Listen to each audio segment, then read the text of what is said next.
Hello and welcome to Shah Alam, the state capital of Selangor here in Malaysia. We're at the Malawati Stadium for semi-finals day at the Celcom Axiata Malaysia Open.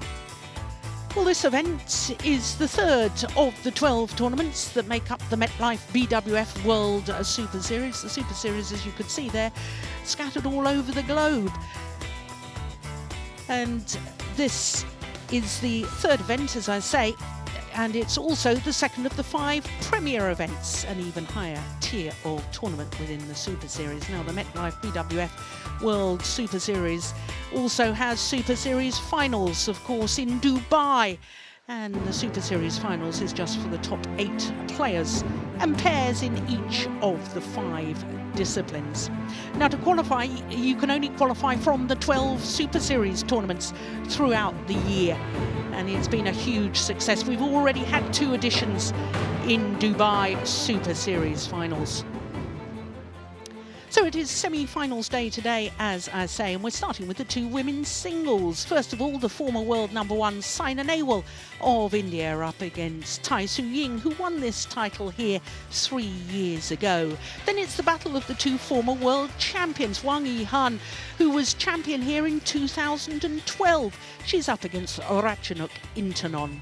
Then it's mixed doubles, and the world and Olympic champions also happen to be defending champions here and 2-time winners, Zhang and Zhao Yunlei. They're up against Malaysia's Peng and Ying, who were beaten finalists here 3 years ago. Then it's women's doubles, and Jung and Shin from Korea up against the Asian Games gold medalists Maheswari and Polii from Indonesia. Then we finish with men's singles, and the European champion O Jorgensen up against the 10-time former champion, the Malaysian great Chong Wei.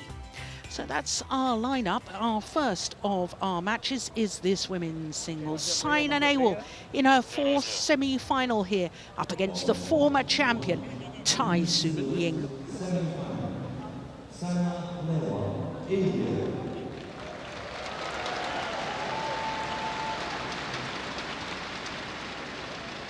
Well, she's been announced to the fans, but not brought on to court quite yet. I can tell you that as far as the women's singles draw is concerned, well, by quarter-final stage, we only had 5 seeds left in the event, but 4 former champions. And the former champions were in the top quarter and the bottom quarter, which means that now in semi-finals we have 4 different nations represented and only 2 former champions. Saina Nehwal, the former world number 1, and Ying, the former champion here in Malaysia.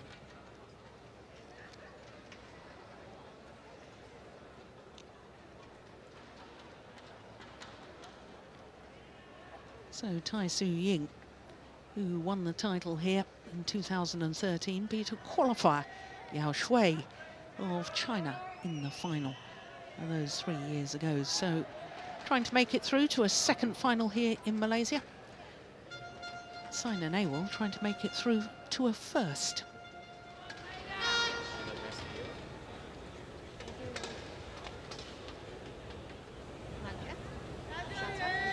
Nitya from Iran is our umpire for this one. David Wang of Malaysia will be the service judge, so the first duty, the toss of the coin. And the players can decide one of 3 options. Either choose which end they wish to start the competition, or they can choose to serve, or they can choose to receive. Umpire Hermin Amin Mer, Iran. Service judge David So Saina Nehwal turned 26 last month. Was world number 1, as I say. She's gone down a couple of places in the world ranking this week, though, down to number 8. She spent a total of 14 weeks as world number 1. Of course, the Olympic bronze medalist, World Championships silver medalist last year in Jakarta. And she is in her 3rd semi-final of the year.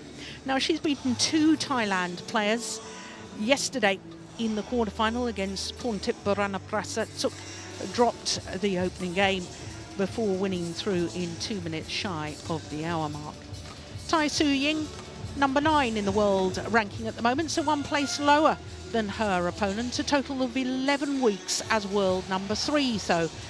And she has been seeded at the last 3 Malaysian Opens, but not seeded this year. Now, as far as her progression through to today's semi-final is concerned, she's beaten 2 former champions back-to-back. In the second round, she beat the number 2 seed, Li Shui-rei, who won the title in 2014. Needed 3 games there. Yesterday's quarter-final against the number 5 seed, she beat the 2011 winner, Wang.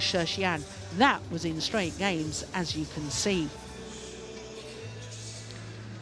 So, this semi-final will actually be the 13th meeting between these 2 players.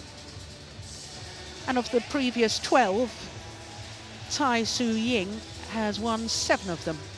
But I think what's more significant is that she's won the last 5, and she's also won 7 of the last 8. In fact, you have to go back to the quarter-final of the Swiss Grand Prix Gold, which was over 3 years ago in 2013 for the last time this lady, Saina Nehwal, beat Tai Su Ying.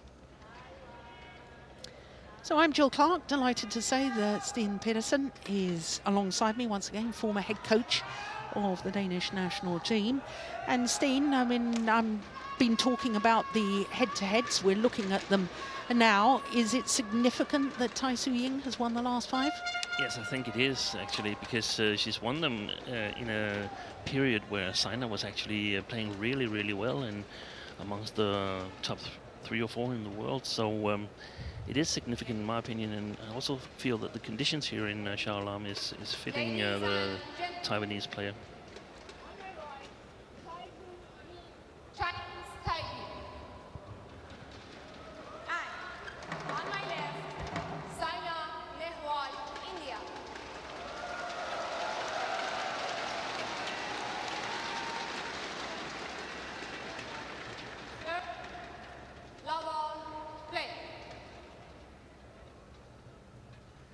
So the former world number 1, Saina Nehwal, the number 3 seed here, getting this semi-final underway, and immediately Tai Su Ying sending a message of intent.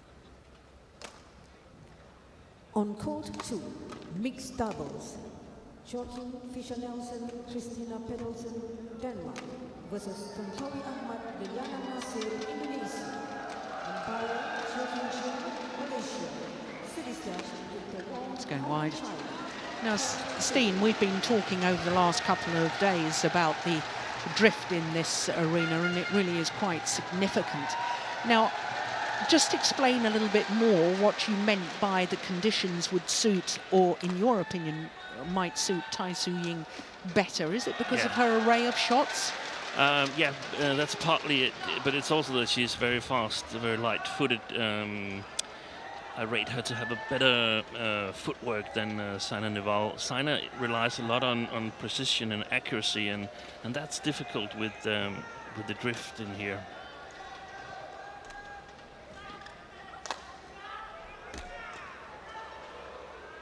Oh, that's landed in.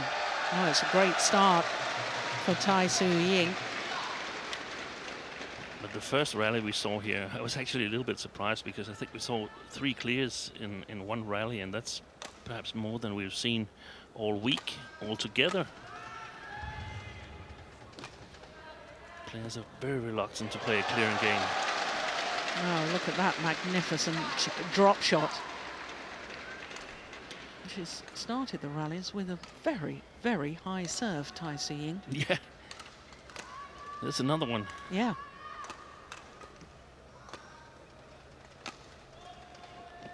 Oh, that's a beautiful deception. And that's also one of the things that it's going to make it hard for Saina Nehwal. If she loses her balance, it's so hard to control the shots in this arena. Yeah. 6-love lead for Tai Su Ying.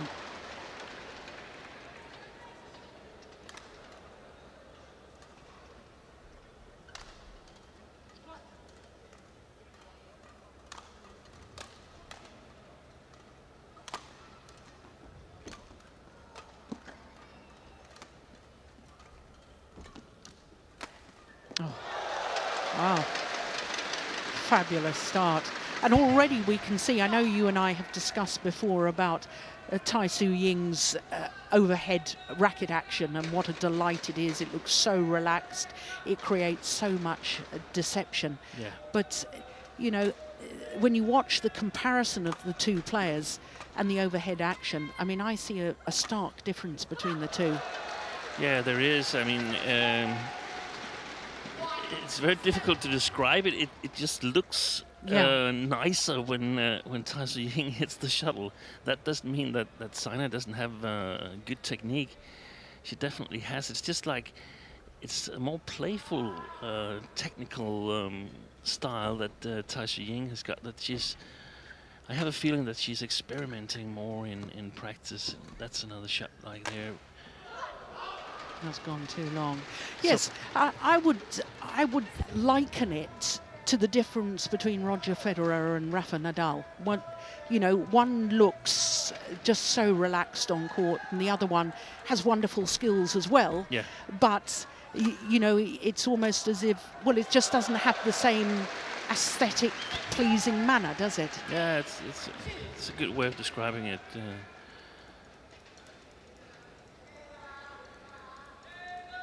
So it's a mixture of these two things that, to me, makes Tai Su Ying the big favorite in this match. And in the following match today, we're going to see another player with fantastic technical skills, Ratchanok Intanon against Wang Yihan.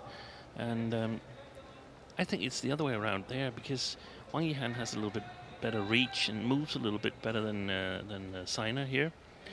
So I think she'll have the upper hand in the next women's singles, but it's going to be really interesting to see how the players cope with these drifty conditions here.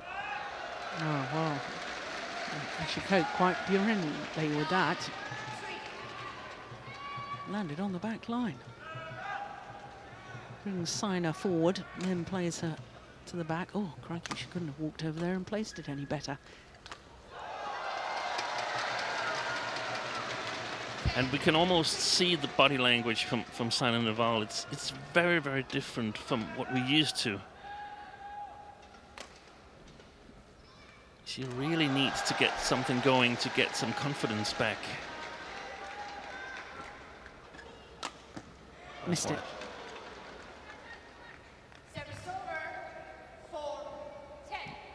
But look here, if that had landed in, Saina would have been nowhere near it. Yeah.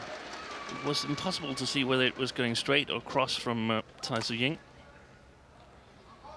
It's gone long. So 11-4, the advantage, 7-point advantage at the mid-game interval to Tai Su Ying. There, Vimal Kumar, Saina Nehwal's personal coach.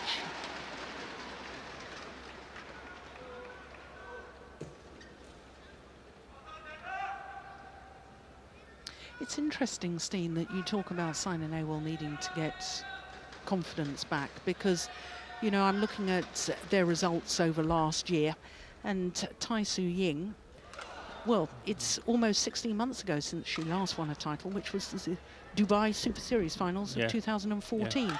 And yet she seems to be oozing confidence, but of course Saina Nehwal has had a whole catalogue of injury problems. Yeah, we saw this match played out at the All England, and we discussed it back then that it was quite obvious that Saina is on her way back after injury. The one that made her pull out of Hong Kong Open, and of course we don't know how she feels.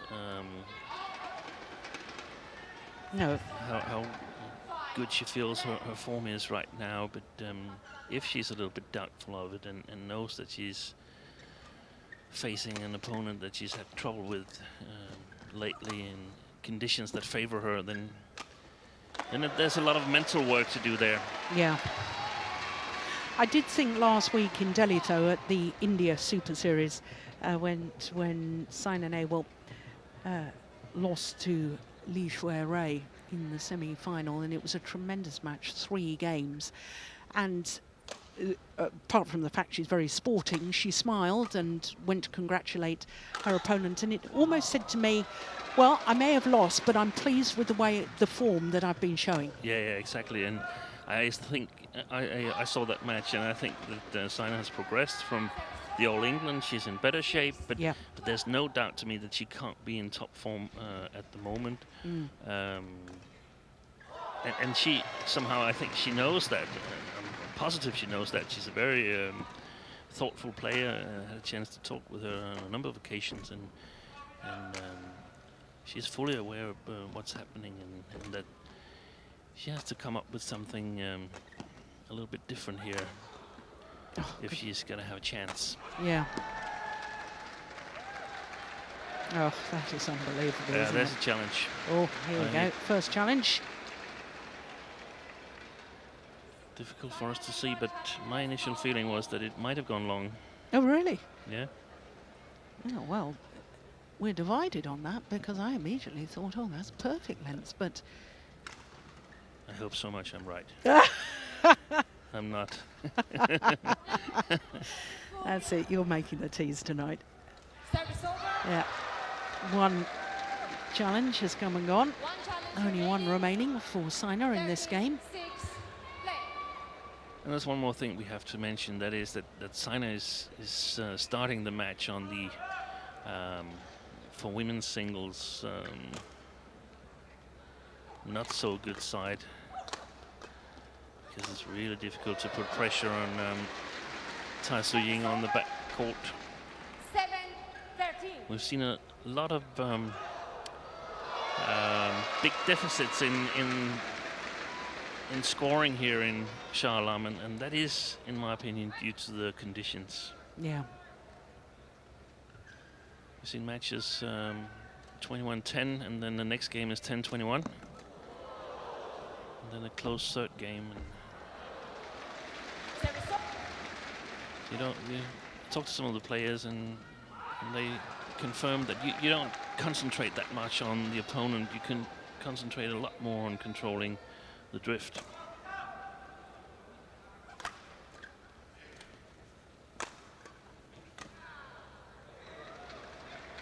Yeah. That was doubtful as well. Yeah, I thought that was more likely that one was long. But Saina doesn't challenge. Oh no, good call, line judge, was he?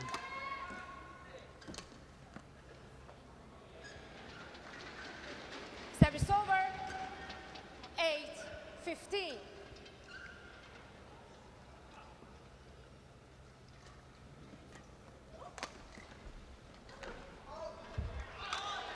Service over. 16. So what you're really saying to us, Steen, about the difference in ends is that even if Ying wins this, you still think that Saina Nehwal could come back in the second game. Yeah, she still has a good chance. We saw it yesterday with the Japanese pair, Endo and Hayakawa, against Lee Yunlei and Yo Young-sung, that the Japanese pair actually got a little help from the drifty conditions, because they had lost convincingly the last 6 games against the Koreans, but had a match point yesterday, and I think sometimes you get help from the drift. Yeah.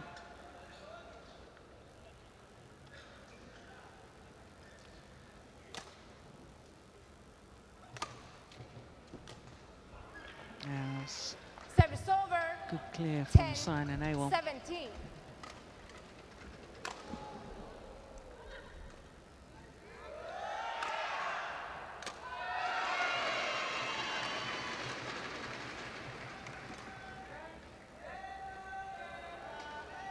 Yeah, it's landed in. 11-17. Of course, as we progress through the tournament, we're going to see players that have managed to adapt to the conditions, and that also copes with them best. I mean, the ones that can't cope with the conditions, they're not here anymore. They're off to the next tournament. Yes. So we'll see some good badminton in the semi-finals and the final, no doubt about that.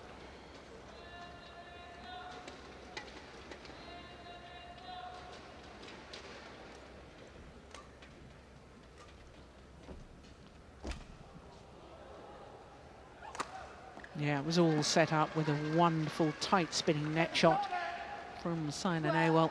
18. Yeah, force the short lift. Then there's the opportunity to play the winner.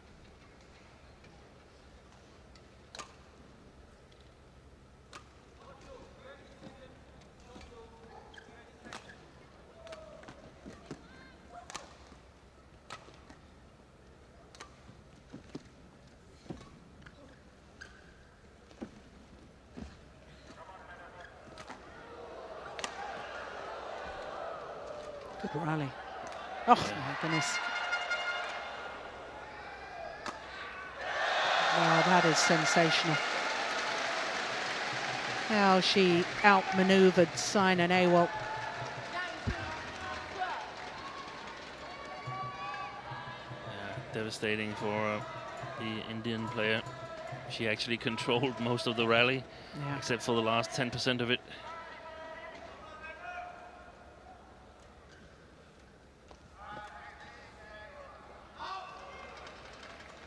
Service over. 13. 19.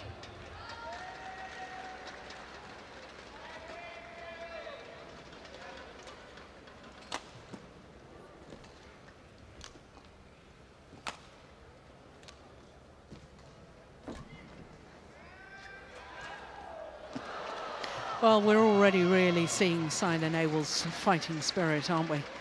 She refuses to give up in the rally. Yeah, and what was the score at the interval? I think she's leading here in the second part of the first game. Yeah, it was 11-4. So she's 10-8 up. And, I mean, that's a little comfort for her if she should end up losing this first game, which I suppose she is. Yeah, because it's game point opportunities now for Tai Su Ying. So she's got at least some kind of clue of what to do if she should be able to take this to a deciding game and play on this side of the court once more.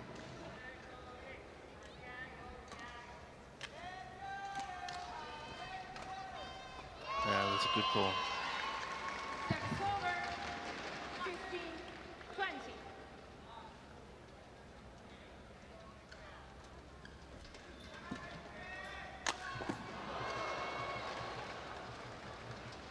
15. 20.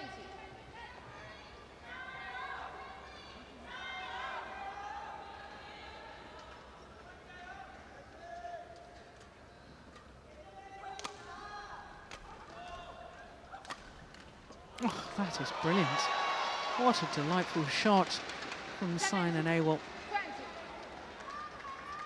20. Yeah, just proving her racket skills.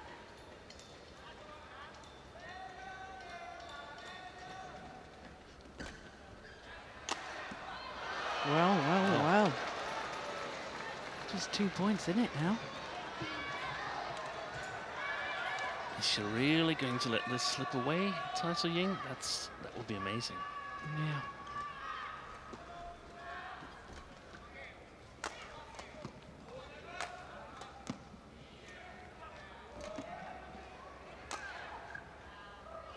That's gone long. Would you believe it? 5 game points have come and gone. And just one more remains.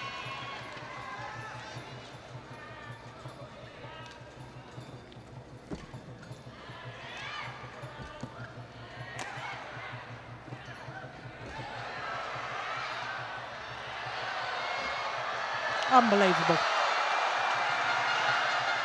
Oh, superb! The fans here loving it. Great fighting spirit from Saina Nehwal. But in the end, Tai Su Ying, who had that 7-point advantage, she rushed to the 7-love lead at the start of this semi-final. And she kept that 7-point advantage to the mid-game interval. My goodness, didn't she have to battle? Look at the delightful disguise on that final drop shot. Well, a little over 16 minutes and 21-19 opening game to the former champion, Tai Su Ying.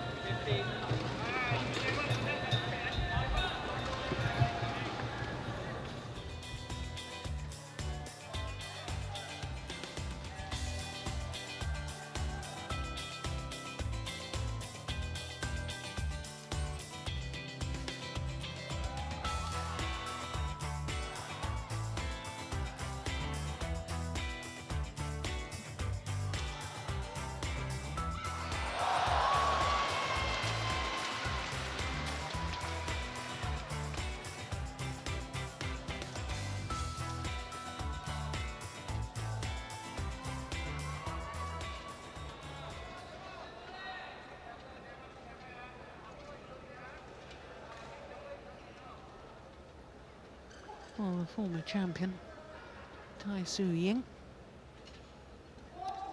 Well, this may sound a very odd thing for me to say, because Saina Nehwal obviously has just lost the opening game, but I think the momentum is with her. I totally agree with you, Jill. She played a great second part of the first game, and she sort of found the lines and were able to control her shots to the back of the court, and that's very comforting if you can take this to a third game. Play.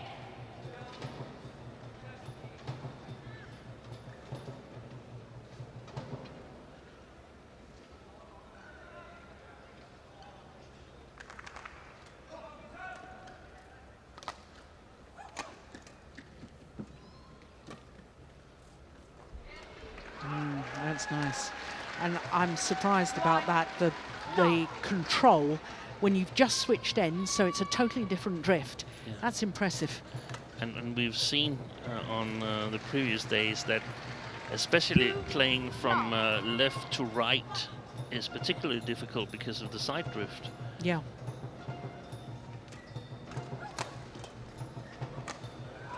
Oh my goodness, look at that. Backhand defence, played cross court. Yeah, that's well played. Service over. 1, 2.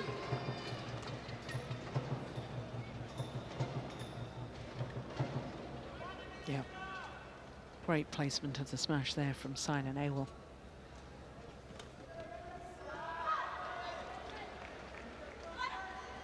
Two all.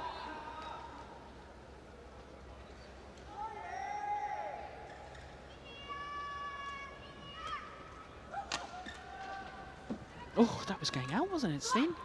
Yeah. Yeah, that one has. 3, 2.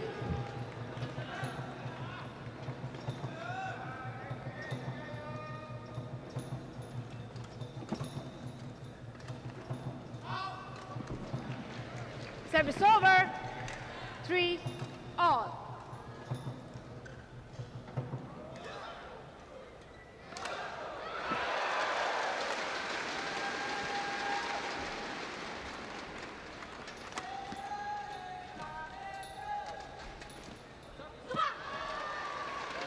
Service That over. was interesting as well, that 4, final shot 3. from Saina Nehwal. Not so much pace on it, but look where she's placed it. Directly at her opponent again. Yeah. Trying to take away the possibility of getting good angles on shots. Ying. Well.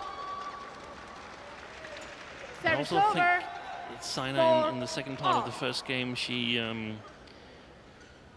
moved better than I mean, she's always fighting a lot, but it seems better and better. Like we discussed, the All England was the first tournament coming back, or maybe the second. I can't remember whether she played the Indian Grand Prix Gold, but 5. No, she didn't. She pulled out. yeah, and looked better in Indian Super Series, and here it starts coming together for Yeah. Saina again.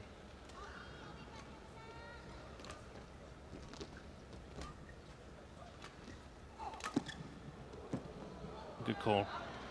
Yeah, Service over. all left. 5 all. And it's so important for Saina to control the rallies, to have the upper hand in the rallies, because otherwise there will be these lethal attacking shots with small deception in from Ying. 6, 5.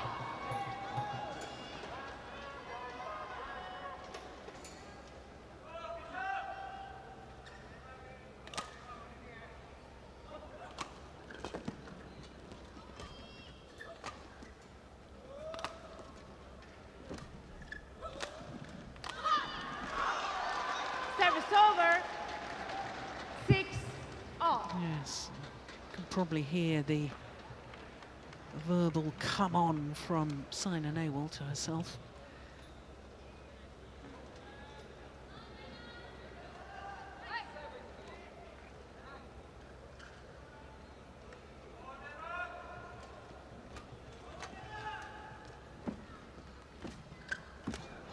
Oh, it's a good net shot. Service over. 7, 6.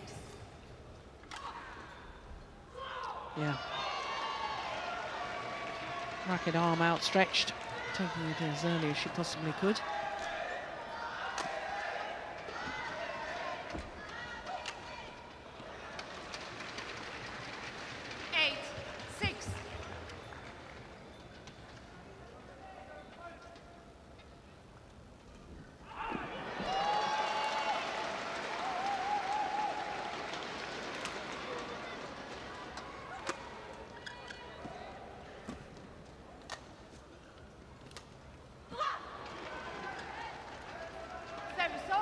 Well, a little look back from Tai-Tzu Ying towards the back line. Yeah. Right ankle heavily strapped. I actually think it's strapping to protect the Achilles. Yeah, you were sitting next to her on the aeroplane from Fuzhou down to Hong Kong last year. That's right. And she'd been struggling with it for a little while and felt that it was necessary to take some time off and get it fixed. Yeah, and very wise in my opinion. Oh my goodness. Service over. 9-7. Yeah, it's a tight schedule for these players here with Super Series, Uber Cup coming up, and a couple of more Super Series before the sort of preparation period for the Olympics begins. Yes, of course, there's only one more before the end of the Olympic qualifying period, but you're absolutely right. Before the Olympic Games, then there's the Indonesia Premier Super Series, followed by the Australian Super Series. Look at that disguise again. Oh, my word. Oh, my goodness. Well, she's never afraid, Tai-Tzu Ying, to try something a little extraordinary and go for her shots. Of course, at times she makes errors, and sometimes I know coaches get a little bit frustrated because it seems like a simple error, but then she makes a lot of winners that a lot of other players wouldn't make. And that's exactly it. I mean, if you make a lot of winners, it's much easier to accept the mistakes. And I mean, she's not that tall a girl, so Service over. 11. she simply needs to create winners, otherwise she'll have to work way too hard. So just a 2-point advantage here in the second game for Tai-Tzu Ying. Had that 7-point advantage in the first game.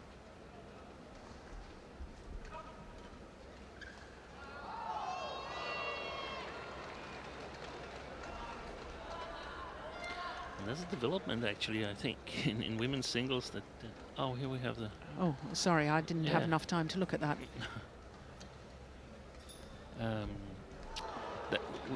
Early on, we've seen a number of not so tall players being good because they were fast, but now they're both fast and have excellent technique.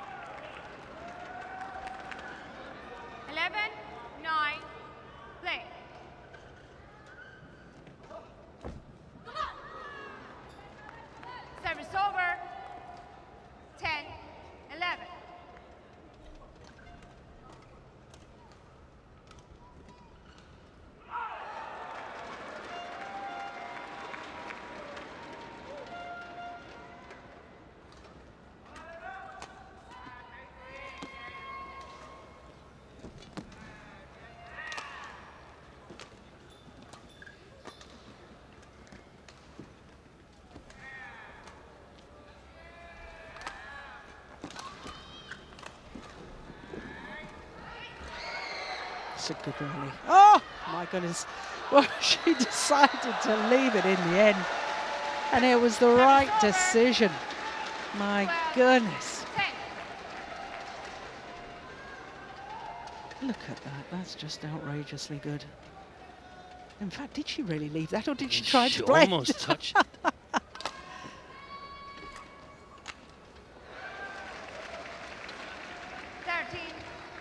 10.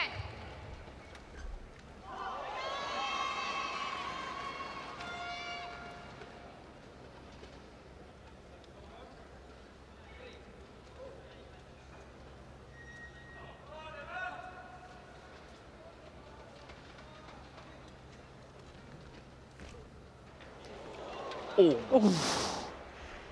Challenge. Oh, there is a challenge too. I was going to say that's wide by a whisker. Out. Maybe it wasn't wide at all. Oh, did you get the point there or what? The scoreboard shows 14-10.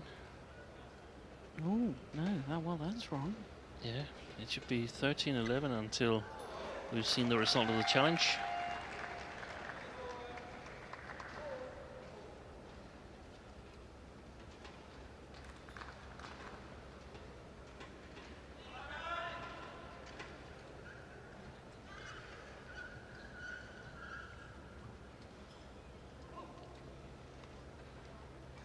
Correction. In. Well, what a good challenge. What a good challenge. You did just catch the line. 10. The problem is that Ying has now gotten 2 points. Yeah. Yes, it's now 14-10.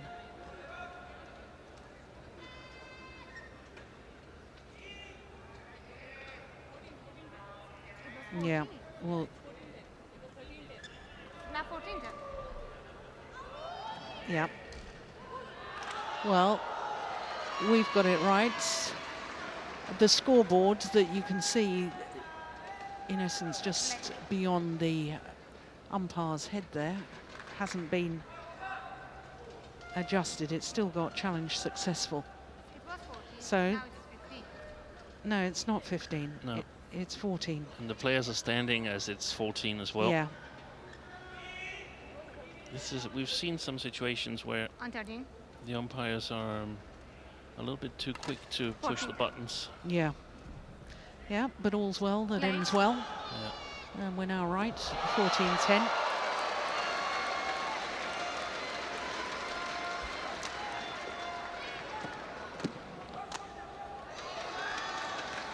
Service over. 11, 14. Yeah, it's a little odd for the players here because there's no, as you mentioned yesterday, Joe, there's no big screen in the hall, so they can follow the development of the challenges. And we saw yesterday that PV Sindhu, she simply couldn't believe No. that Service over. 15. one of her challenges 11. wasn't successful.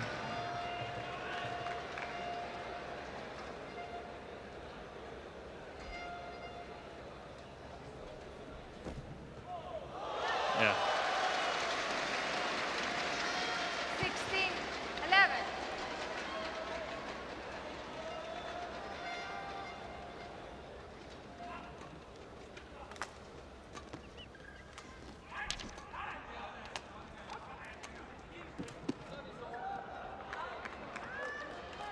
Service over.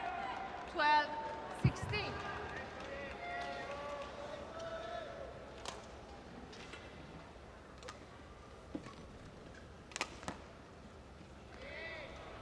Oh, yes, that's found the back line.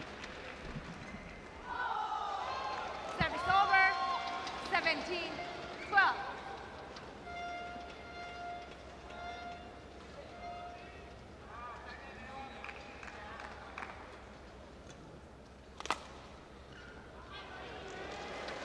Yeah, so is that. 18, 12.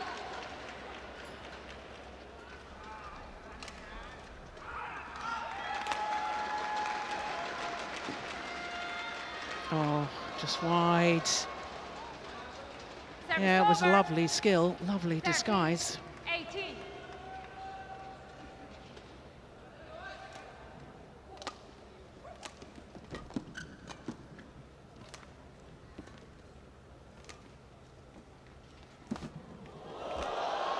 That's short. Yeah. It's well worked. Service over. 19-13.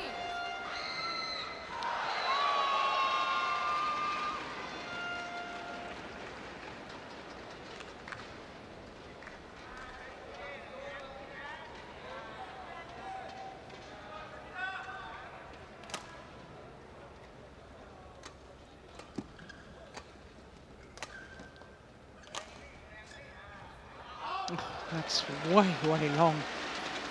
And that error means that Tai Su Ying Match has point, 7 13. match point opportunities to make it through to a second final here at the Malaysian Open.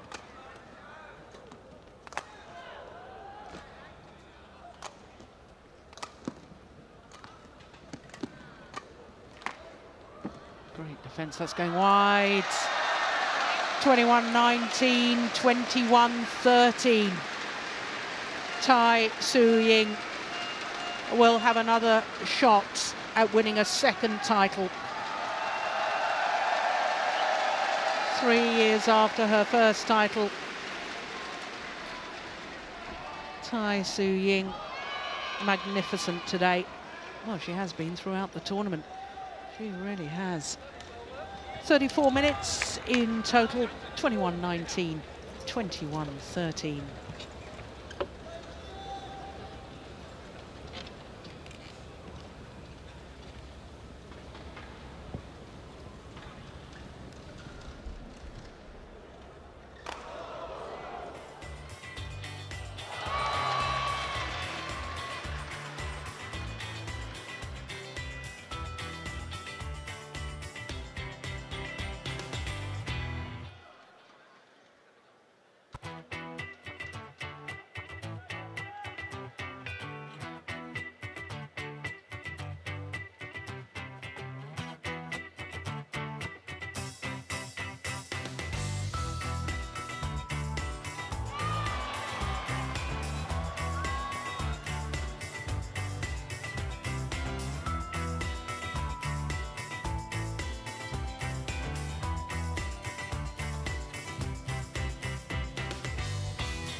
So we know that Tai Su Ying is in the women's singles final tomorrow. Who will she play? We're about to find out.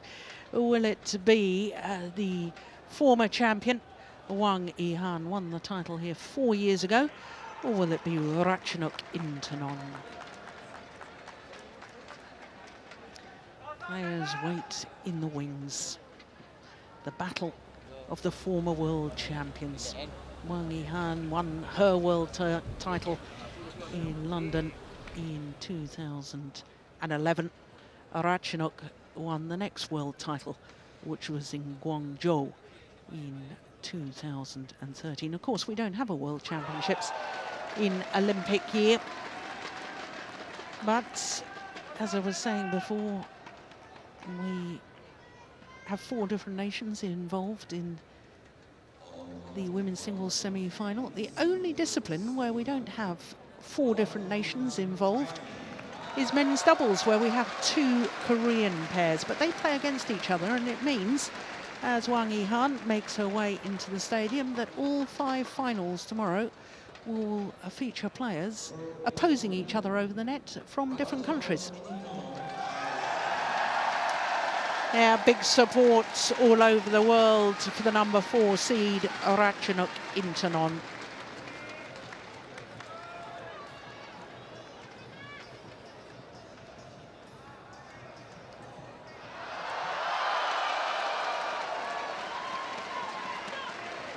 Wang, Yihan,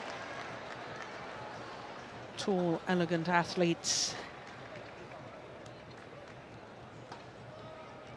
And she, of course, has been in 2 previous finals here. She won in 2012. She was beaten finalist in 2011. So we are going for toss. Ratchanok, please say you are left side or right side?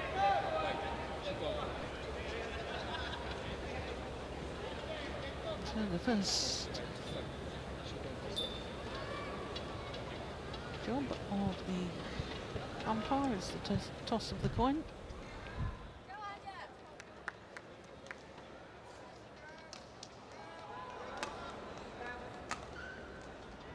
Wang Yihan, 28 years of age now, born in Shanghai in China, up 1 place in the world ranking this week, up to number 6, but did spend 118 weeks as world number 1. She really was totally dominant in one stage of her career. Umpire So her matches so Nazim far, Ismail, well, take a note Bangladesh. of the quarter-final yesterday Service against the Johan defending Clark, champion South and the Africa. reigning world champion, 2-time world champion, Carolina Marin, the left-hander, 21-13, 21-15. So all of her matches in 2 straight games and disposed of last year's winner. So to her opponent, the number 4 seed, Ratchanok Intanon. She too has gone up 1 place in the world ranking this week, gone up to number 4, has been as high as 2. Now she's number 1 on the Super Series standing at the moment, having won in India. So she's having a very good start to the year. Not only won in India, I have to say, she won in the Thailand Masters Grand Prix Gold as well. Now, as far as her matches, like her opponent, all of them in straight games. But unlike her opponent, she hasn't had to play another seeded player. Her quarterfinal against Pusala Venkata Sindhu was just 29 minutes. If you were with us yesterday, you would have enjoyed that one with us. Right, Ratchanok Intanon, I thought, against PV Sindhu was just flowing. I mean, all her shots seemed to be working, and as much as Sindhu fought and tried to get into the match, well, she was just outplayed time and time again. Now, if you're a Ratchanok fan, that's a little ominous, because Wang Yihan has won all 12 previous meetings, including the last. In fact, they played twice at the Super Series finals at the end of last year, but as you saw in the semi-final stage, it was 21-12, 21-12. Only 4 times has it gone the full distance, gone to 3 games.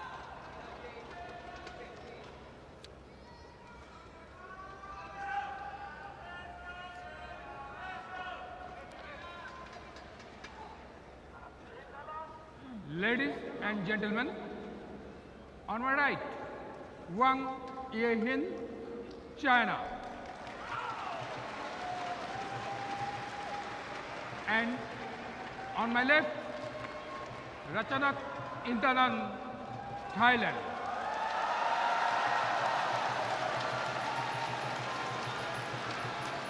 Ratchanok Intanon to serve, love all, play.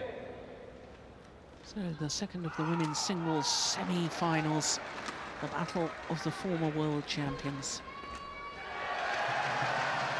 Now, Steen, I was very interested to hear during the first of the semi-finals that you favoured Wang Yihan with these conditions. Nothing to do with the head-to-head, purely on the conditions?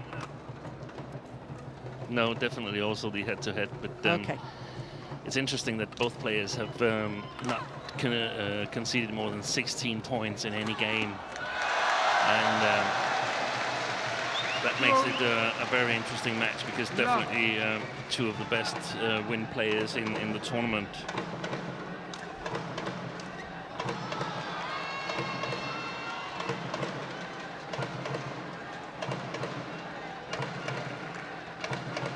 Very good win yesterday for Wang Yihan against the Carolina Marin, whom she's struggled with over the last couple of years. Oh my goodness. Fresh air shot, and that is an indication of just how windy it is. Love. Flight of the shuttle being moved by the draft created by the air conditioning, and there's one or two, or there have been one or two open doors.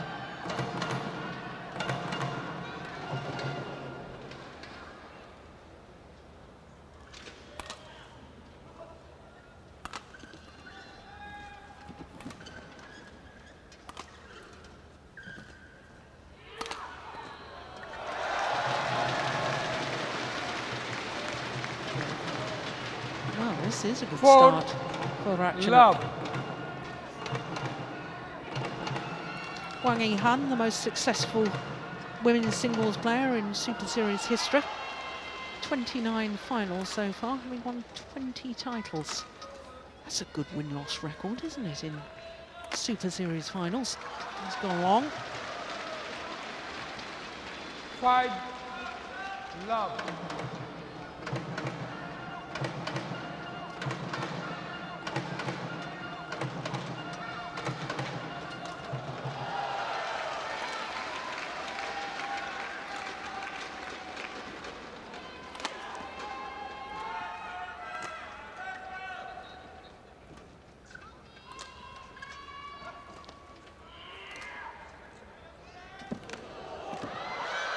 Yep.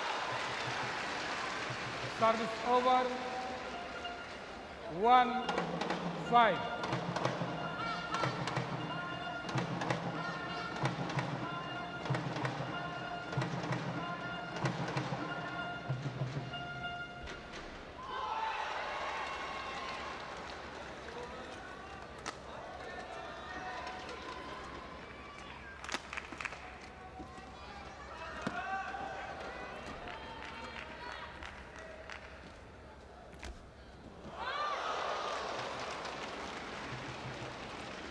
Two, 5.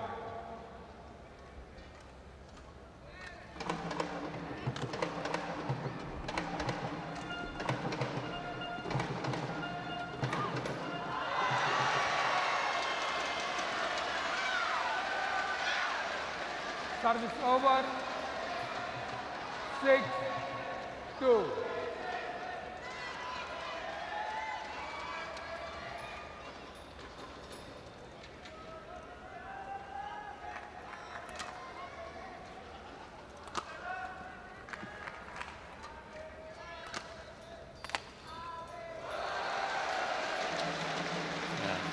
Good attacking shot from Ratchanok Intanon, and I think Wang Yihan probably has to take a little bit more initiative on this side of the court, because the attacking shots from Ratchanok, they arrive at Yihan's side of the court really, really fast. Split seconds faster than it normally would.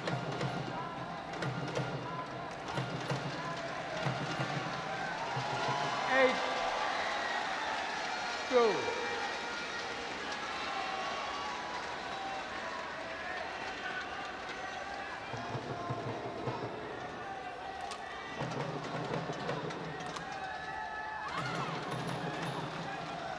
Service over. 3-8.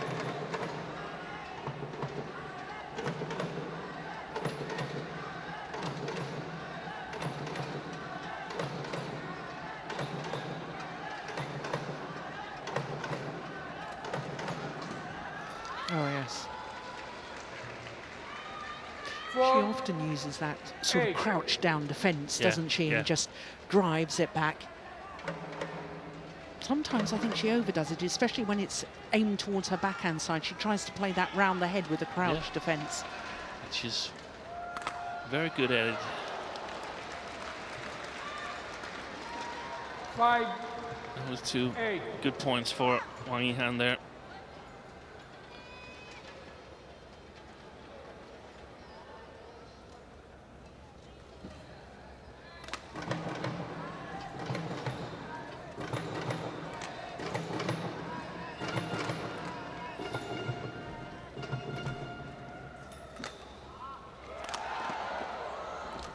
Good rally. On court 2. Oh yes, that's men's landed doubles. well in. Chai That's a Biao very Chong good Wei rally. Chai Clever play versus from Matt Wang Conrad Yihan. Peterson, Matt Look at that Polii, defence. Denmark. Umpire Chris Yip Ting Pong, Hong Kong, China. Service judge Tan Ai Teng, Malaysia. Court 2. 8.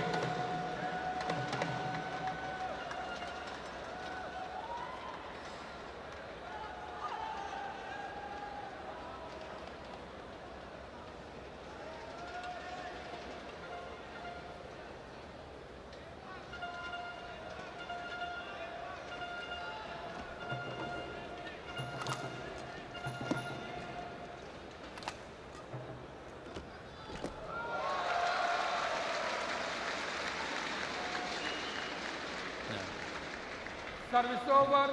Very attacking 9, style from 6. Ratchanok. And we know that that is the key here in Shah Alam. I've been thinking about how to describe the wind conditions here to sort of give people an idea of what it's like. And I mean, in almost all of the stadiums that the players play in on this Super Series circuit and so on, there is some drift. Yeah. And I think the best way to put it is that normally you have to adjust your game. Here you have to change your game. Fantastic way to describe it, yes.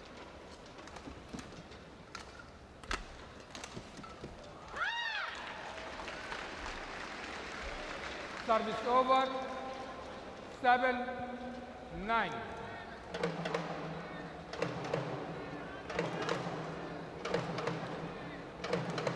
But it's going to be good practice before next week's Singapore Open, because that's normally the most drifty hole on the tour, and I think it's gone down to second place now. Oh, look at that. That's delightful disguise, delightful skill. Service over. 10, 7. It's way, way too short the lift from Wang Yihan. So many possibilities open for Ratchanok Intanon. Let's come back in. Yeah, exactly. Yep. 11, 7, interval. So a 4-point advantage for the number 4 seed. Ratchanok Intanon, yeah, clearly in.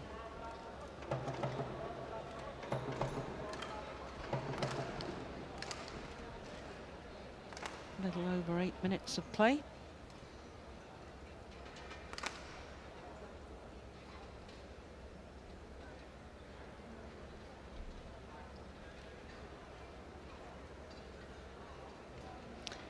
Apart from all the conditions here, Steen, why do you think that Ratchanok has had such a problem in the past with Wang Yihan? 20 seconds. Well, I think it's due to one of the issues that we've discussed when watching Ratchanok earlier, that she is she has a playful style.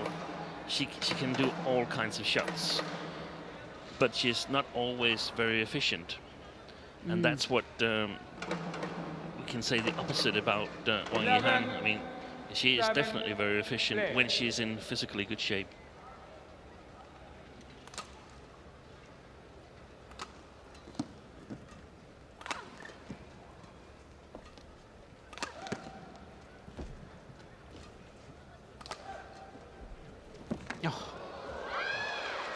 Yeah, it was wonderful defence on the backhand side to play that cross court. 11. Look at that. That's amazing. Incredible shot. That gone past her. Difficult to play cross court on the backhand side anyway, but when it's gone past you on the defence, incredible.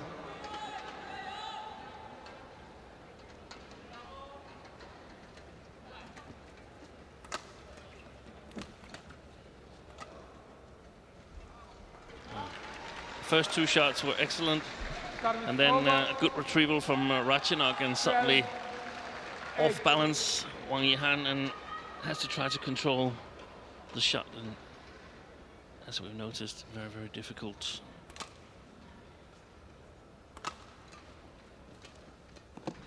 Oh, 2 net cords.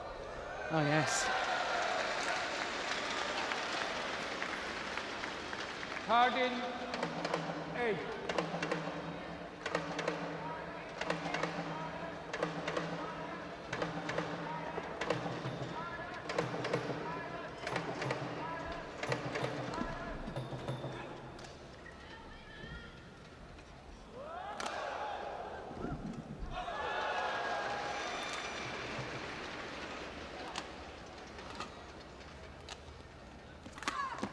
Yeah. 14-8. Opened up at 6-point cushion again. She's really playing well, Ratchanok.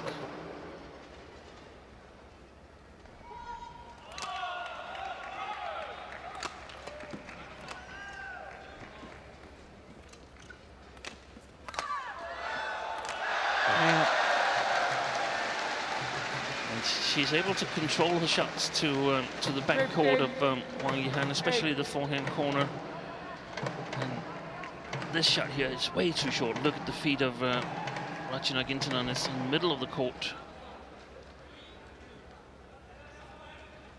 So Yihan playing up against the drift right now, so she's a little off balance. It's very difficult to get enough length on the shot. Service over. 9-15.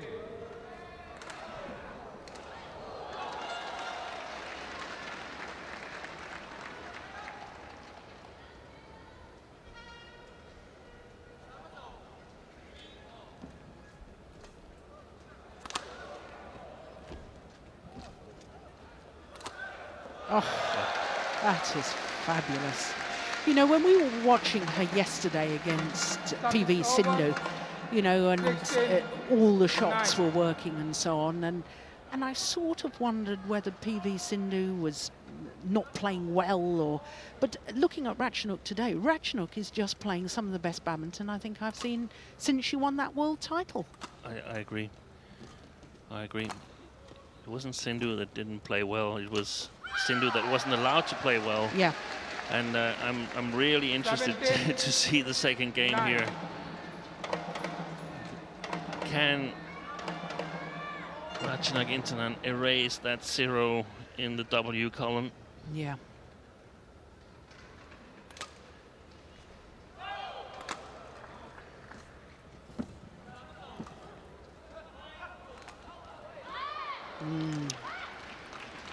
Thought about leaving it by the time she decided to play it. Shuttle had dropped too low.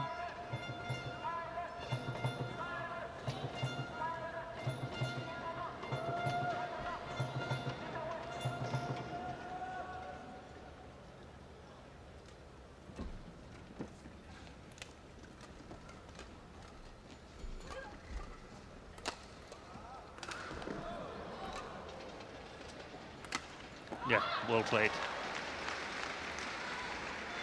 11-17.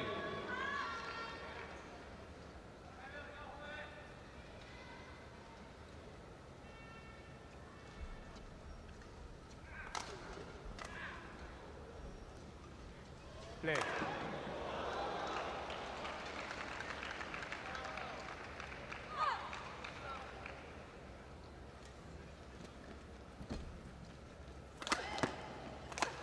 Yes, again. Oh, she is following up exceptionally well. Yeah, that lift is way too short. Look at the feet again. So there's an explanation why it's a bit easier to follow up. And I talked to some of the players before the tournament started. They had only been practicing in here, and they said on one side of the court it's almost impossible to get it to the baseline, no matter how hard you hit it. 19. Well, 11. Ratchanok just 2 points away from this opening game.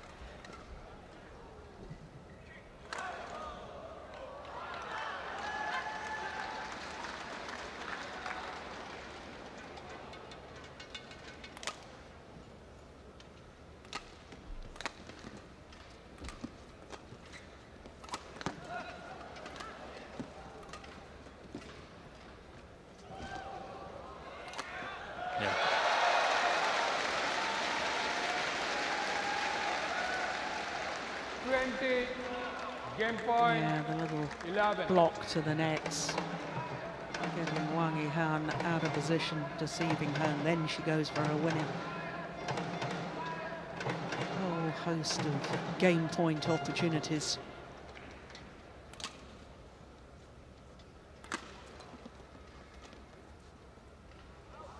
Only needed the one though.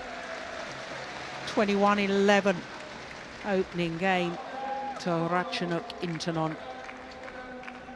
Just a little over 16 minutes.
So smash placement today. Well, an awful lot of winners from Ratchanok.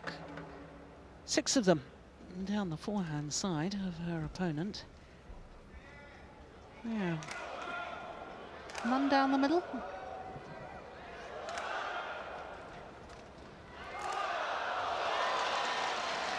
Yeah. But still, I mean, 60-40, that's perhaps not that significant. No. It's not so that you can actually take a chance, because you want to return more than 60% of the smashes. Level. But it was very interesting that the Chinese coaches left the court really quickly, and I think it was Wang Yihan who chose to start on the far side of the court, and that must mean that she's got the game plan ready.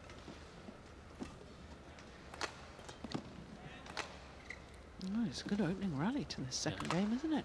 It's going wide. Oh, she's taken it.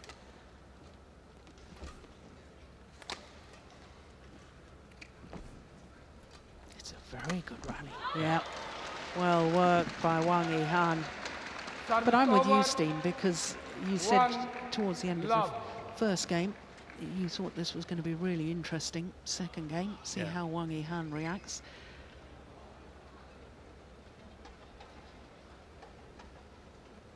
.27 shots.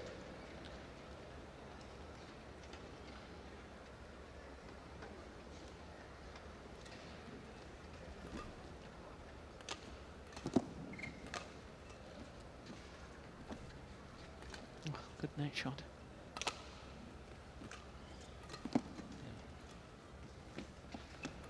I think we're going to see a lot of play from Wang Yihan towards the back court, forehand corner of Ratchanok Intanon. If she can hit that corner really well, then Ratchanok has almost no other opportunity than just play it straight, flat. And that, of course, Wang Yihan is alert to, so she can sort of cover that that area really well. If she tries to play the baseline under pressure, I think it will be way too short, and Wang Yihan will be able to kill the attack. Yeah.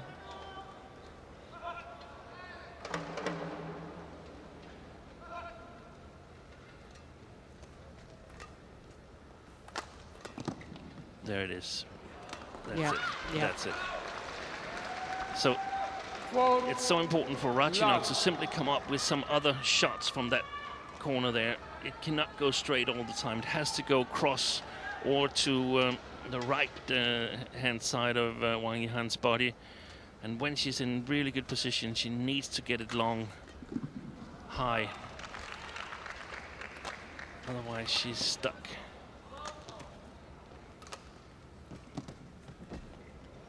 That's good. That's working well. It's worked well for Ratchanok in the first game, the deceptions, and then play it to the net. And I think that's the key for her as well here.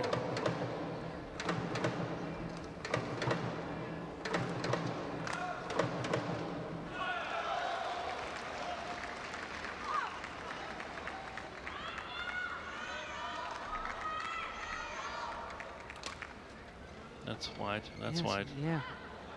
And long. That wasn't the drift, all of it. 5-1.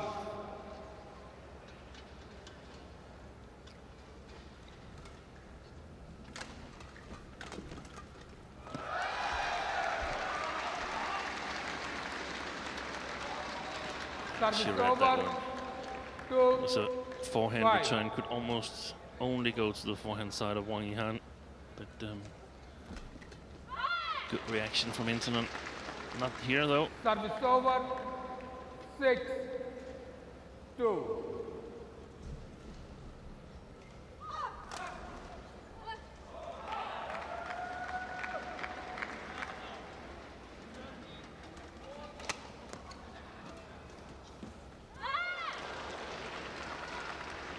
Seven, 2.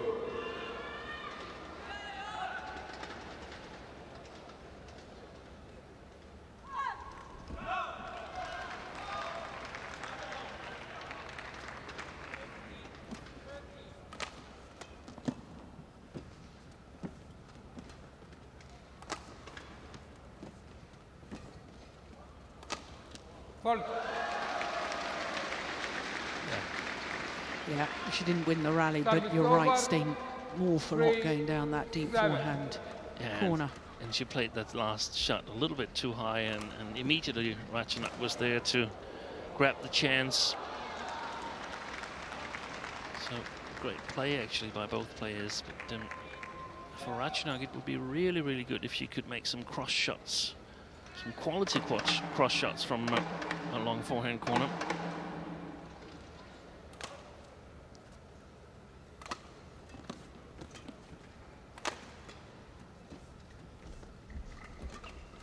Going wide. Service over. 8-3.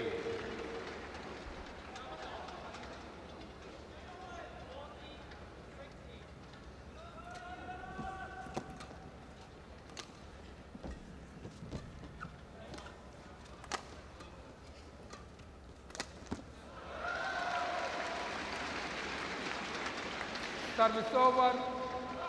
4-8. Well, I think there's still a little bit of doubt in Wang Yihan's mind. You know, at one stage in this second game, just a couple of points ago, it went through my mind that she was looking confident again, and then there's the odd shot where I sort of think, oh, she is a bit worried. Yeah, yeah. I guess you always are when you're down 1 game to nothing. Yeah, sure. So you pretty much want to have this 4-point lead all the way up through the second game to be reasonably secure.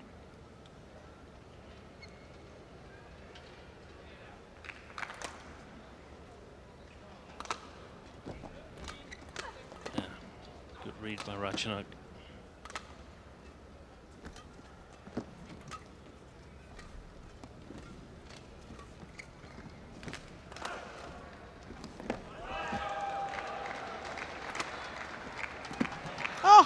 Brilliant!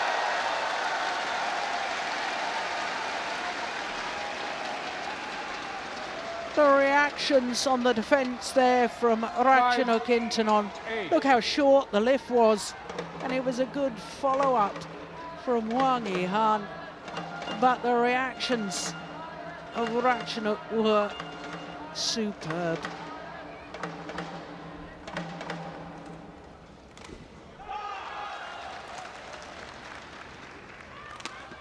That's wide, yep.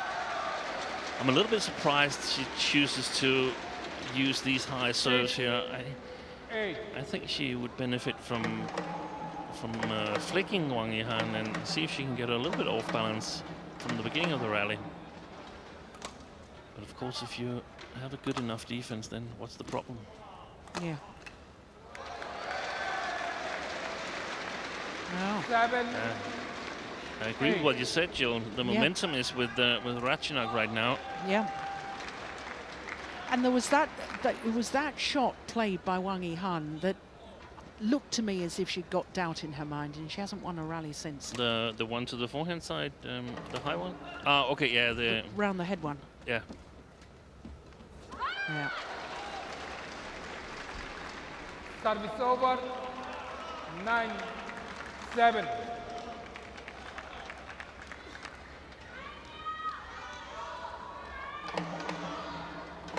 Well, Ratchanok wants the court mopped. Allows the players to go off and have a towel down.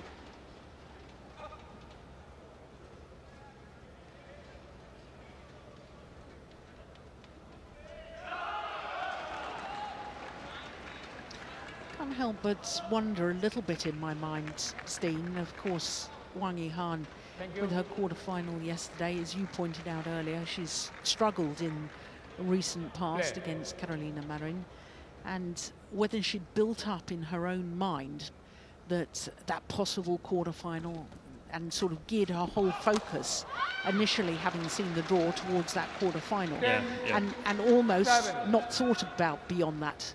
Yeah, probably, and then suddenly seeing Ratchanok on the other side, which should be a pleasant surprise, that because she's always beaten her, and now suddenly it's not so easy.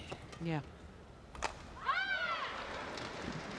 Well, there was a 4-point difference in the first game, and in the first game it was in favour of Ratchanok. Here in the second, a 4-point advantage at the mid-game interval is with Wang Yihan.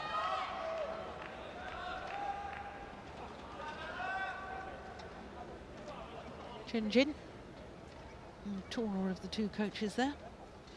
And Teng Shui-Hua, the other one.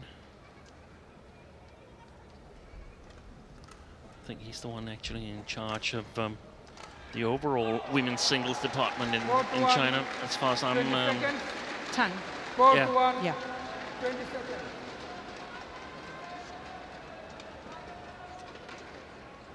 There he is.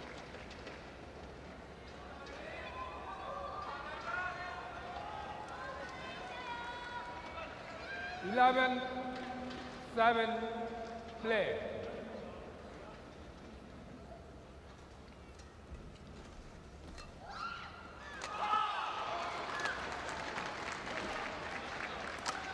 Oh, yes. That's a good shot. That's the variation you wanted from deep in the forehand corner. Yeah. It wasn't really deep, but it's still good to have the variation. You got to vary it when you can. Yeah. See, she wasn't under that much pressure, but a good shot. And if you can get one more in there, then Wang Yihan must sort of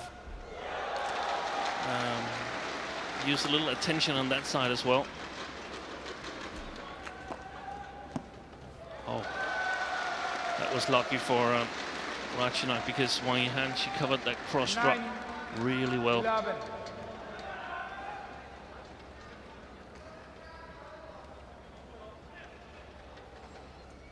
So the advantage now for Ratchanok is that it's pretty obvious what Wang Yihan is doing. So if she can direct some of her shots to the backhand, that one, to the right hand side of the court, to the forehand of Wang Yihan, she knows that Wang Yihan will try to play her in the long forehand, and that gives her some chances of intercepting.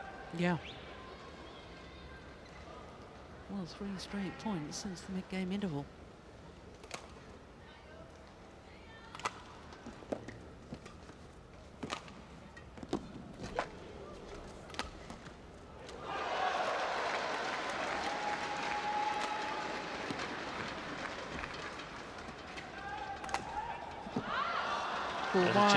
Challenge.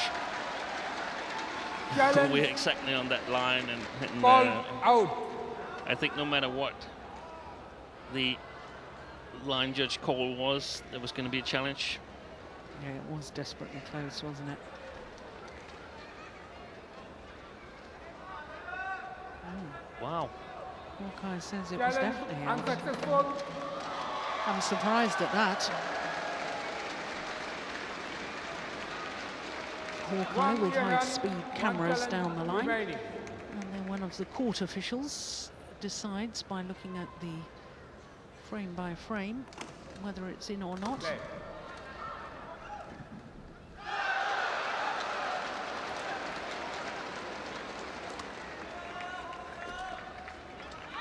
Well played, well played.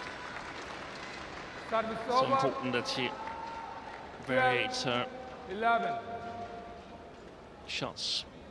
Wang Yihan, I was about to say attacking shots, because it is, in my opinion, an attacking shot, but it's just not a downward shot. Fault.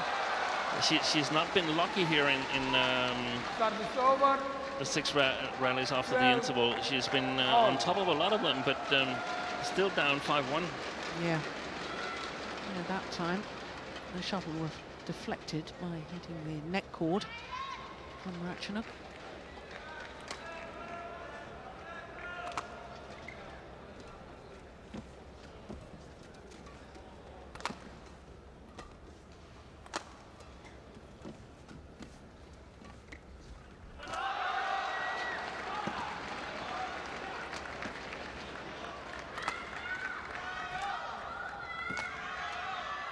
Good rally.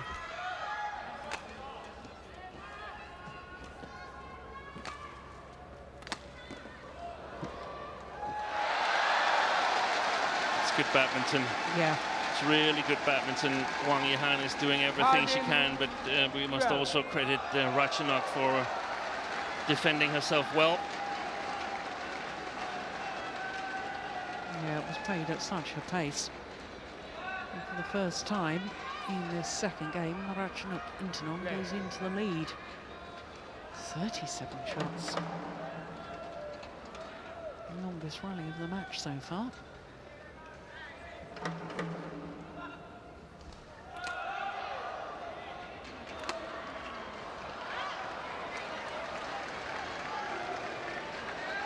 Service over. 13 all. Yeah, it's magnificent.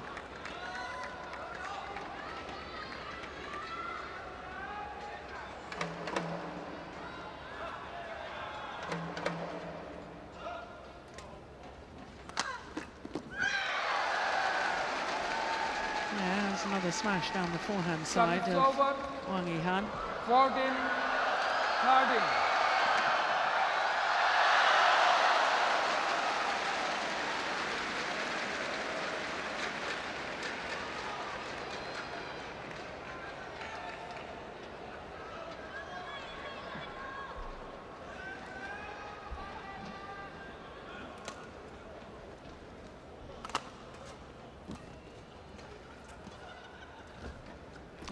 Great net shot. Missed it.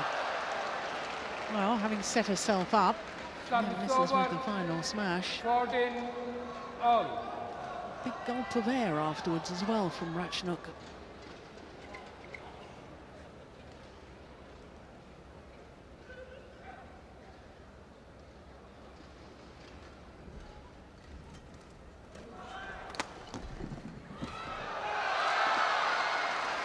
Gone wide.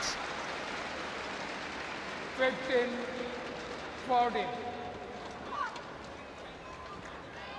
They must be feeling the pace of this already. Already longer than the first semi-final.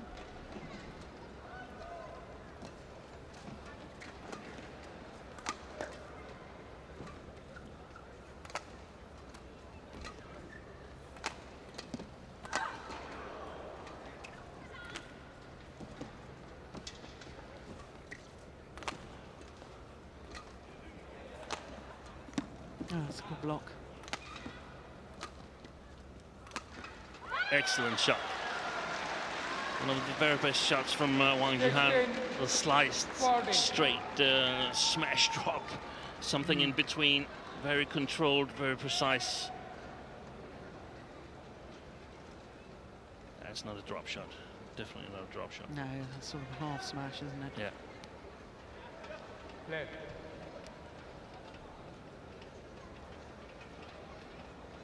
Three important rallies for Yihan. Three really good points.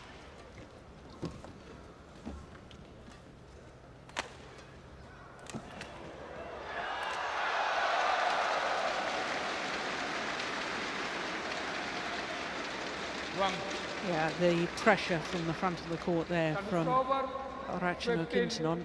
My mind's flashing back to yesterday when you were talking about Victor Axelsen and the need to just sometimes put pressure on the first one. Yeah. And get the weak reply and then you put it away from the front. That was beautifully done. And we've often, or at least I've often criticised Ratchanok for not being so strong in particularly that situation, but I think she's become a little better, or maybe we just notice the ones that is successful.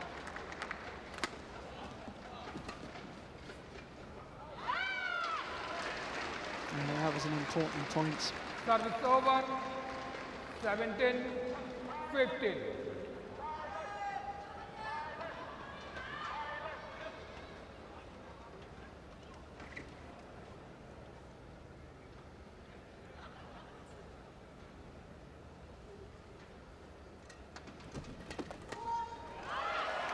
Oh, it's called out. I'd challenge that.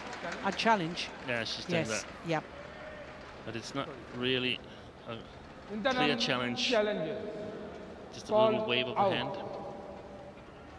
Yeah, the players are supposed to raise their arm Yeah. immediately after the rally when they want a challenge. We had one recently, didn't we, when the player, I think it was, Challenge oh, it was out. unsuccessful. I think it was O Jorgensen in the All England. Do you remember? He Yeah. sort of just twiddled his And he wasn't his allowed hand, to. and he wasn't One allowed to challenge because he remaining. didn't make the challenge clear. Play. 17. So both of them just one challenge remaining in this second game. Yeah, no, it's 18-15. 18-15.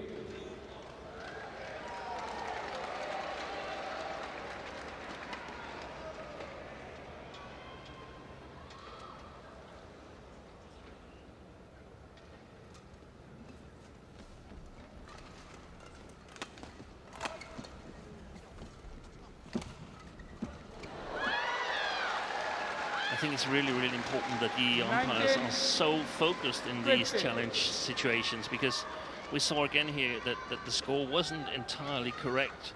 Yeah. And at 17-15 in the second game, if you have to sort of allocate energy to discussing for points or for avoiding the opponents gets an unjust point, that's really Yeah. really demanding on the players. Absolutely. And I mean, we've seen some very unlucky situations where the score has been simply wrong after they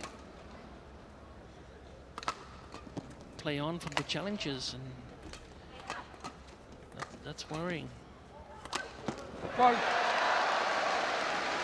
Well, Service over. court will need to be mopped.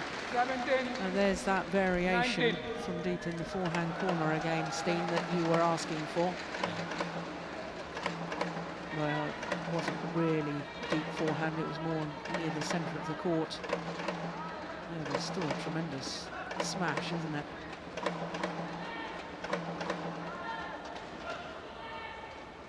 Thank you. I can't help thinking of the two missed smashes down the line from her backhand side, Ratchanok Intanon. That's really the difference right now. Had she just won one of them, it would have been equal. Yeah.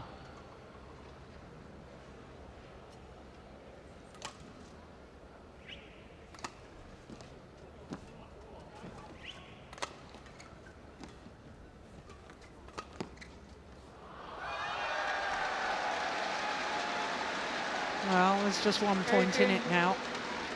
19.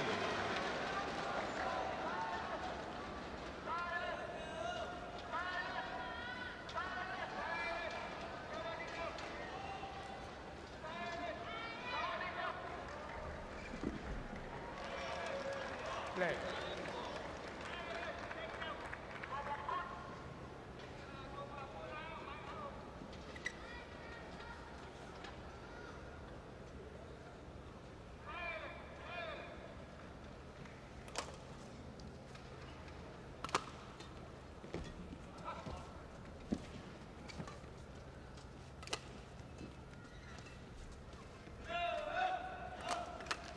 Oh, completely mistimed it. Yeah. And 19 all, and it's all about who can hold their nerve 19. right now. But a great backhand shot from Intanon here.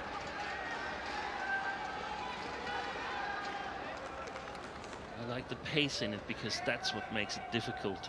If there were no pace, it would be so easy for Wang Yihan to direct it wherever she wanted it to.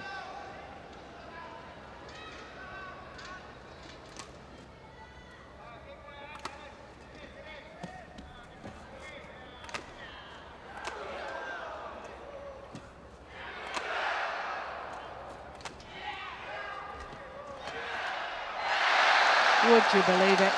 5 straight points from 15-19 down to earn herself a match 20. point opportunity Match point. and an opportunity to 19. record her first ever victory over Wang Yihan at her 13th attempt. Play.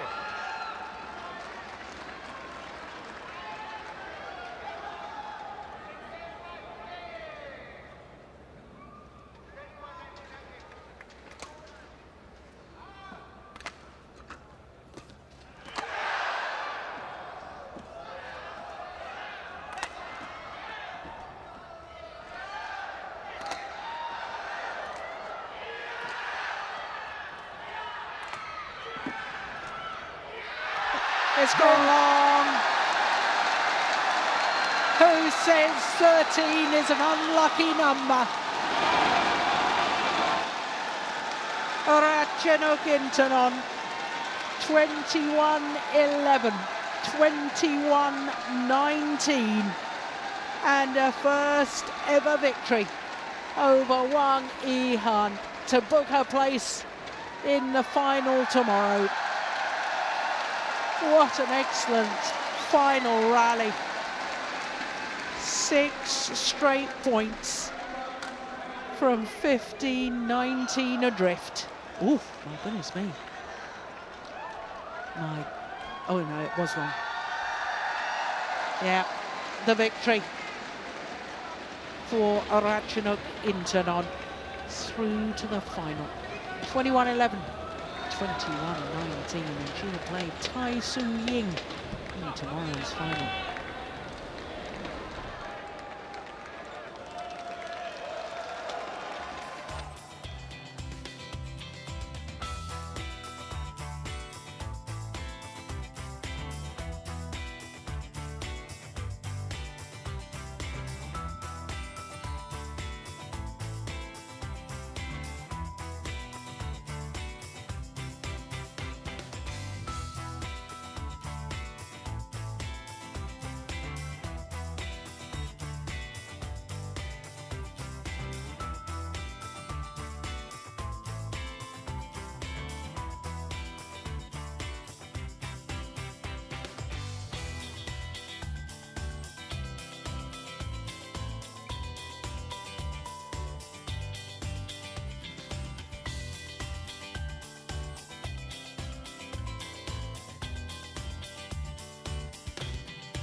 So our women's singles final confirmed as Ratchanok Intanon against Tai Su Ying. Ratchanok Intanon, the former world champion, against Tai Su Ying, the former champion here.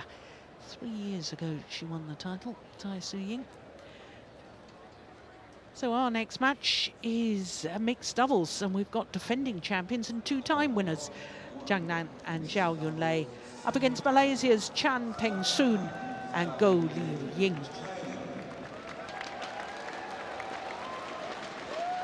Well, the other semi-final has been concluded, and Tuntoi Ahmad and Liliana Nasir, they themselves former world champions, already through to the final, having beaten the Danes.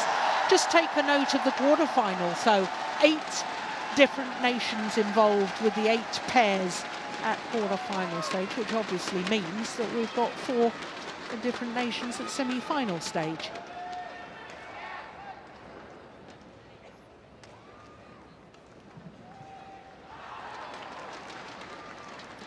So there, the world and Olympic champions.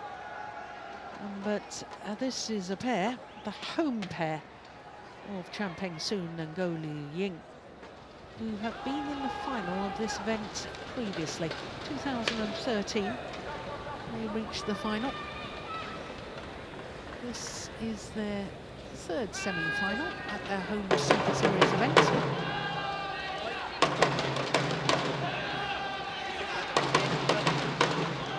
So Krishinda from Denmark. Tossing the coin. And the Malaysians have won the toss and chosen to start this near side of the court. I think the players will move their racket bags, kit bags, to the opposite ends. Umpire Christian Johannesson, Denmark. Service judge Chitirat Thanwa Karapat, Thailand.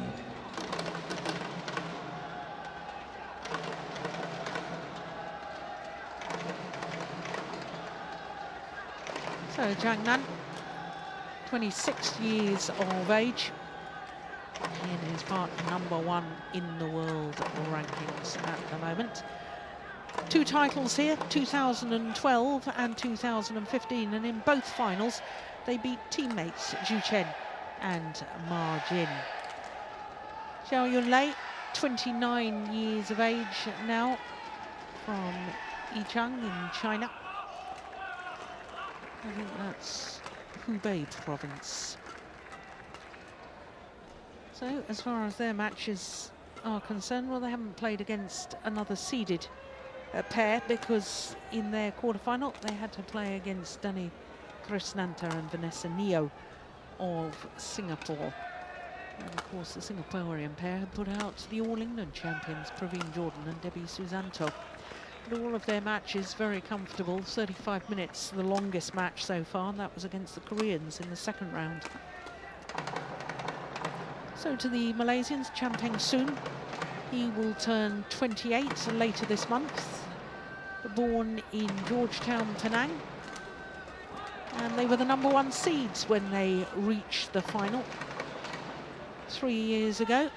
Lost out to Joachim Fischer-Nielsen and Christina Pedersen, who, as we saw from the draw, they've just lost their semi-final to the Indonesian pair.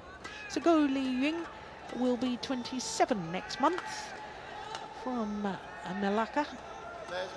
Historical city centre, isn't it, in Malacca? UNESCO World Heritage Site, I believe. Well, as far as their matches are concerned, they beat the 2014 winners and 3-time finalists Zhu Chen and Ma Jin in the 2nd round. And then yesterday in the quarterfinal, if you were with us, you would have enjoyed a thrilling quarterfinal against Tichapon and Teurat Tanachai.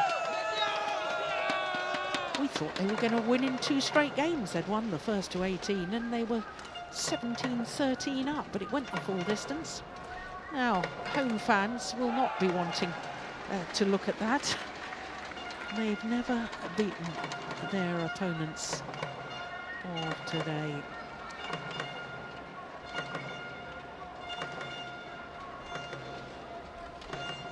So Christian Johannesson, our umpire, and Jitarut Tanukarapat of Thailand, our service judge. Ladies and gentlemen, on my right, Zhao Yunlei, Sainan, China.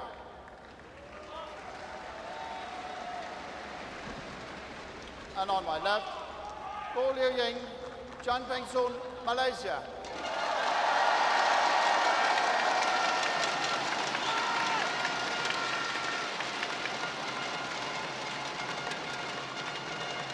Zhao Yunlei to serve, to Peng, level, play. So the defending champions and two-time winners of this Malaysian Open getting this semi-final underway. Now, before we progress any further, must just say the head-to-head that we were just shown said 7 and love. It is actually 9 and love. I've just double-checked it, and that's even more ominous, Steen, for the Malaysian pair. Yeah, difficult task ahead of them, but I mean, we just saw 1-0 erased from the win column by Ratchanok Intanon, so maybe it's the day for Peng and Ying. Yeah.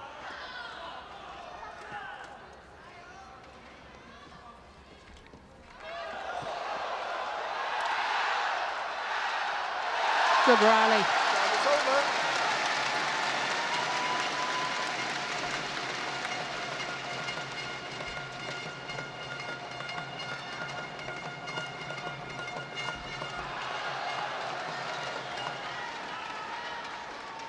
One all.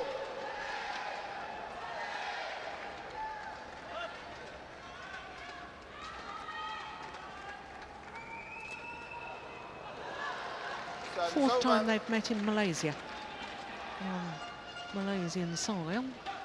Not only have the Malaysian pair never won a match, they've never won a game. It's never been taken the full distance.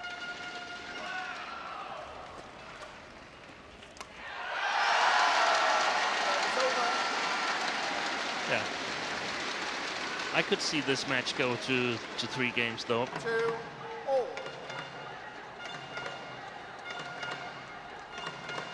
If Go and Chen can get the attack on this side of the court here, they have a great chance, I think, of winning a game. Oh, service fault called. Well, we saw yesterday when he was faulted on his low serve, then he started to get the, oh, well, that was a flick serve. He started to get the jitters, didn't he? Yeah, I have to say, I don't really agree with the service judge here. I couldn't see the mistake. No. 4-2. It's but we have a better position. We have it in yes, slow. Absolutely.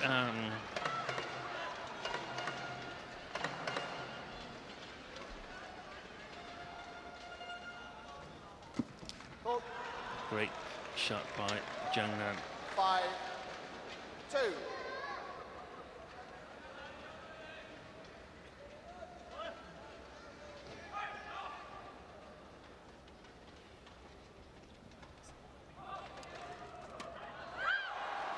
Service over.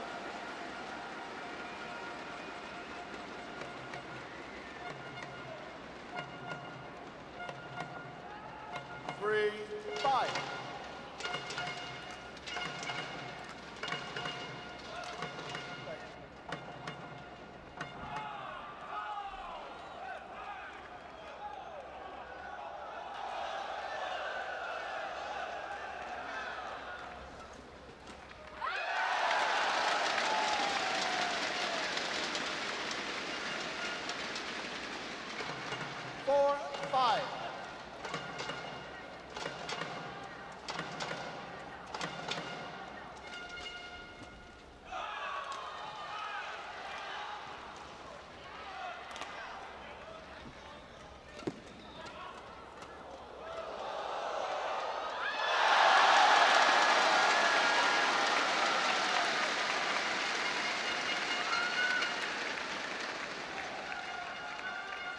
Yeah, it's clever. 5-all. Yeah, good control from Chen Peng-sung to get it away from Zhao Yunlei.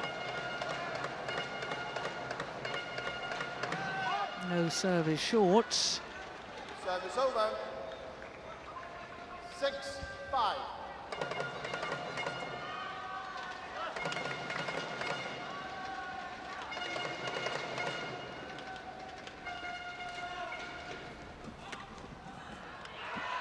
Oh my goodness.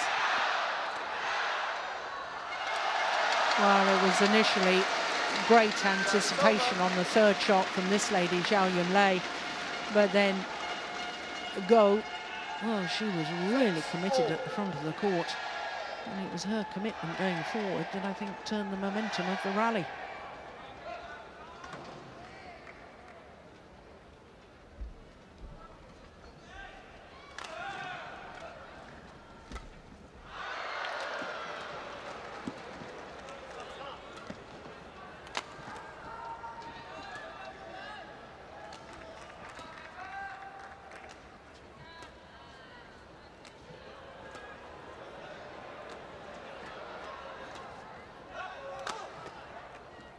Going wide.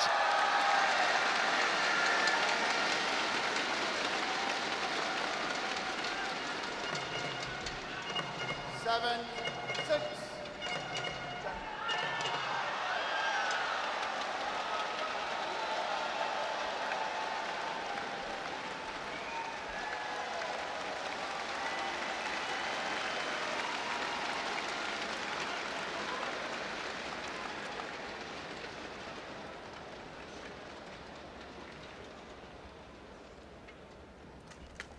That's a good return of serve.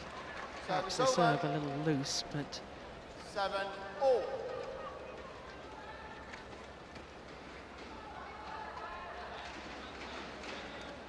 will she go down as one of the all-time greats, do you think, Zhao Yunlei? Definitely one of them.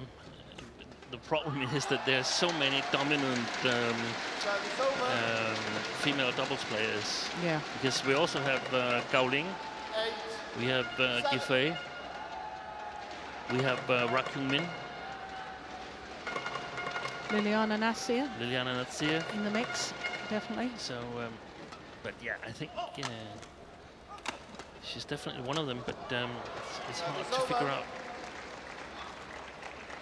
who's the greatest. Yeah. Always difficult to figure out because, I mean, so difficult to compare. Yeah, absolutely. I mean, the fact that she has 10 World Championship medals.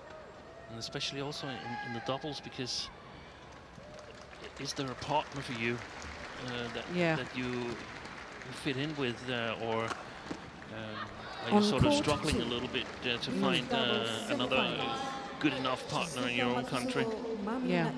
Japan versus Tang Yuan-ting. Yeah, and I think we've got a perfect example at the moment, because I know you and I both rate Zhang Nang very, very highly, and we think he's a superb mixed doubles player. There he is, and very good men's doubles player as well. Now, Ma Jin, who has been playing with Zhu Chen over the years, I don't think he's quite as good as Zhang Nang, and therefore, obviously, Ma Jin's results don't look as good. Exactly, Yeah. exactly. Service over. And the same when Ma Jin played with Wang Xiaoli, they were quite a force in the women's doubles. Yeah. But all of a sudden, Wang Xiaoli was playing with Yang, and that also became a really, really strong pair. So it's not so easy to say. For instance, what about if Natsir had a women's doubles partner fitting her playing style? Could she have been a dominant force from Indonesia as well? Yeah. And definitely, I think the best example is actually Kyung Min, who of course had really good mixed doubles partners, but they couldn't really find a women's doubles partner that was able to match her. 11-9. Interval. So a 2 points advantage for the two-time champions. The big game interval.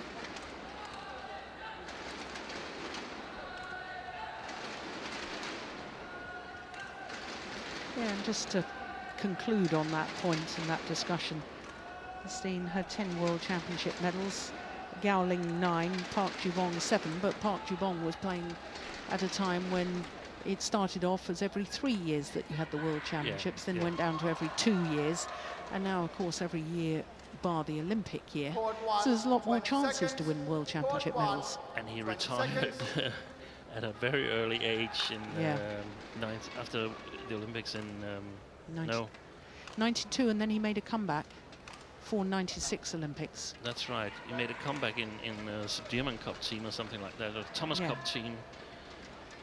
He played men's doubles as well with Kim Dong-moon. That's the best men's doubles I've ever seen, playing only one tournament. Yeah.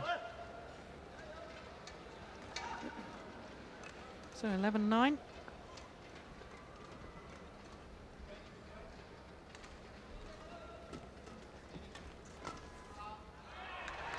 Gosh, that's gone a long way long.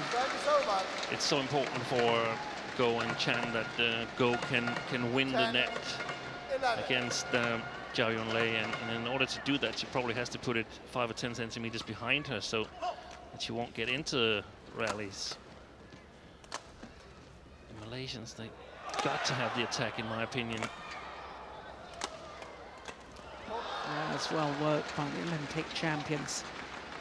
So the Chinese pair have a little bit easier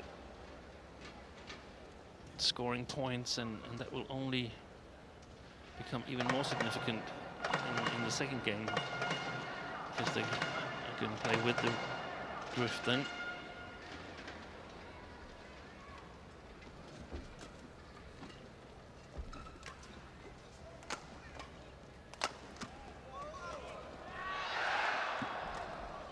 That's long.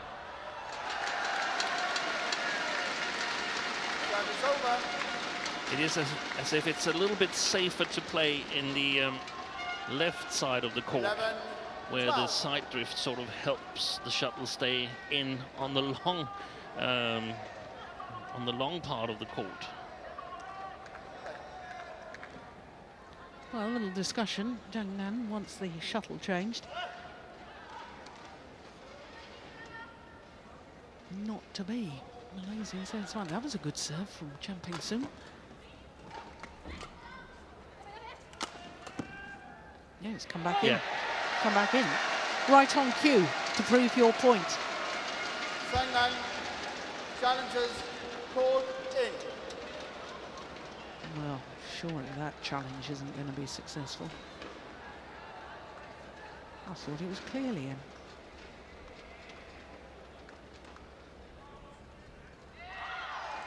Yeah.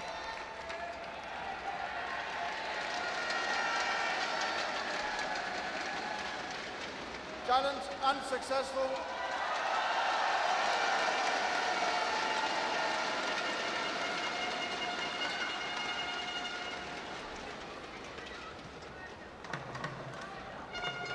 All. Saina, Zhao Yunlei, 1 challenge remaining. Late. So back level.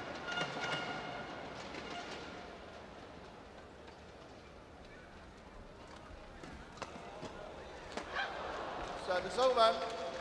Yeah. Serve out wide, but it was just too loose, wasn't it?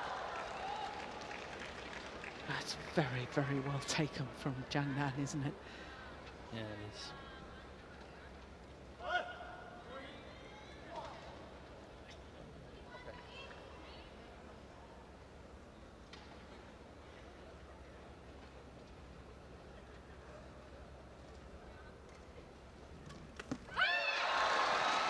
Service over. 13 all. Saina, stay on the court.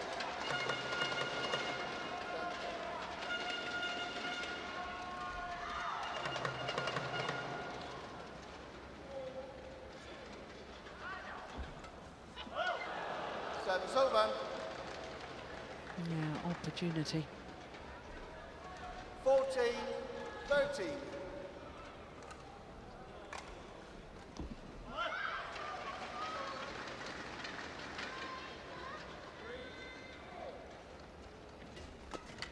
Oh, good reactions. Yeah, and well played from Go Liu Ying. 14 all. Yunlei.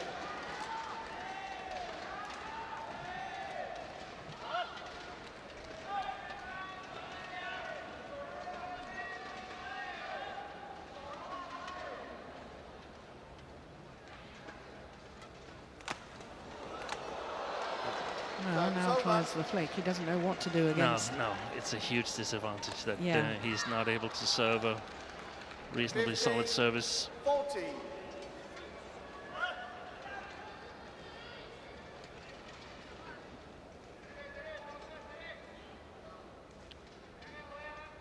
We've seen Zhang and Zhao Yunlei a number of times, but I never remember us discussing that one of them had service problems. No.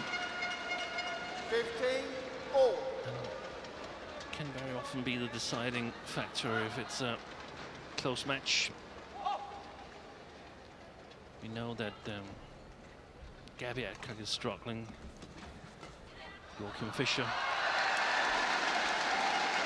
So it shows that you can still play on a top level, but what if they've been really solid servers? How Yeah. good would it have been then? Yeah. So into the lead.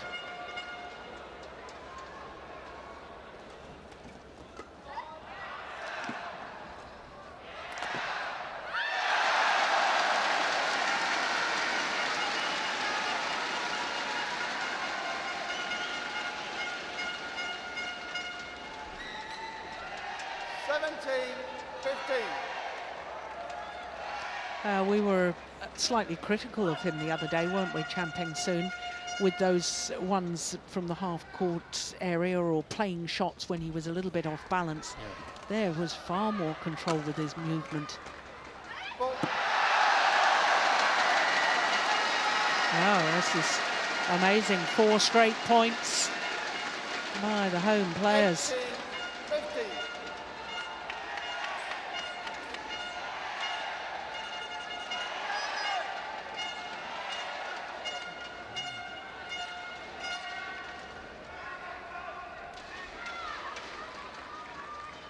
Good serve. There's an awful lot of strapping on her thighs, Zhao Yunlei. 18. I was wondering whether the increased level in women's doubles could have something to do with it. It's not so easy as it was before for the Chinese women's doubles to go far in tournaments. It's gone wide. Ah, that's a very good point. And of 17. course, 18. Shin, her partner, lost in the quarter-final stage to Matsuo and Nato.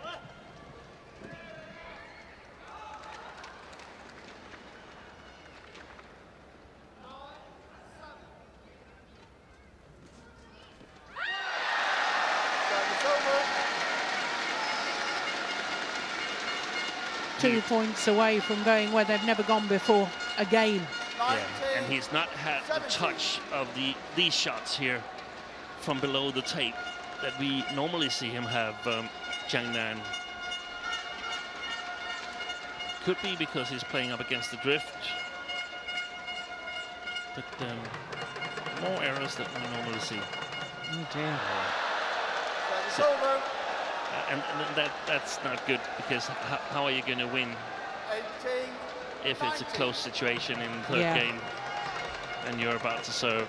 You have no choice but to flick.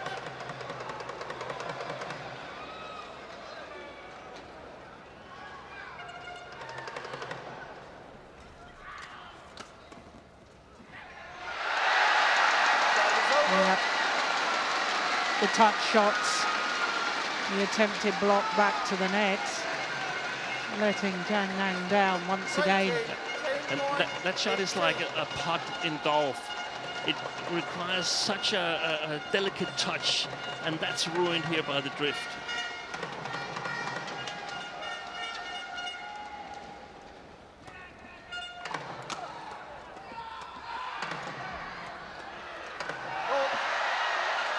Yeah, it's a double hit. It's over. One of the game point opportunities has come and gone. 19-20.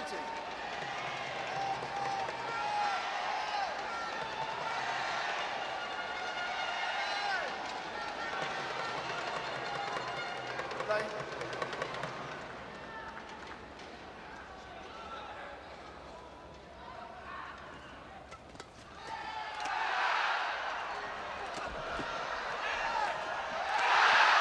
Oh, that's brilliant.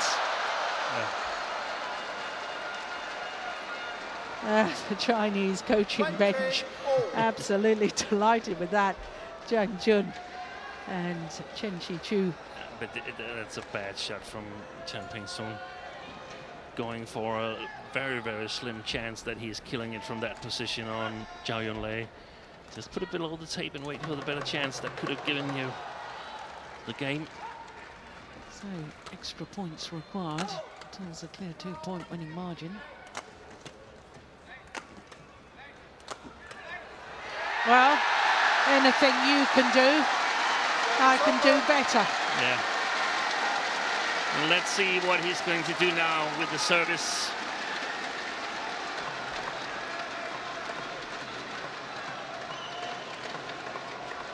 Yeah, this time it's a go.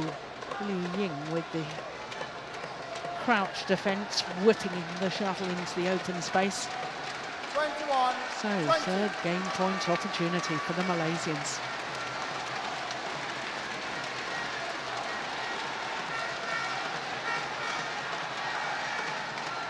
Jung has been checked.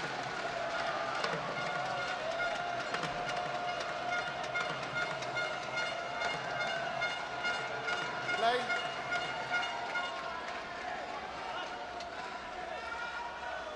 Yeah, Zhao Yunlei is saying I can't see the shuttle.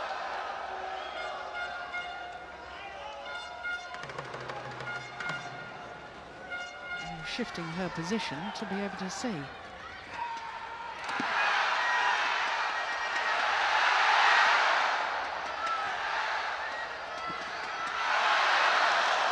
That is over.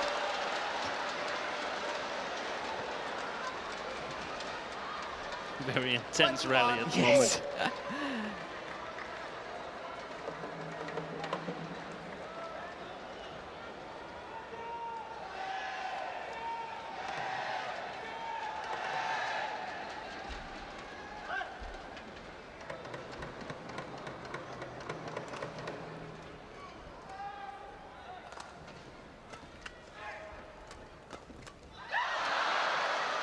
So, having saved 22, 3 game 21. point opportunities, now the defending champions have a game point themselves.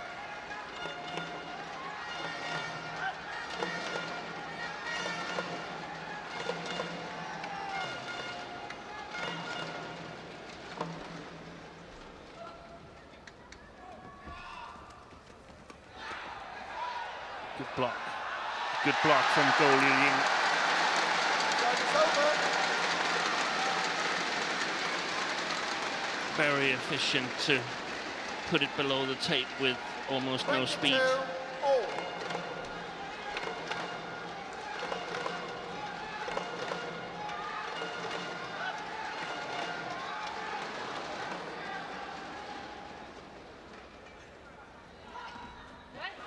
Oh, unbelievable return of serve. Got the net cord. 23-22. So, a second opportunity for the world and Olympic champions. Small match point, in my opinion. Yeah, I agree with you.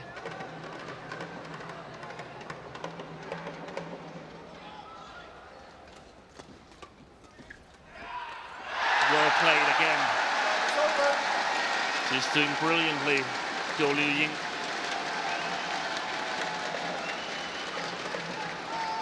23. Well, we knew they were playing well. The Malaysian pair, having won the New Zealand Grand Prix gold a couple of weeks ago, also reached the final of the Thailand Masters. But I think it's been a whole new level so far in this tournament.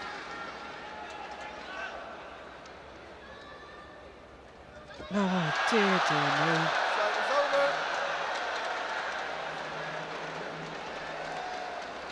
24-23. No, like the previous one.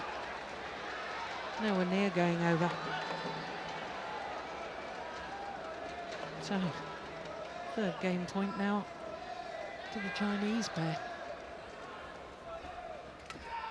Oh, that was going out. Brilliant. Service over.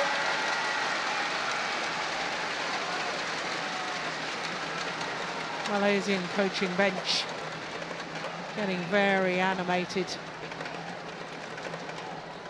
It's quite obvious that it's in goal Liu Ying's serve that the Malaysians must score 2 points in a row. 24-4.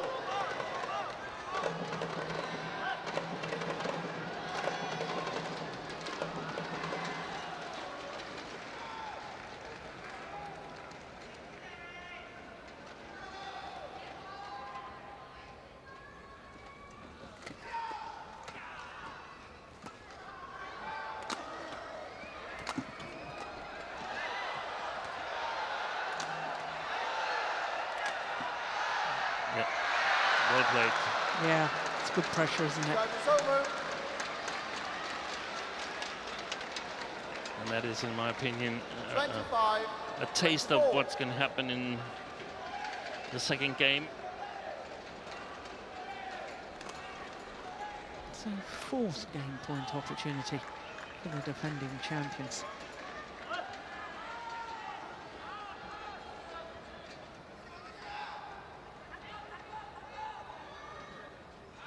Yeah, there was some flashlight going off on the right side of the hall here. Yeah, very, very distracting for the players.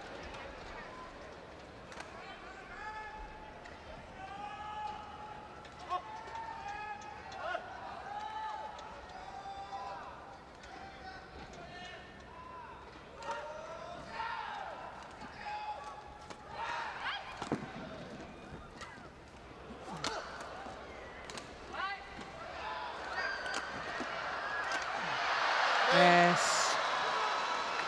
And just look at the reaction from Zhang Nan. Won by Saina. The delight 26. winning that opening game, having survived 3 game point opportunities for the Malaysians. Yep, converting on their 4th opportunity. 26-24. Yeah, look at that. Don't often see that sort of reaction from this man. 27 minutes for that opening game.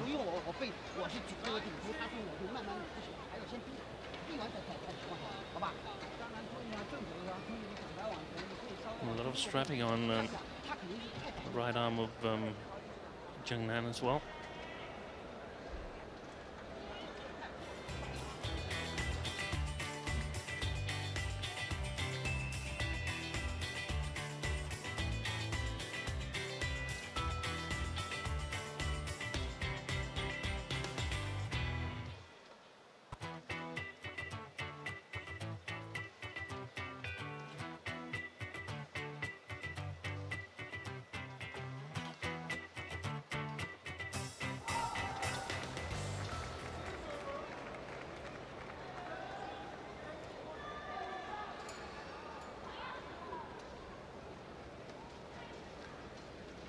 Well, Go Liu Ying.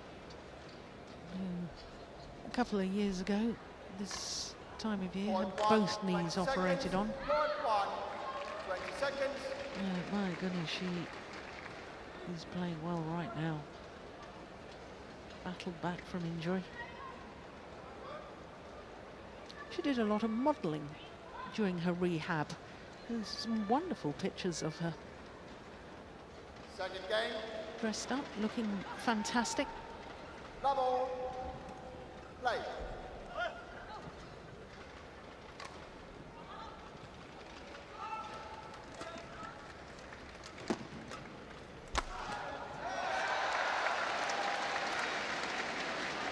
Service over.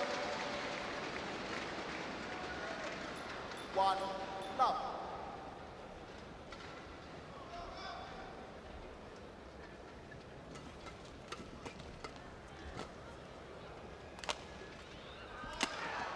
Oh, that's brilliant. Straight down the line. It's a challenge here. And it will be a wasted challenge from Zhang Nan, I suspect.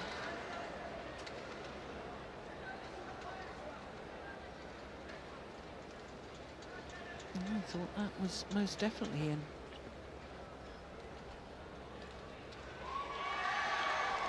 Yeah. Challenge unsuccessful.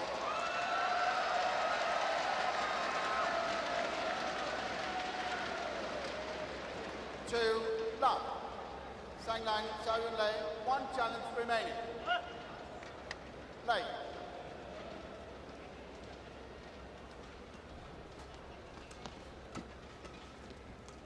Oh, look at that. Look at that. 3 Well, love. great placement and great vision. Well, it's not often that Zhao Yunlei is left stranded.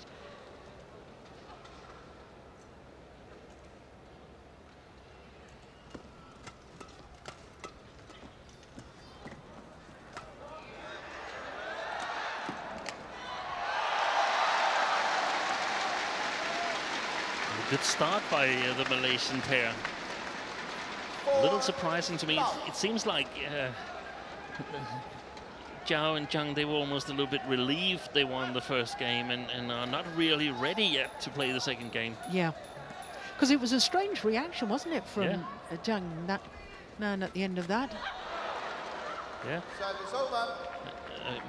I think he felt it was important because that's how I interpreted it, that he was quite confident that they could win the second game here. Yeah.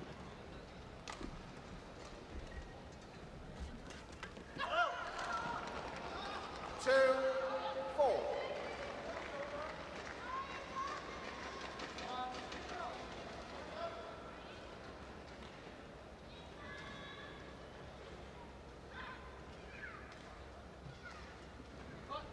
Oh, my goodness. Service over. 5. Oh, I think that might be his first service error.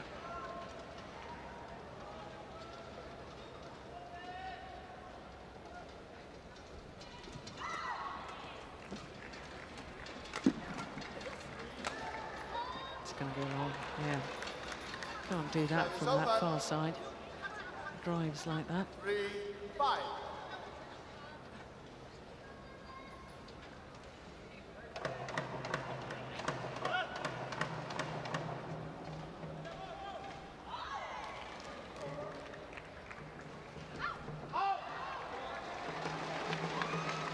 Two service faults in a row. That's unusual. Maybe we jinxed them in the first game.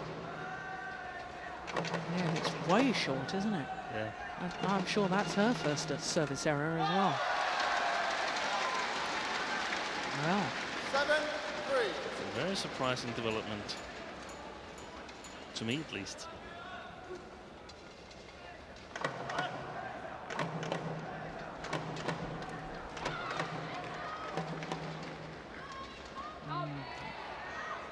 Service bit over. short.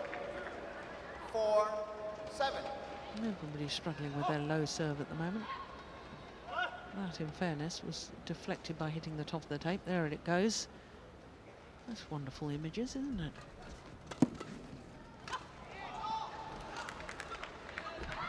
Five, 7.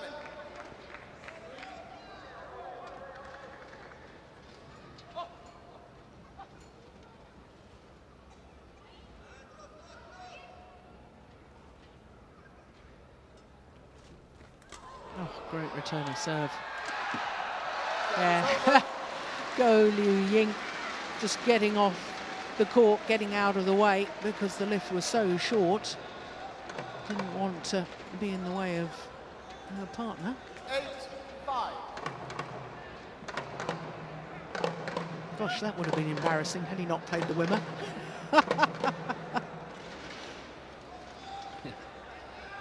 was in no immediate danger. No. She could have been warned for leaving the court.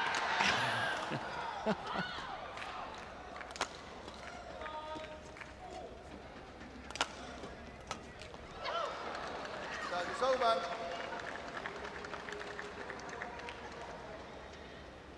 6-8.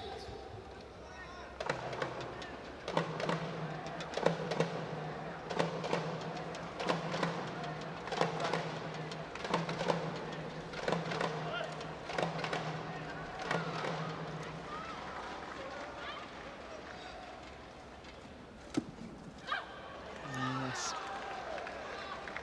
He generates power on that backhand side with that drive with virtually no backswing of the racket.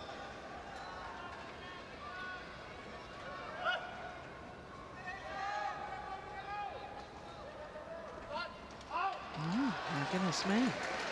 Service over. 9-7.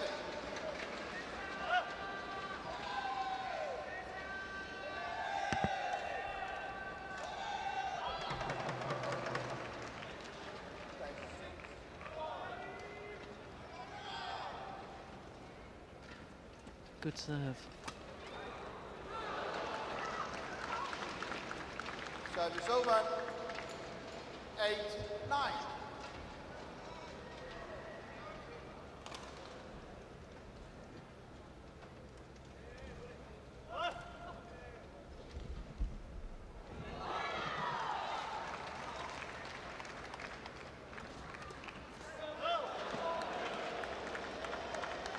Yeah, defending champions back level.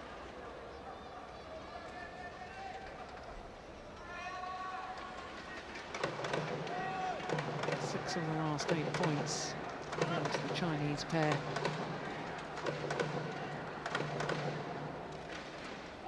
Oh, service fault called. Service over. No, I'm surprised at that. Thank you.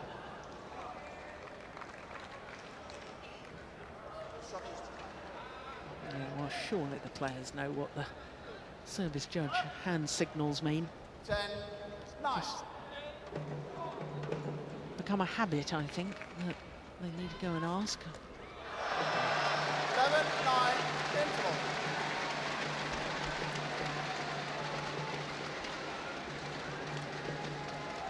Wow, just deflected by the net there.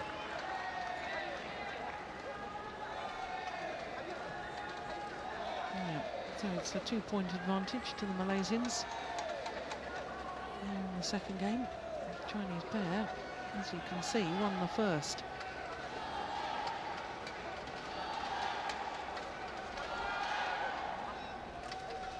Ying talking to Polii Ying. There she is.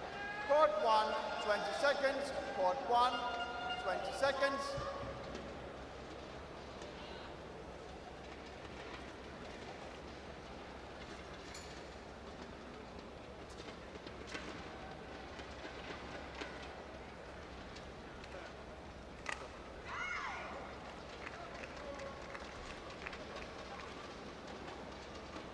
Under the chair.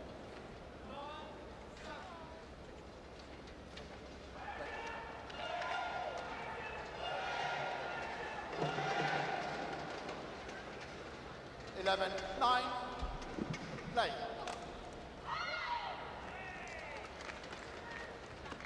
No. Well, that was, oh, it was a better serve, and then he didn't follow it up. Service over.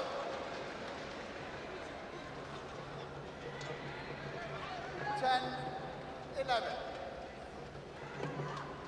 He was watching it. Oh no, it wasn't going long, I think, as well.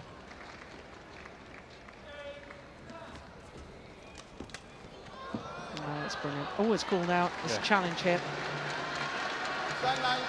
Yeah, and I agree with the challenge. Out. Are you sure? I think the Chinese will be out of challenges for this game. I need to win this. You're 1-0 ahead of me. Well, part of it was the... Yeah. Challenge Well, correct unsuccessful. to challenge because that's been overturned. Was out. 12-10.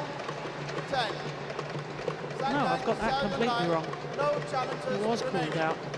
It was called out. It was called The out. challenge yeah. was unsuccessful. Yep, sorry.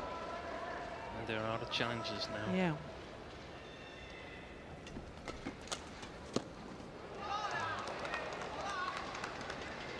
Service over. 11-12.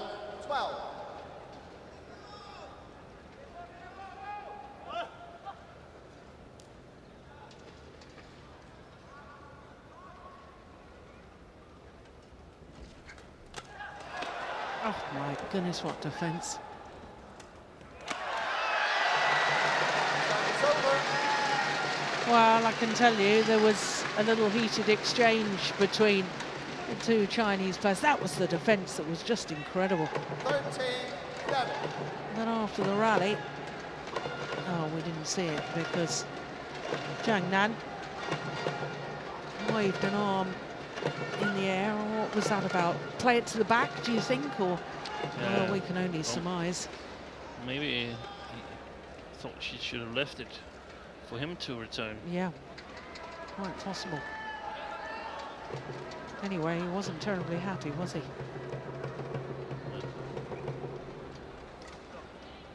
13-11.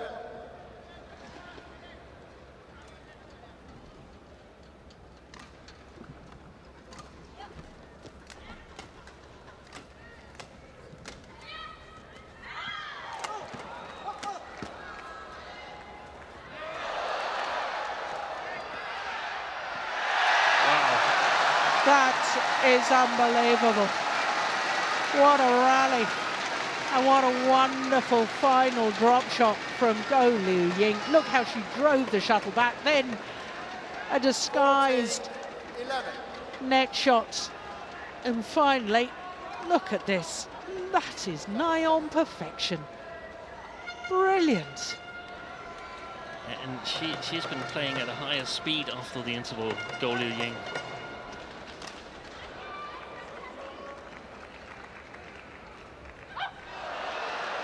Oh dear, oh dear. 12-14. Now that's at least 3 service errors and a service fault. 4 points given away in Champion Sin's service.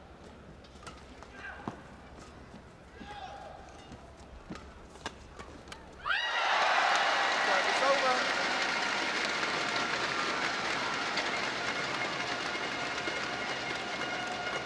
15-12. Yunlei.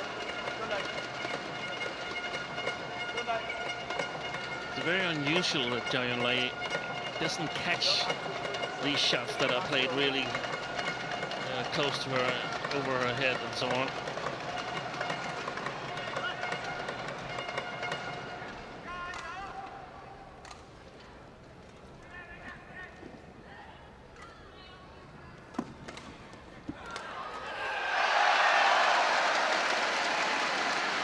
She apologises for hitting her opponent, but she was ready and waiting. Look how she moved forward before Zhang Nan had played his shot there. Great anticipation.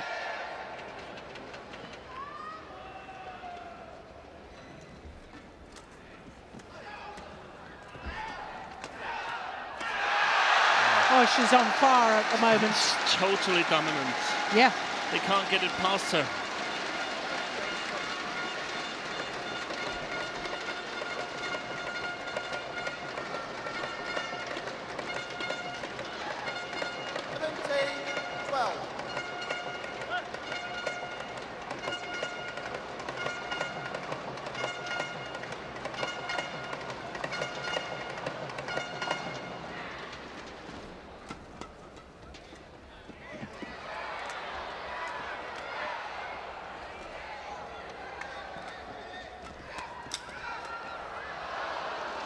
Clash of rackets. Service over.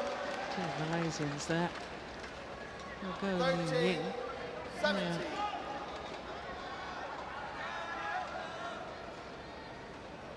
Not the final one, but she was on her knees earlier on in the rally.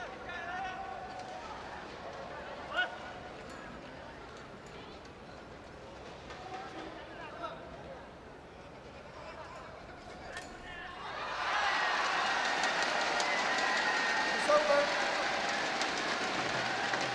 Steve, do you remember which side they started, the Malaysians, when we watched them yesterday? 30.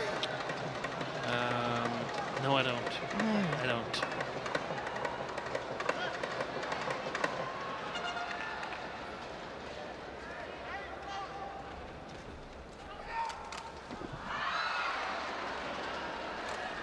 It's over. 50. Yeah. Nice shot.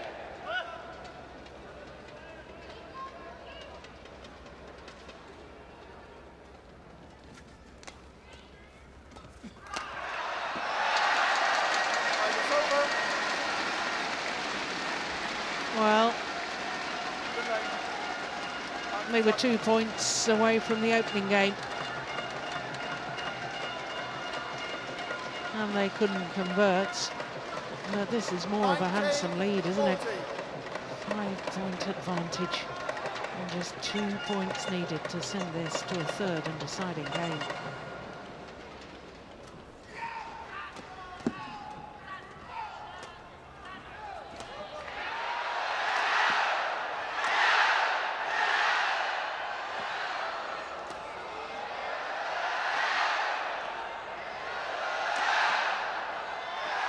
What a great defense from Yunlei.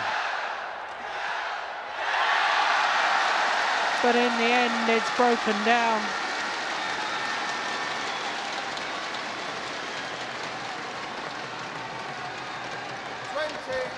Game point opportunities for Peng Soon and Go Li Ying.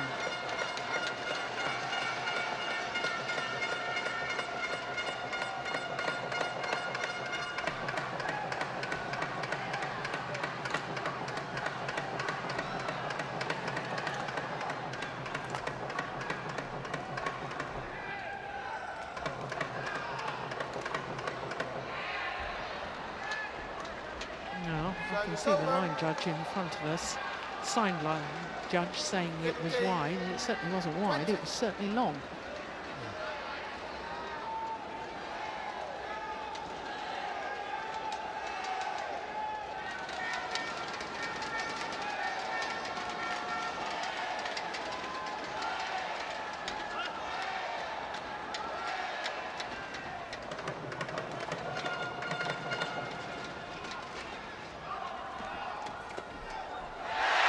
It's one game all. For the first time in their 10th meeting, the Malaysians have taken at least a game. Can they take the match? One game apiece, 21-15.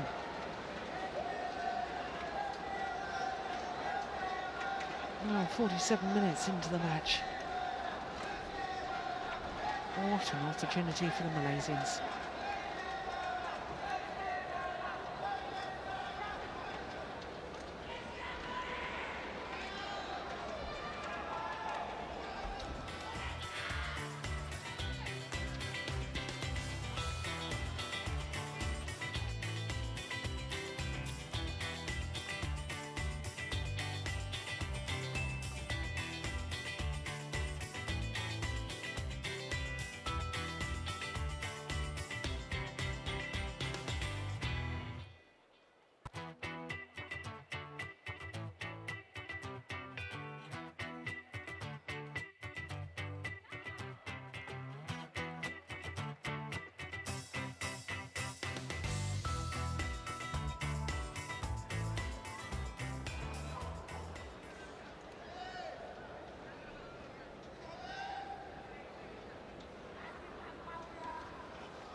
Court 1, 20 seconds. Court 1, 20 seconds.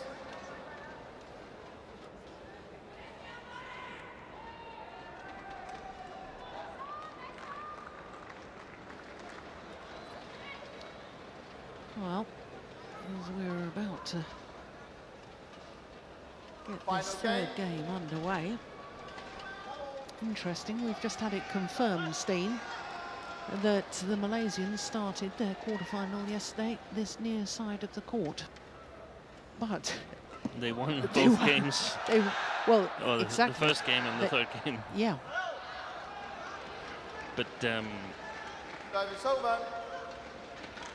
it's really interesting, this third game, because, I mean, Zhang and Zhao, they need to kick it up a gear. They're playing too slow.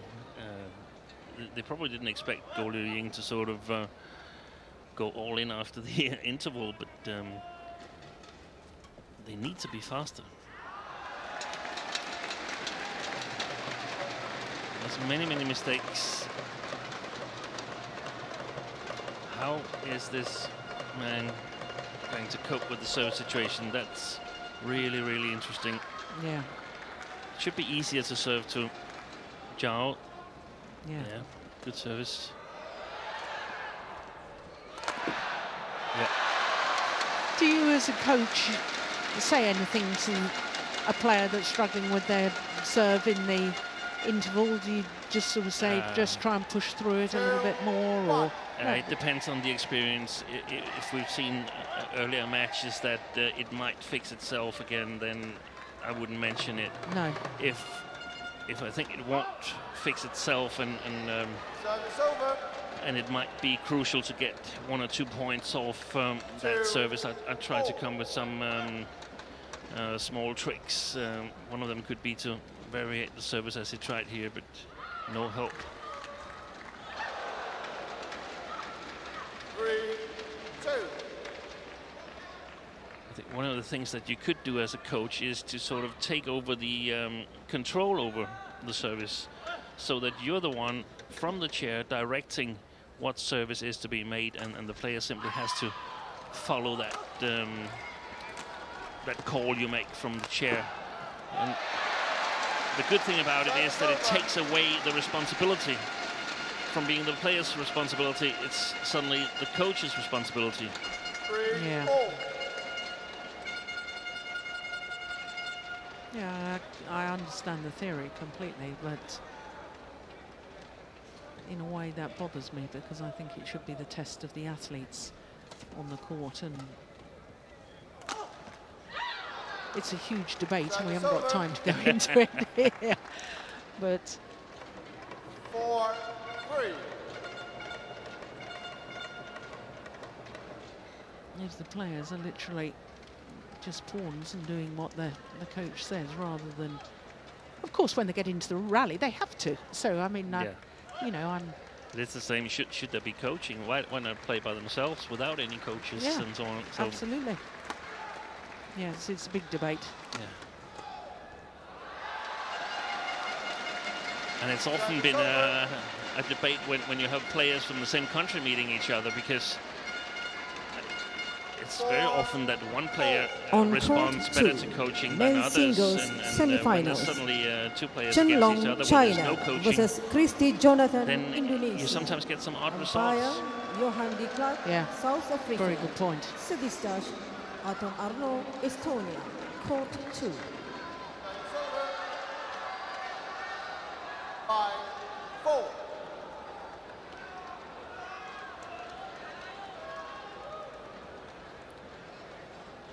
If I were the Chinese, then I would try to play a lot of shots below the tape to Chen Peng-Sung to see if I could capitalize of his struggling services.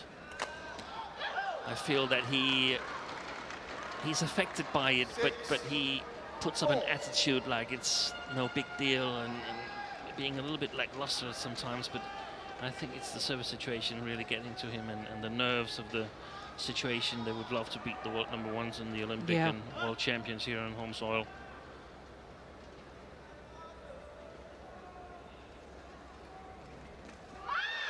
Yeah, it's a good return of serve.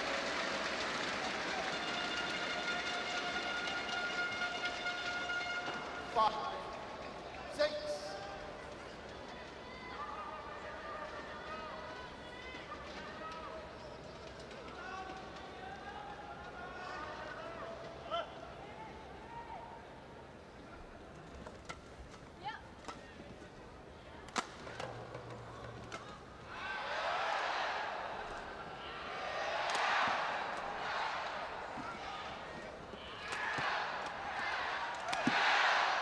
Desperation defence from Chinese pair.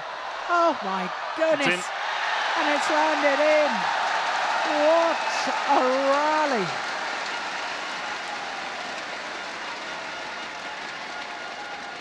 Well, first of all, the Chinese pair under enormous pressure on their defence, and then it switched to the Malaysian pair, and that did land plumb on the line. Well, I suspect that's the longest of the match so far.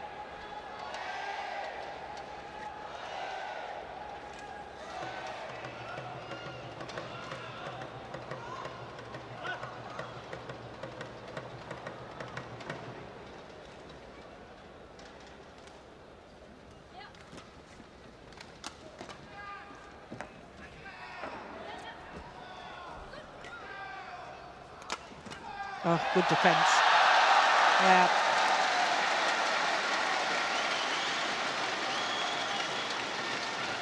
And that strapping on his elbow that almost goes up to his triceps on Zhang Nan, I feel it's affecting his smash power. I don't think he's at full speed.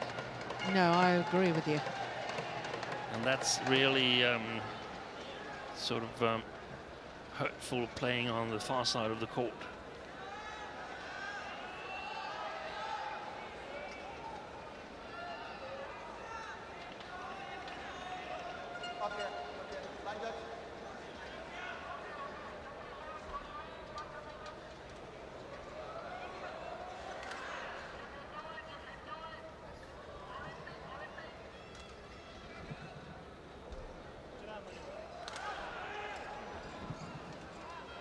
There's a lot of big events for the Chinese players to care about. We have the Asia Championships coming up later this month, and of course the Thomas Juba Cup on home soil. And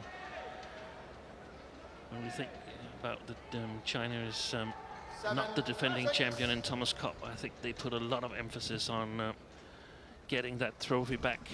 Yeah. Oh, goodness me, that's well taken. 4 straight points for a 2-point advantage. 8, Look at that. 6.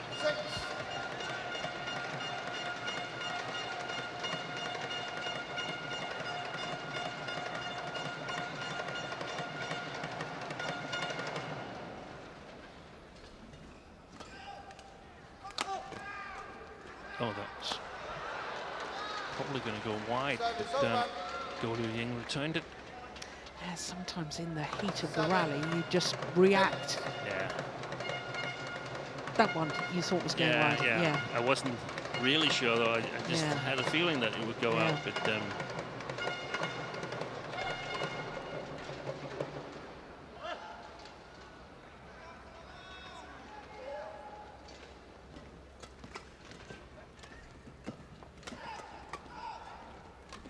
Oh, that's going Oh, wide. yeah. He's taken it. Good rally. that's long. Unbelievable. That's over.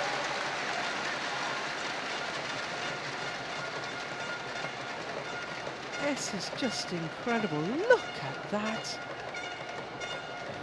She's sharp. 9-7. Where on earth did that come from?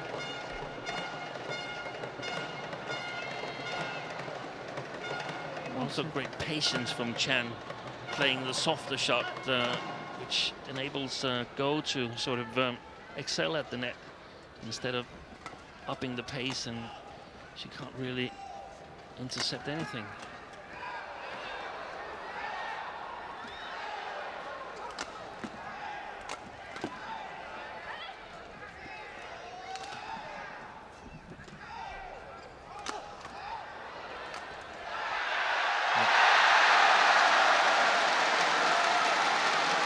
Well, this is amazing.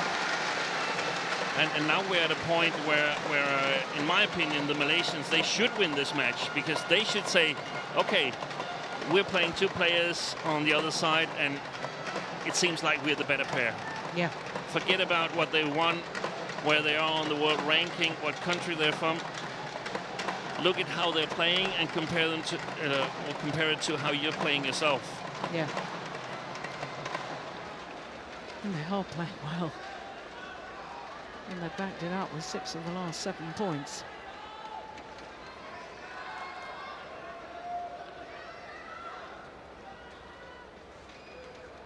Thank you.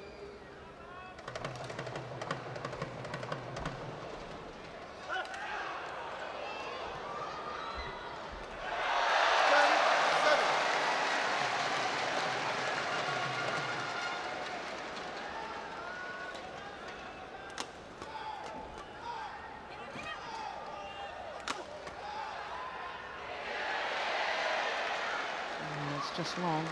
Service over. 8-10.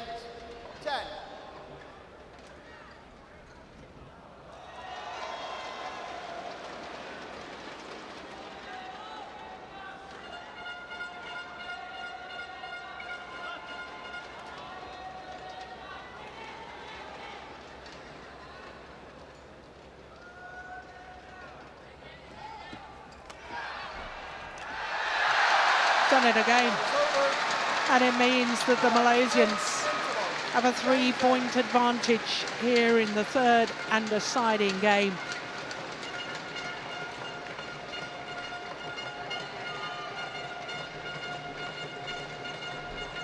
Well, quite frankly, she's a class above Zhao Yunlei at the moment. Polii Ying.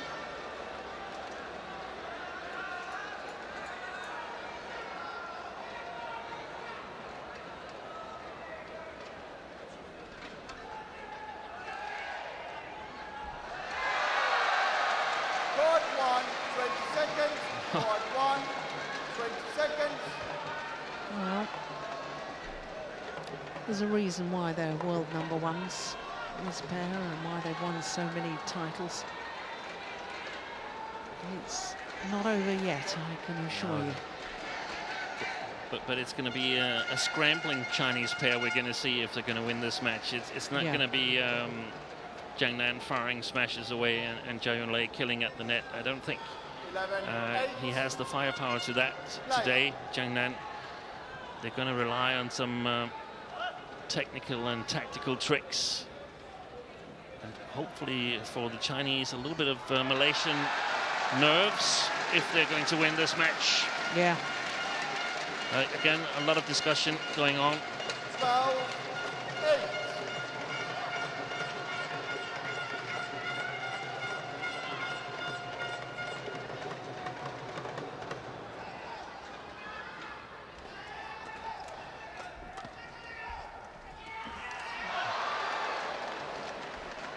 Service over.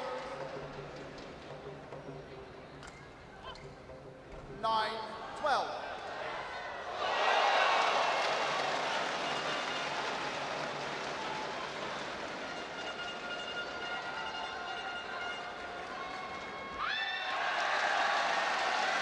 Well. 13, That's her third service error. It's been a while since they've won a tournament, hasn't it? Haven't won this year. No, but they've only played the All England this year. Yeah, so it's difficult to win tournaments. Yeah. Last one they won was the Hong Kong service over. Super Series. They won 7 titles last year, reached 9 finals 10, from only 13 tournaments, so they were fairly dominant, weren't they? I just thought about the Super Series finals where Chris and Gabiatkok won it. And That's right. Service over.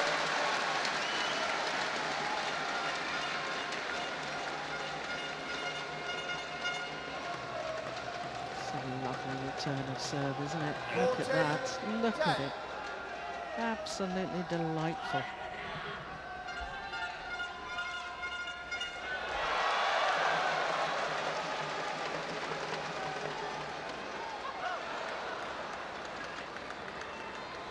Service over. 11-14.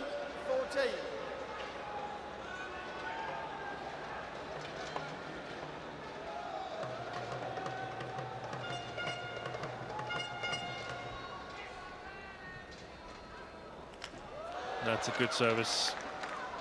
12-14.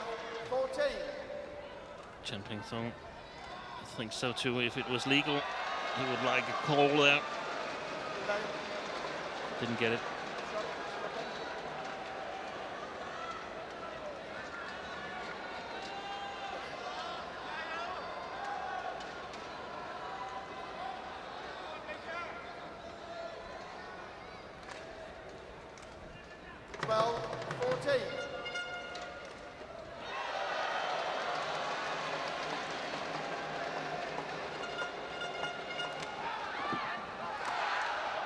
Short.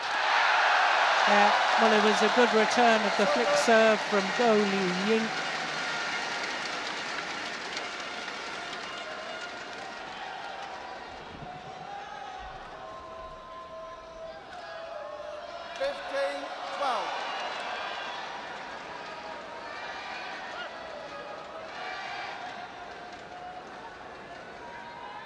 I would just flick it if I were Chen Ping-song, because I don't think he's got the smash power. Oh, it's landed in. It's landed in. Misjudgment from Zhang. Well, right at the start of the match, the Malaysian pair won the toss and chose ends. And right now, and I don't want to get ahead of myself, but it seems like an inspired decision. That serve is long, so Service over. 13. I don't know why players don't choose ends all the time. There's got, as you were saying earlier, Yeah. there's got to be a difference in every arena. Yeah. And there's a marked difference here.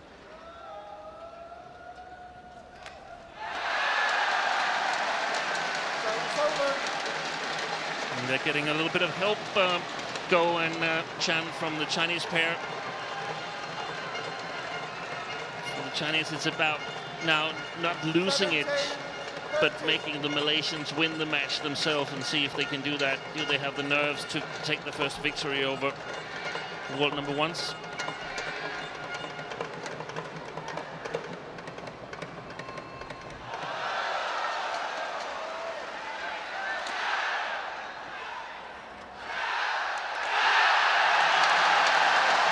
Amazing.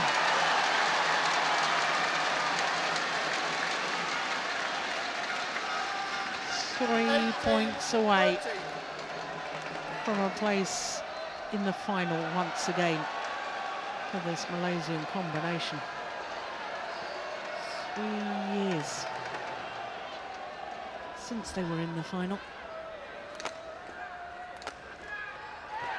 It's good defence.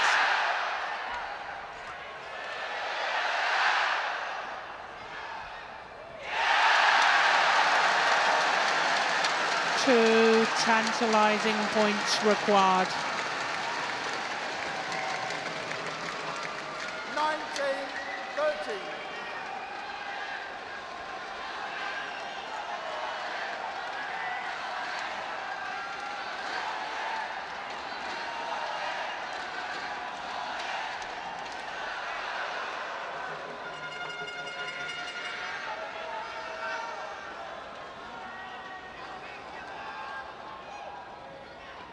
Good serve again.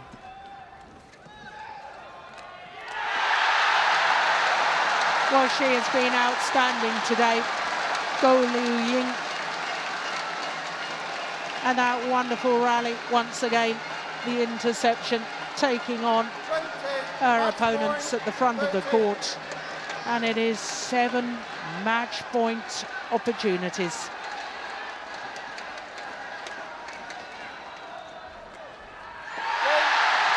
They've done it.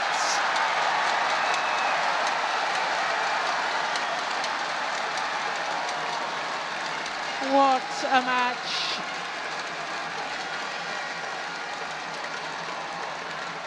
Yeah, and that's nice from the Well done, Olympic champions. A little tap of congratulations to the Malaysians.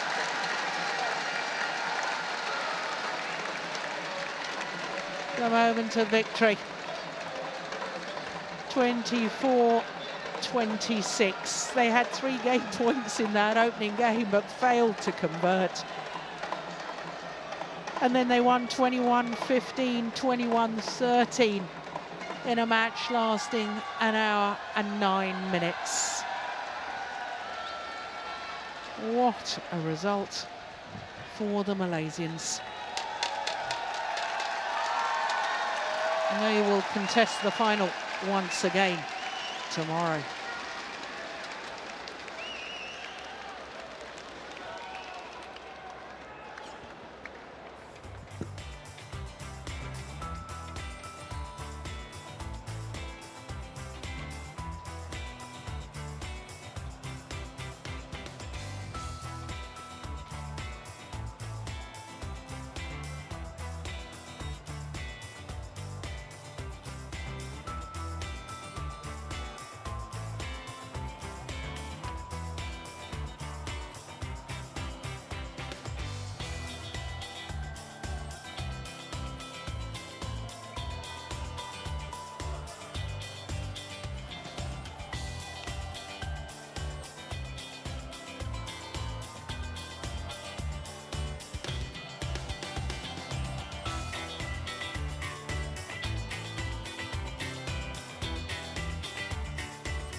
So after that thrilling mixed doubles, we turn our attention to women's doubles. And the number 7 seeds, Kyung and Shin Seung up against the Asian Games gold medalists and number 2 seeds here, Nitya, Krishinda, Maheswari and Greysia, Polii. Well, 4 different nations involved at the semi-final stage. And Tang Yuan-ting and Yang of China, the number 5 seeds, already through to the final. And that means that that is their 9th final together in only 10 tournaments played. That is quite incredible, isn't it?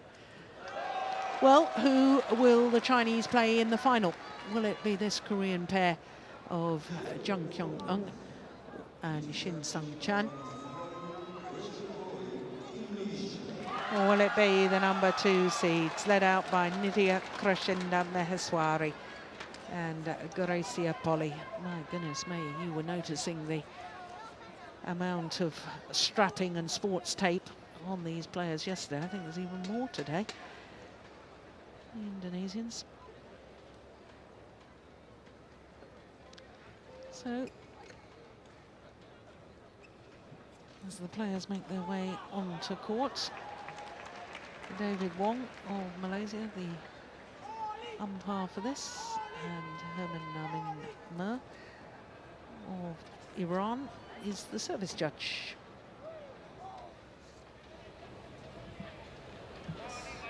Red or black? Red color, you choose. Your choice?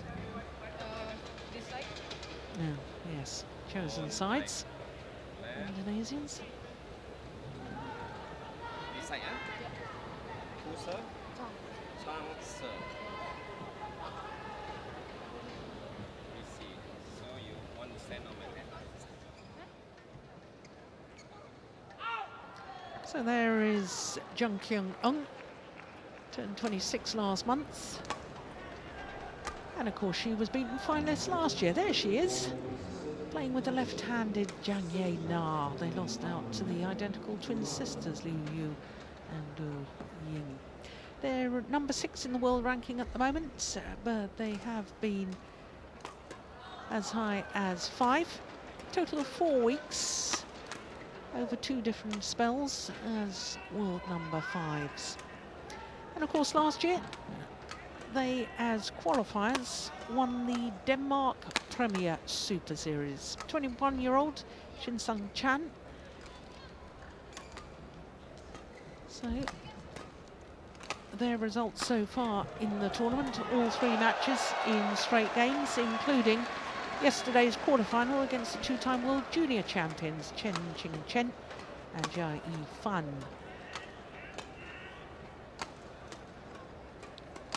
So to the number 2 seeds, and with the Indonesians as one of them that's been in a final here before, but it's not this lady, Nitya Krishinda Maheswari, 27 years of age from Blitar in East Java, and she and her partner spent a total of 7 weeks as world number 2s, but they're number 3 at the moment. And they've only played 2 matches so far in the first round against last week's beaten finalists in India, Fukuman and Yonao. They didn't have opponents in the second round. Greysia Polii, 28, as you can see, born in Jakarta but brought up in Manado in North Sulawesi. And they were supposed to play either qualifiers 1 or qualifiers 2 in the second round. There weren't any qualifiers, so they just had a walkover. In the quarterfinal, they defeated the number 8 seeds, Zhang Na, who of course was beaten finalist last year with Jung Kyung, but this year Zhang playing with Lee So-hee, and it was 3 games. So this is the first meeting between these 2 pairs.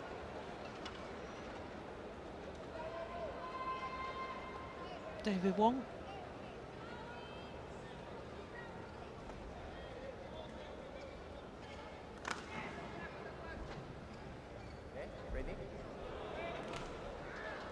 Ladies and gentlemen, on my right, Jung Kyung and Shin Seung, Korea.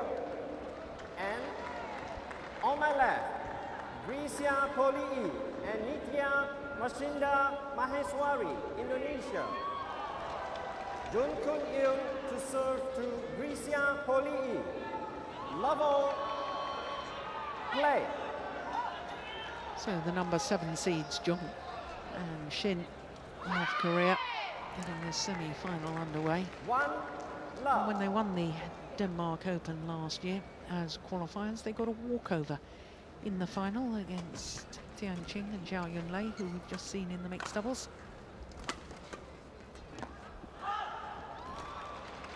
So they've never actually contested a Super Series tournament final as a combination.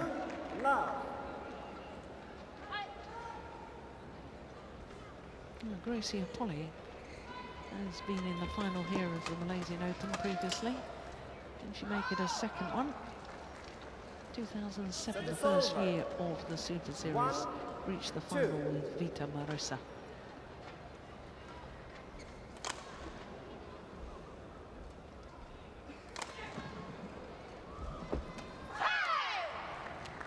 Service over. 3-1.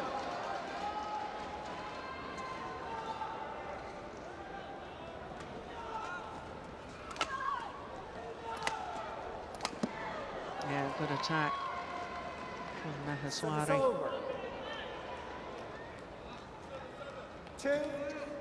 2-3.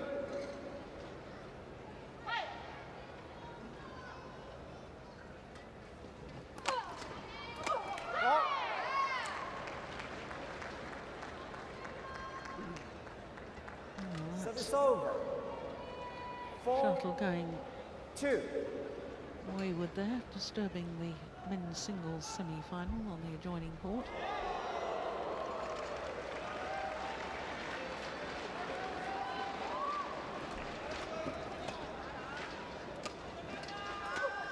Oh, behind the back there from Greysia Polii.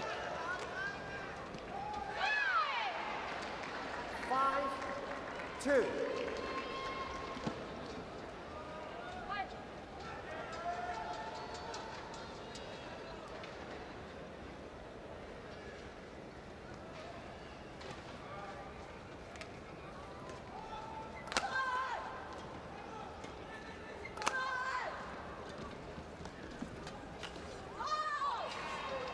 Service over. 3. Well, yesterday, 5. Steve, when we watched Greysia Polii and Maheswari against the second Korean women's doubles pair, I thought they were playing far more aggressive game than they usually do, and I thoroughly enjoyed watching that style. Yeah, definitely. I would think. Oh, that's too aggressive. Service over. But I would think that was why they chose this end as their beginning end after the toss in order to get a little bit more powerful attack. But it's been the Korean pair that's started out best.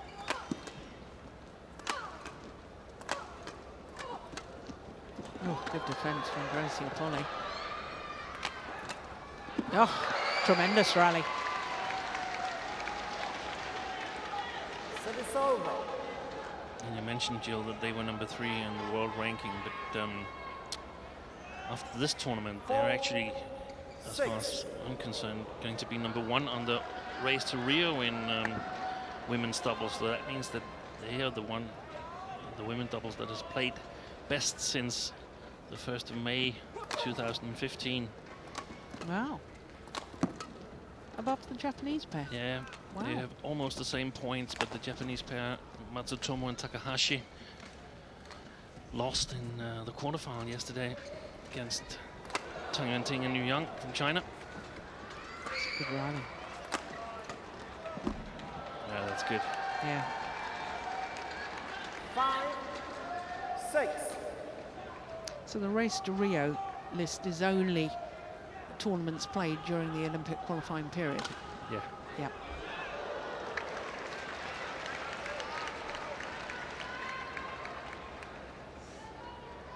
Might have a chance to go up as world number 1s as well, but I haven't really counted the exact numbers there. Yeah. I have to take last year's Malaysia Open into account, and also Singapore Open going on next week. Still part of the world ranking.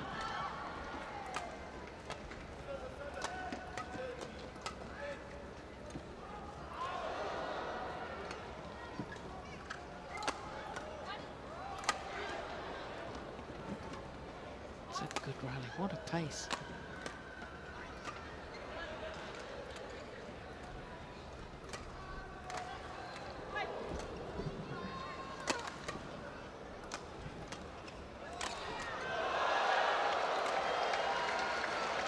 It's gone long. 6. All.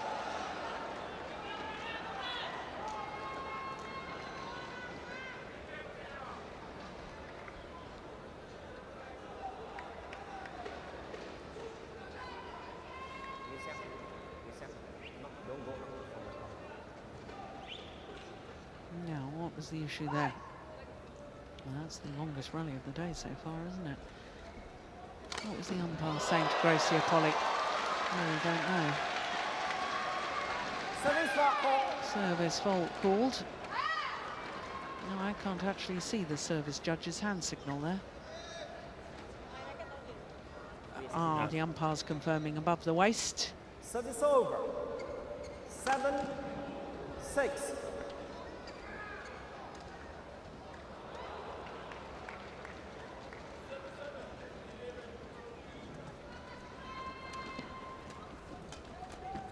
Oh, Oi. oh dear me. Yeah, absolutely got in each other's way. Now, did she hit her on the head? We had a very nasty incident last week in Delhi. Ko Seung-kyung hit Kim Ha-na on the head. Let's have a little look. it's No, just- I think we're just all right. crashed. Yeah. And Kim Ha-na stayed down on the court for about 5 minutes. They had to get the medics onto court, and 6. thankfully nothing like that here.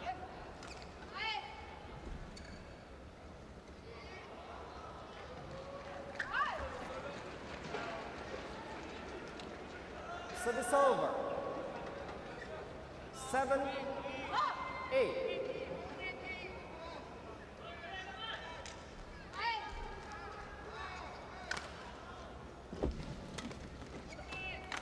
Lucky shot.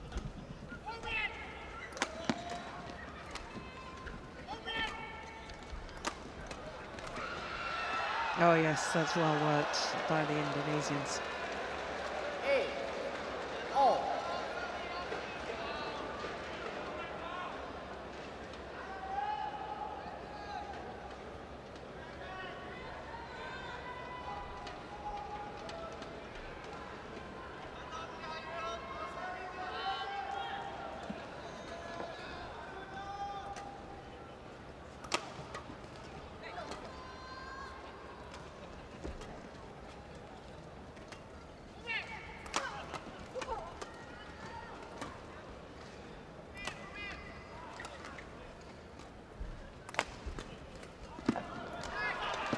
It's going wide.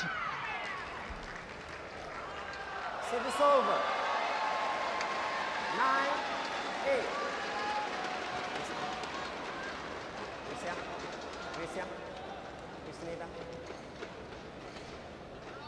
Now, what is the umpire saying?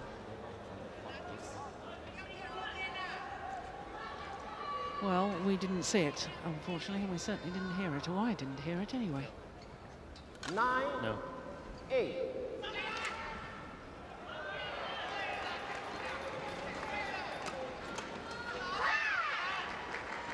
Ten, 8.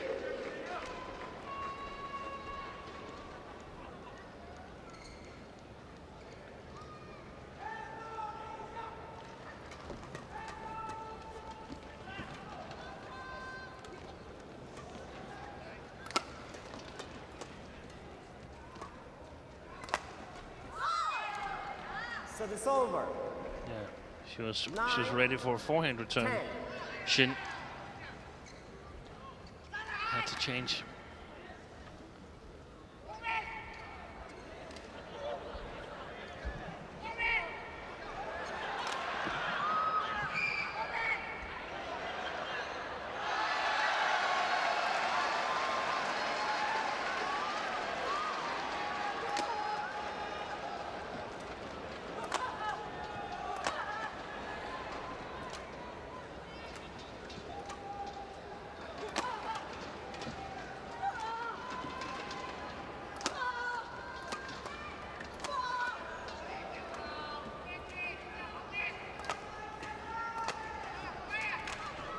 That's another good rally, isn't it?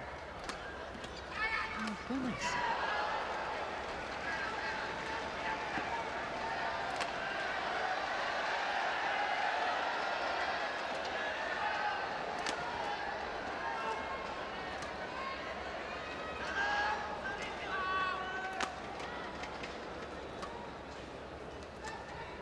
Oh. Will that be the longest rally? The longest rally of the tournament, I think. Yeah, maybe. The mid-game interval, 2-point advantage for the Koreans.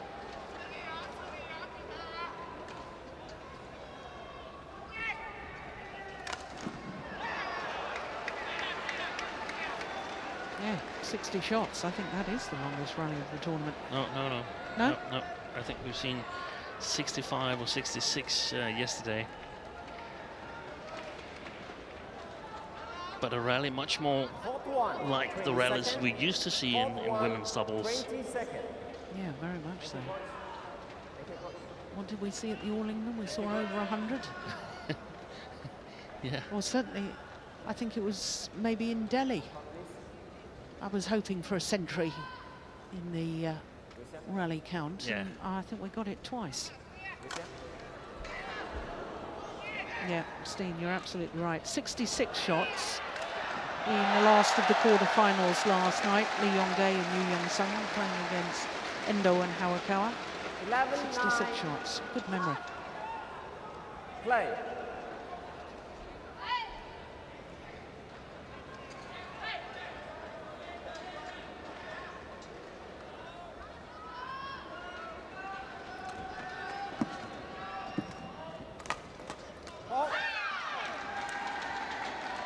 12-9.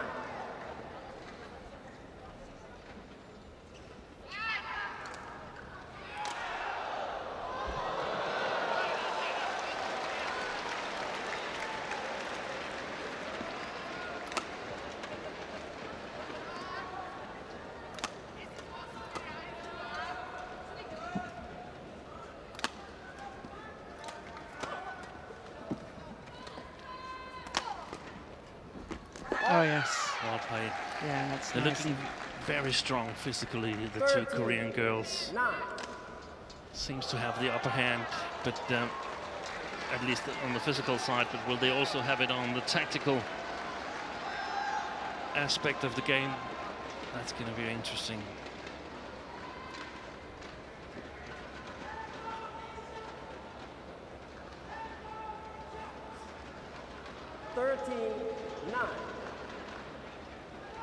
Play. Greysia.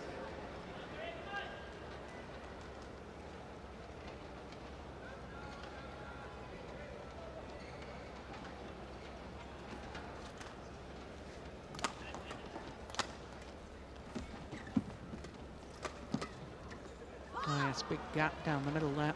Service over. 10-13.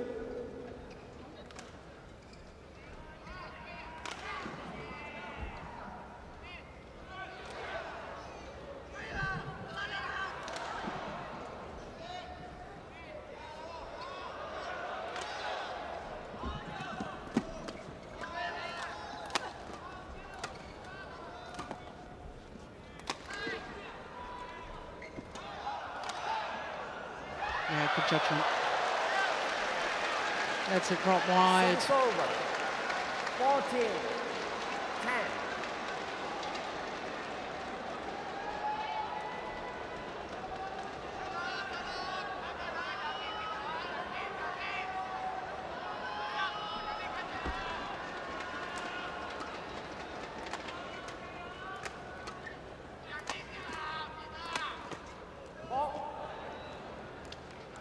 Service over.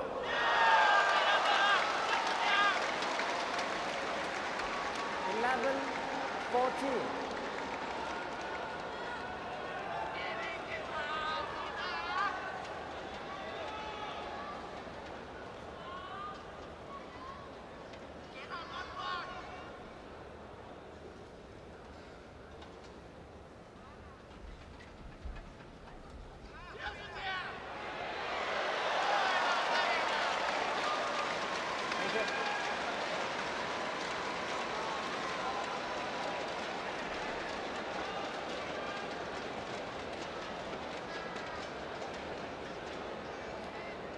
Eleven, 14.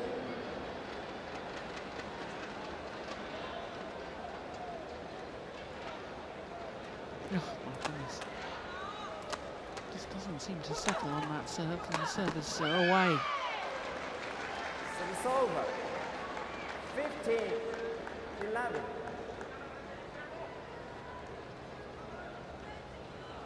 Look at the net cord in the final shot.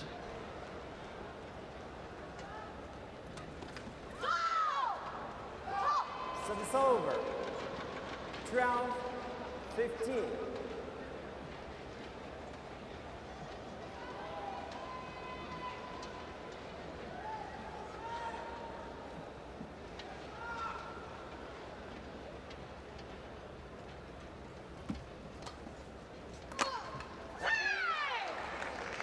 Service over. 16-12.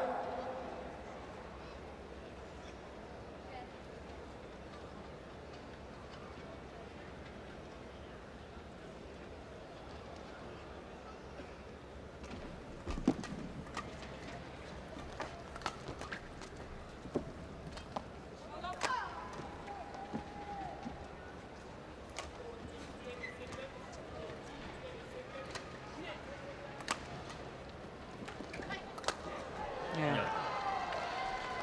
Service over. Seems like that's the best way for the Indonesians to score points in the counter-attack phase.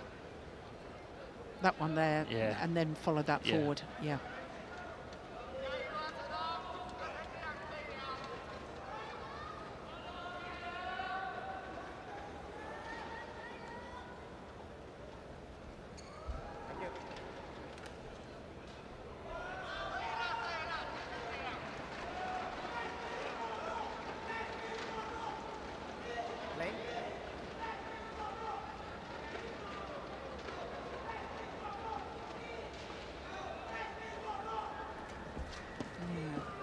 rush serve again, isn't it? That time she served low. 14-16.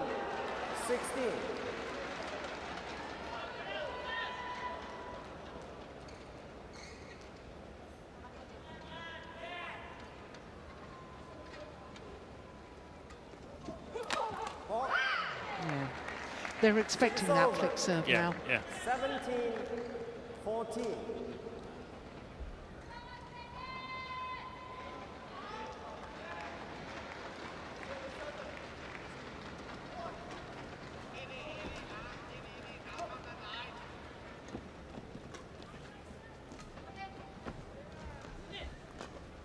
It's going wide. How many tournaments have they played together, the Korean team? How long have they played together, Jill? You mentioned that. Well, they played 3 tournaments together in 2014 and then only reformed their partnership at the Japan Super Series last year, so yeah. last autumn, September time. Because there's some signs that they're not really certain of where they have each other yet. Some situations they look a little bit too much. It's still very, very good. It's just, I mean, you can see that they're not an old partnership. Yeah. It's gone wide. Well, I have to say, when they formed these 2 new partnerships, the one that's on court at the moment, and then Zhang Ye-na and Lee So-hee. Of course, Lee So-hee used to play with Shin Sang-chan. And I thought Japan time was a little late to be forming the partnership for the Olympic qualifying period, but both those pairs have been as high as number 5 in the world. Yeah. So they've played an awful lot of tournaments since forming those partnerships, far more than the other pairs have played. And all the other Koreans, they've also played all those tournaments. Yeah. I think, was it Sung Ji-hyun who's played, the women's singles player who's played 25 tournaments? Yeah. Altogether since the Olympic qualification period started 1 year ago or 11 months ago. I think Bae Young-joo might be even one more because she played in Brazil or Mexico or something at the end of last year. Yeah, it's amazing. Well, the other players can learn a thing or two about the Koreans and how they can cope with so many tournaments. Oh, lucky net cord. Service over. 19-16.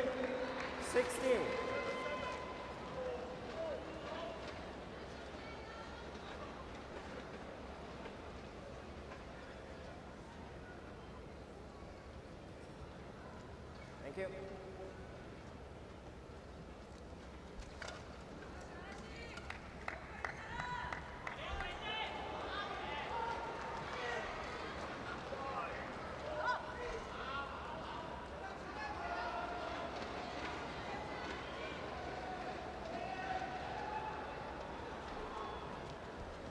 Oh, that's a great flick serve.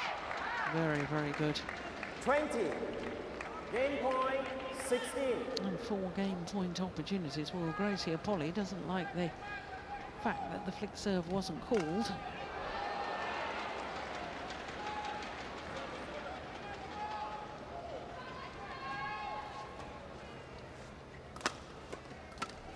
Game. First game. So, opening game, 21-16. 21-16.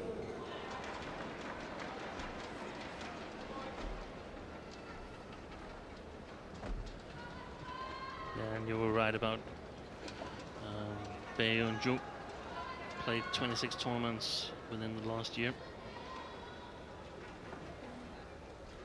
Oraki Min, Korean coach, and Yihan for the Indonesians.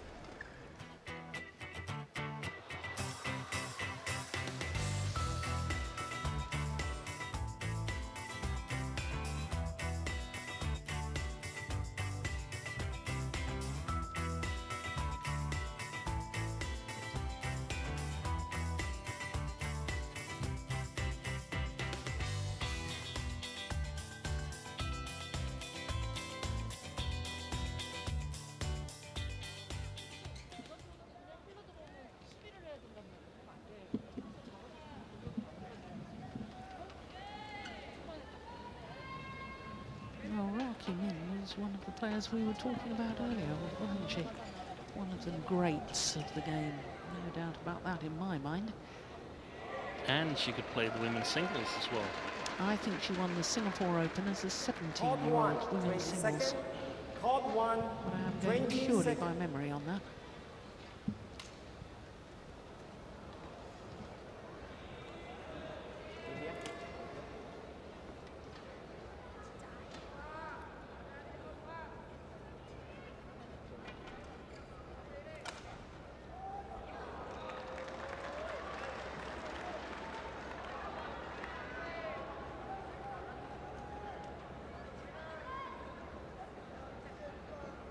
Second game, level, play.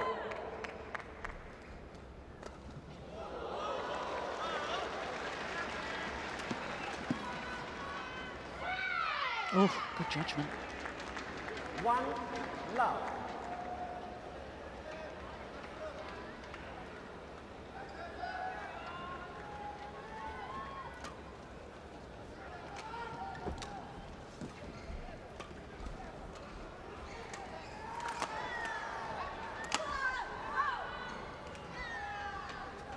Service over.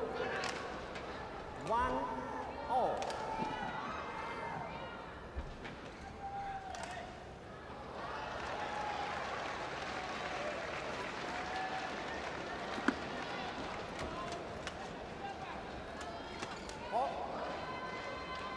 Excellent coverage by Maheswari.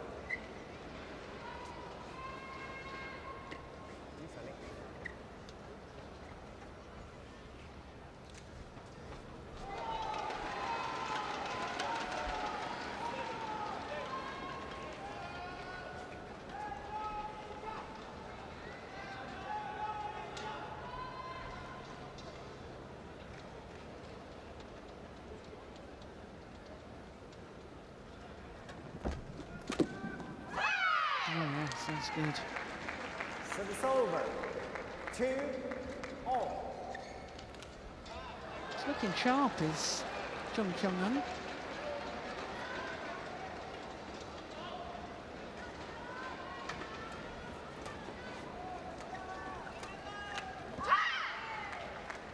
3-2.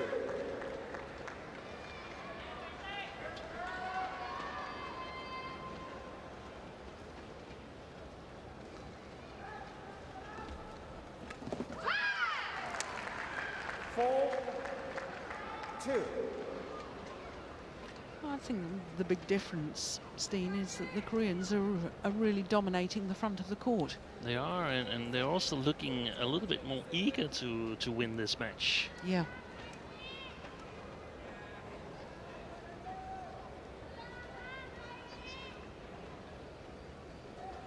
Thank you.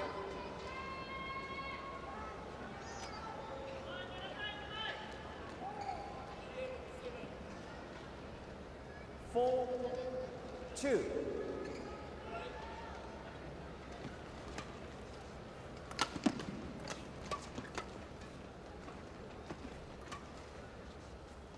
Oh, they were both going forward for that, the Koreans.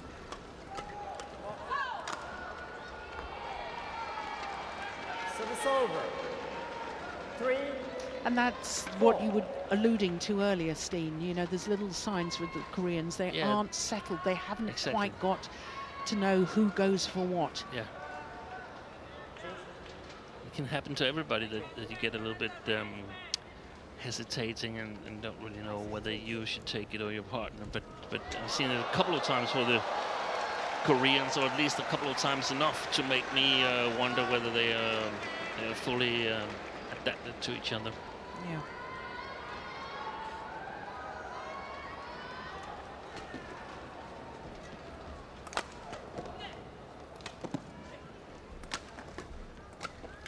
Oh, clever placement of the smash. She does have a tendency to be overcommitted one side or the other on her defensive stance. And she's very much committed there to the forehand.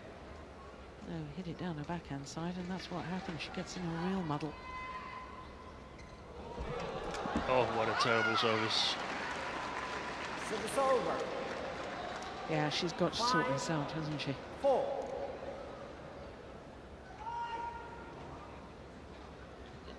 There is something about these players here who struggle with their services. I guess most of them, they have the Olympics as a target.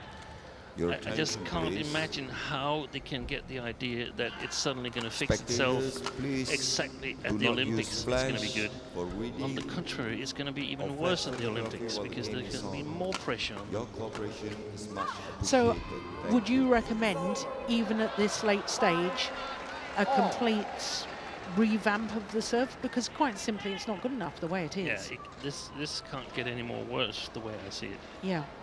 And we noticed that at the All England we saw some matches with Gabby Adcock, who was also struggling, and against the Danes in the semi-final, she scored no points in the first game in her services. Yeah, I remember that stat. Yeah. Oh, goodness me. Service over. 6. 5. And I know that, of course, they're working on it. They're working on it every day in practice, but to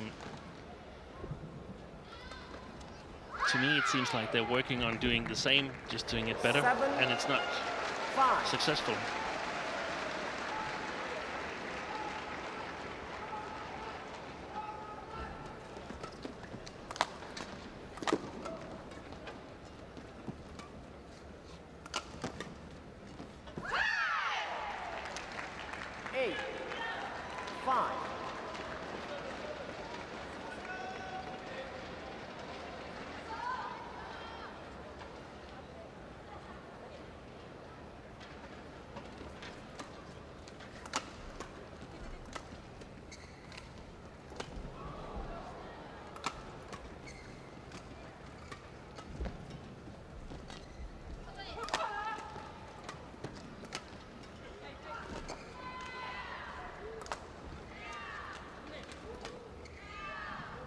Oh, that was going out. Oh, she thought about leaving it.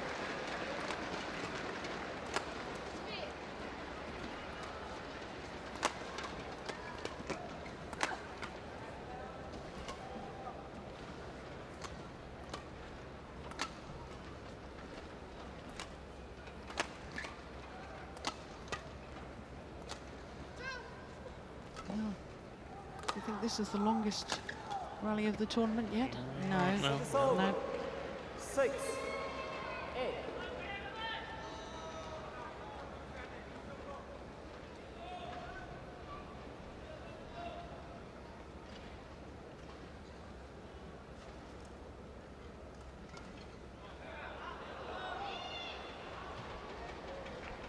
No, you're right. Not even the longest rally of this match.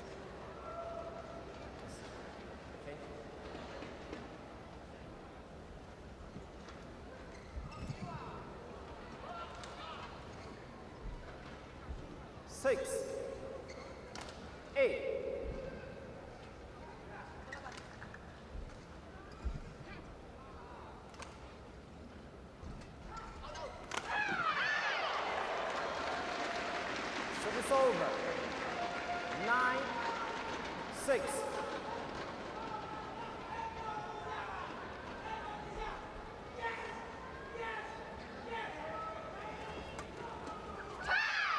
To me, the Indonesians are just doing the same thing that's seen them lose the opening game. I feel I want to see them change their tactics a bit. That's true.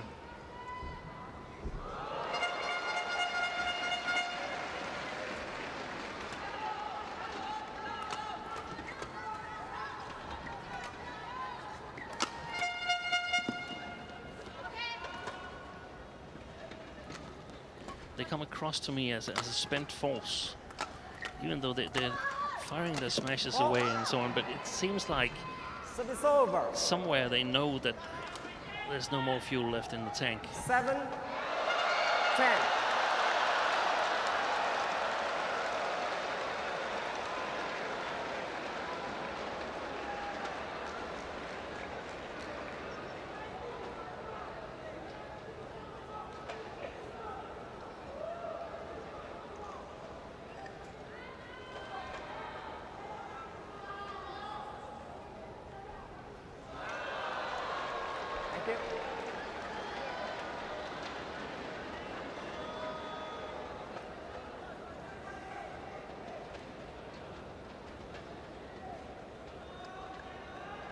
7-10.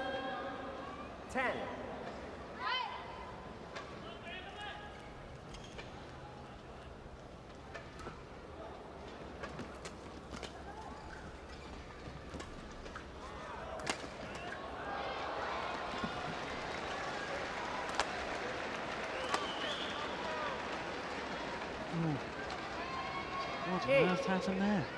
10.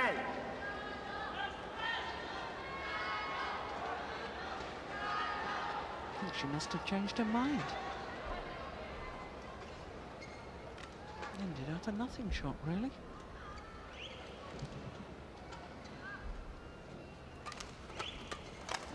Yeah, that's much more positive. Service over. She was looking sharp in the opening game, certainly. From Kyung. She and her partner, Shin Seung-chan. Another 3-point advantage. Second game, having already taken the first. And look at how we can't see it at the picture now, but Yihan, he was walking slowly onto court and saying a couple of sentences and then walking back to his chair again. And to me, that's a sign that there's certain limitations in what they can do physically, the two Indonesian girls.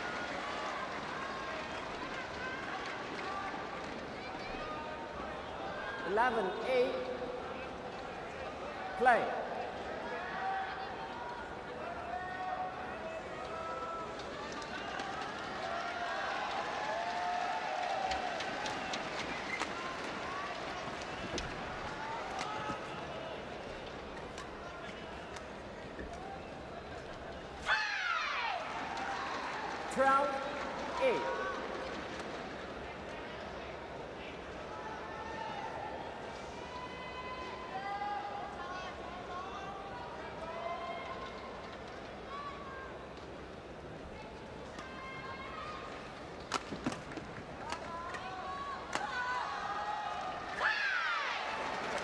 Yeah, I can see what you mean. They just don't have that sparkle today, do they? No, no.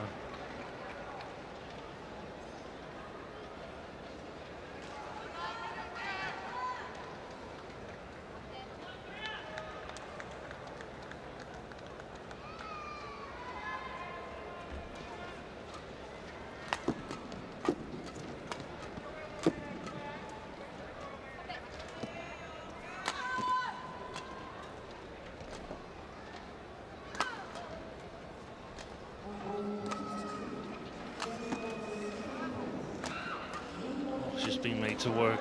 Yeah. Polii.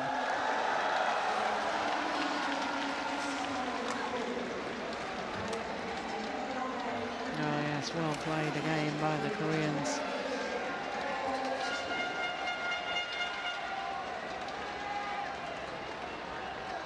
And it's now a 6-point cushion. Yeah, if it comes to her forehand side when she's committed to that forehand defence, she can drive the shuttle back and put her opponents under tremendous pressure.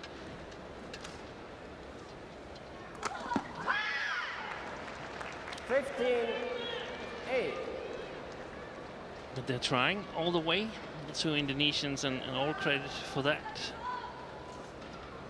They could also go really, really sharp for the lines or the net. But certainly not afraid of keep on smashing. 16-8.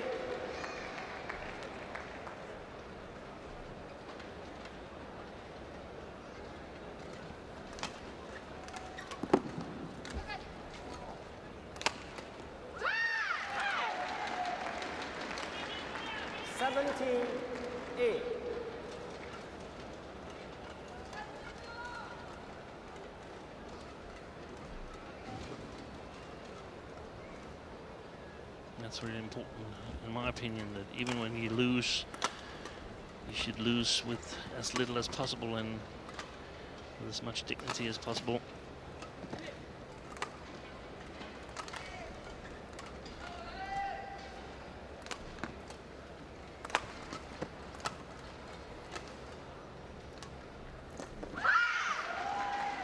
This is now 8 straight points. 10-8 to 18-8.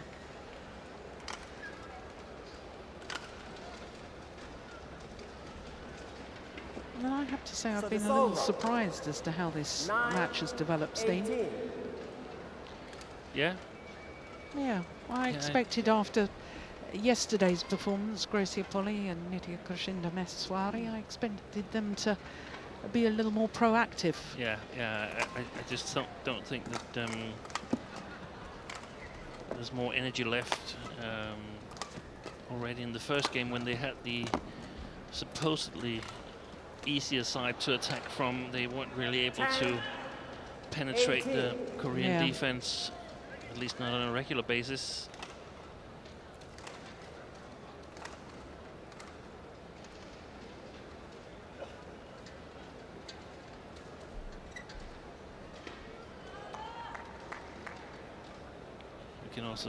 We can see the coach from here, Yihan, he's quite relaxed. I mean, probably has a feeling that they weren't going to pull this off.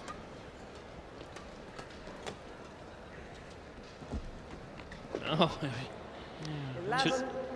two net court shots. If she can continue that, that's the most efficient way. Okay, off you go. Shin.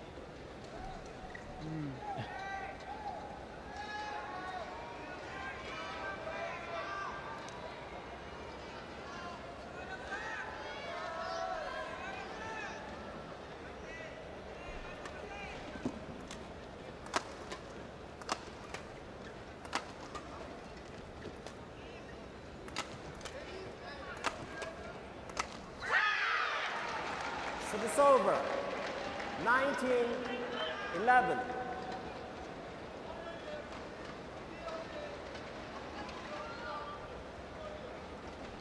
He's 2 points away from a second Super Series tournament final for the Koreans.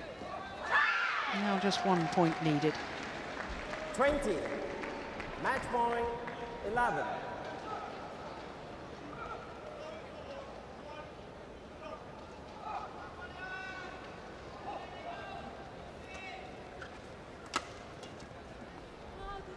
Service over. 12-20. Shin. Shin.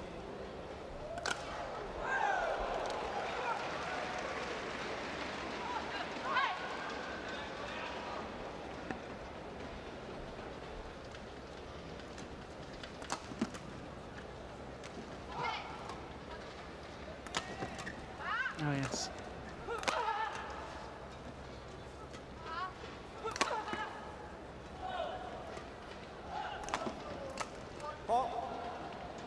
I like that about the Indonesians. They're behind, 1 game 20. down and 20-12, but they're still trying. Yeah. Still making the Koreans win the match, not just throwing it.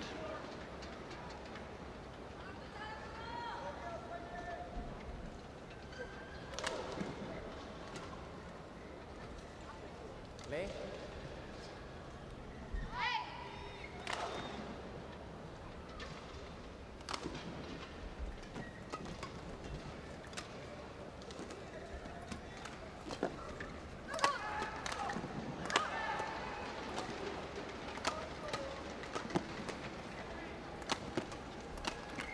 Yeah. That's well played.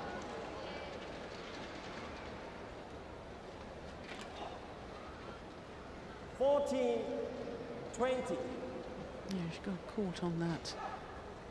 Shot down towards her left shoulder again. Kyung.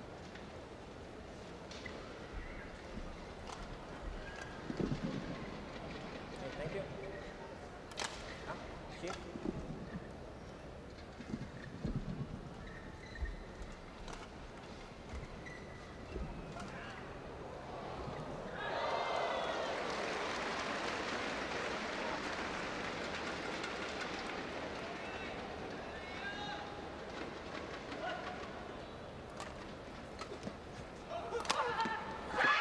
This time. 21-16, 21-14. And the Koreans through to the final of the Malaysian Open. 43 minutes for their victory. And they set up a final against Tang Xuanting and Young.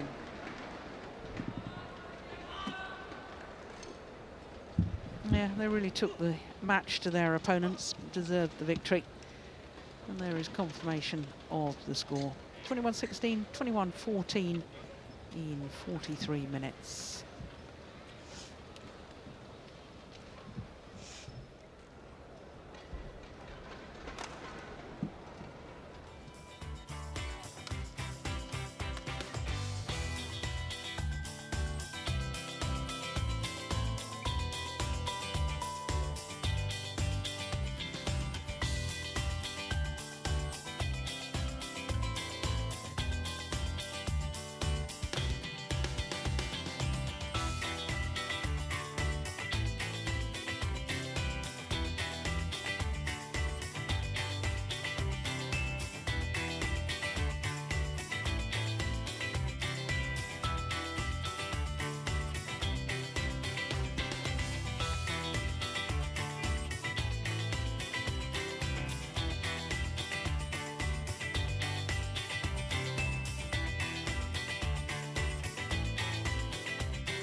So that confirms the final for the women's doubles tomorrow. Tang Xuanting and Young, their 9th final in 10 tournaments played. Only 10 tournaments that they've played within their partnership. So just one more semi-final to come. And it's men's singles there. The European champion, O Jorgensen, number 5 seed here, up against the 10-time former champion, Chong Wei of Malaysia.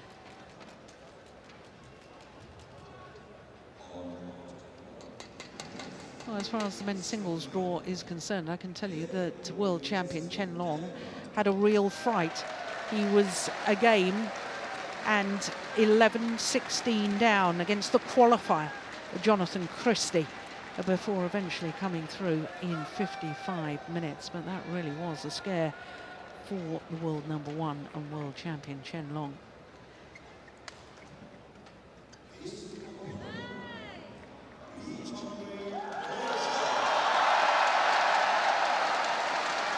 A rousing reception for Chong Wei, former world #1. 10 times former champion here in his home Super Series event. O Jorgensen, the number 5 seed. This his 4th consecutive semi-final here for the Dane. That at a Premier Super Series here in Asia is quite remarkable, and a very, very good consistency. But 2 of his previous semi-finals he's lost to his opponent of today. Last year he lost to Lin Dan, man he beat yesterday. Chong Wei, well, coming back from a suspension And he's come back very strongly indeed, hasn't he? Jan O Jorgensen, the 28-year-old European champion, born in Aalborg, and his highest ranking of 2, a total of 48 weeks as world number 2, number 5 in the ranking at the moment, and he has won 3 Super Series titles in his career, been in 6 finals, and that isn't wrong, that is absolutely right. The number 4 seed, the 2-time Olympic champion and 3-time beaten finalist here, Lin Dan, he beat 21-17, 21-4 in just 32 minutes. It was an extraordinary match. Lin Dan getting very upset by the conditions here. Chong Wei, 33 years of age now, former world number 1. He is trying to reach his 12th final here, because not only the 10 titles, he was beaten finalist here 13 years ago. 2003, lost out to Chen Hong. Well, as far as his results so far are concerned, well, he was behind in the opening game in his second round match against Seung Ho, 7-11 down at the mid-game interval, but won it in 2 straight. Yesterday in the quarterfinal against Victor Axelsen, well, it was rather straightforward, 21-14, 21-13.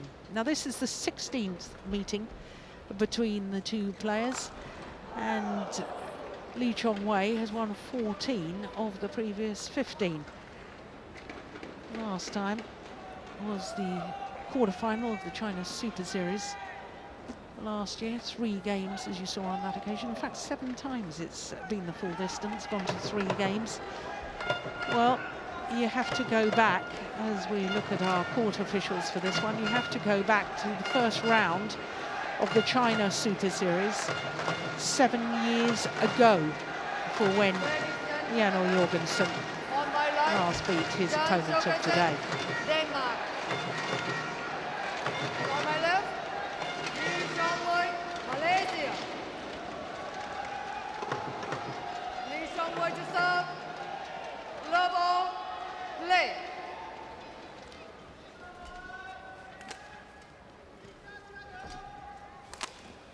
Oh, string's gone.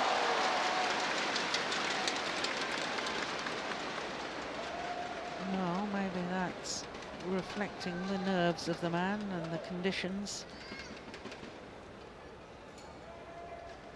A little bit nervous, perhaps mistimed the shot.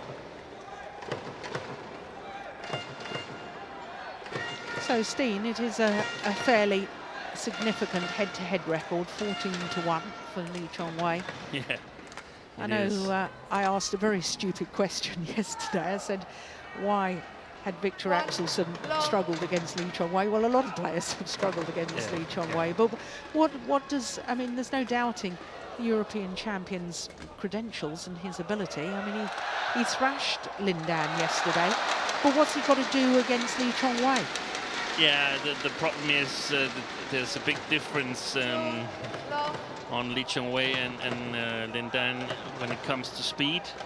Chong Wei is much faster. Jan is faster than Lin Dan, and he's also physically stronger in my opinion. So the conditions with the drift and so on made it easy for Jan. He's beaten Lin Dan on other occasions as well, but yesterday was particularly easy, and it's not going to be that easy against Chong Wei because he has the speed to challenge Jan.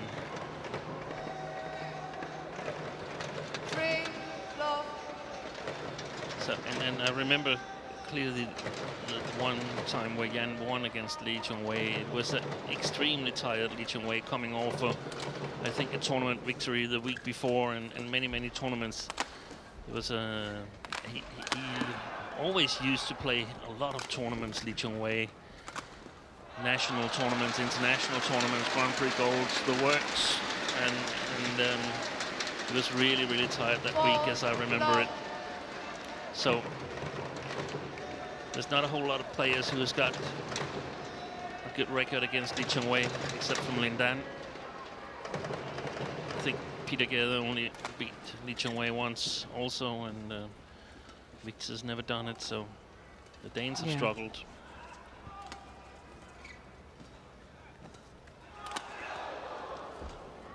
But speaking of that match yesterday with Yan and Lindan, I must say I was really, really disappointed by the performance of Lindan.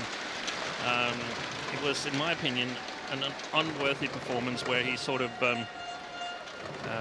stopped playing on the last 2 or 3 rallies. And yes. I read that he was angry about some service calls and line calls, and so the line calls was 18-4 in the second game, so it was hardly that line call who sort of spoiled the match for him. No. That takes away something from his reputation, in my opinion. Reputation is a mixture of abilities and character, and I just didn't like what I saw yesterday. We praise him a lot of times when he plays so well, but he also has to take some criticism when he puts up a non-show like that. Yeah.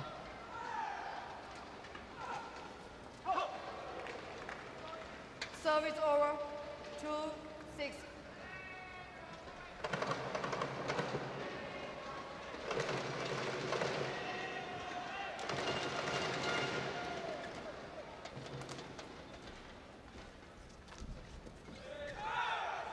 It's gone long as well. Service over, 7-2.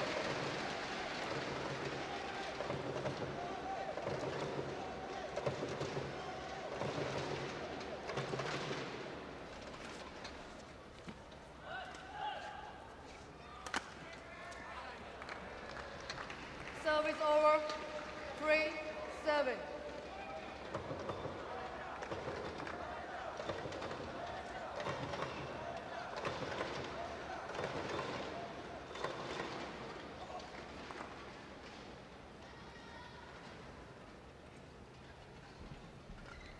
Yeah, the Malaysian coaches, Tesu Bok on the left as we look at them, and Hendel one. Oh my goodness. What reactions.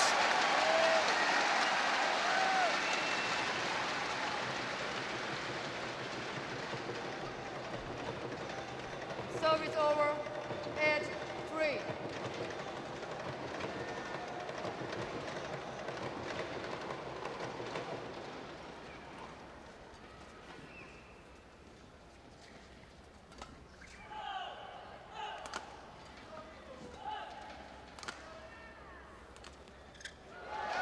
Yeah, there was hesitation, wasn't there, with the overhead shot. He let it drop too low. That's why he made the error. And we must say that at least the Danes, they start too poorly against Lee Chong Wei. Victor Axelsen yesterday got behind 7-0 and 6-0 in the second game, and now Yan is down 9-3. Yeah. And that's making it difficult for yourself if you're not able to play your best from the beginning of the match. Nazua on the left as we look at them, and Kenneth Gunnison. 4-9.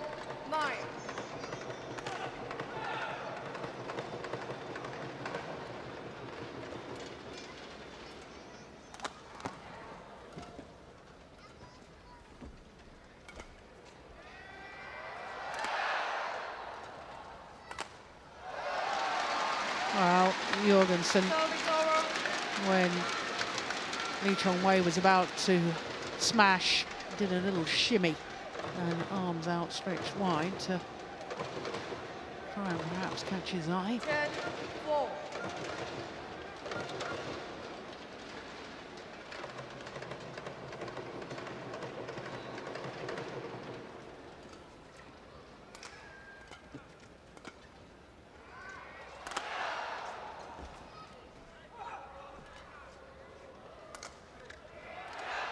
Oh, that's delightful. What lovely disguise, what lovely control.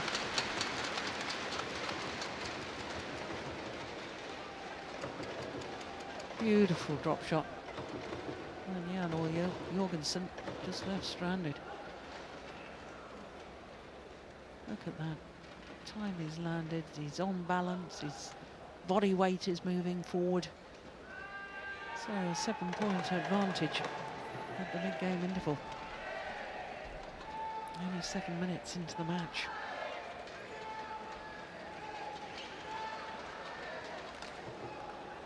Court 1, 20 seconds. Court 1, 20 seconds. For Chris.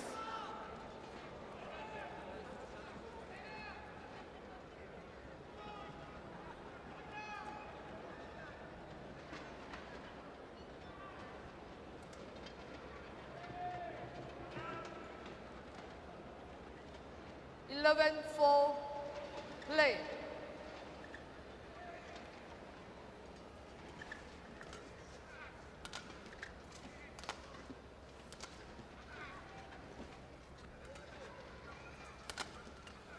Oh, look at that block. That's just sublime.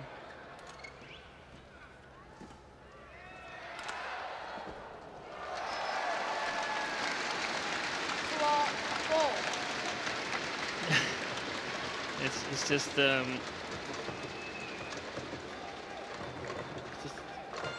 class better right now. Yeah. The Chong Wei having himself a nice game of badminton here on Saturday afternoon.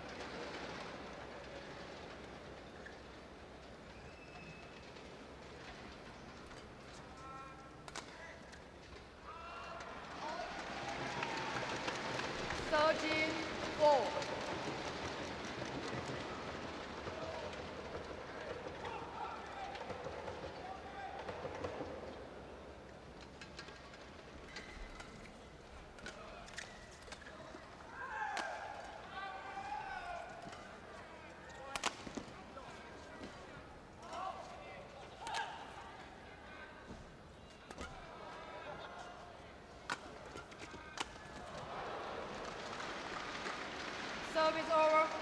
5-13.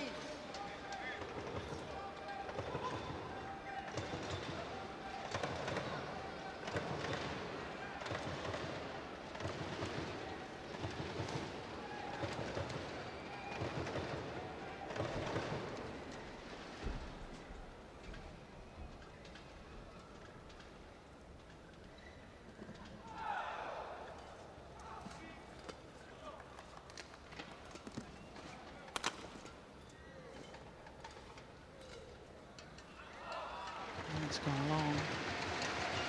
Service over. 14-5.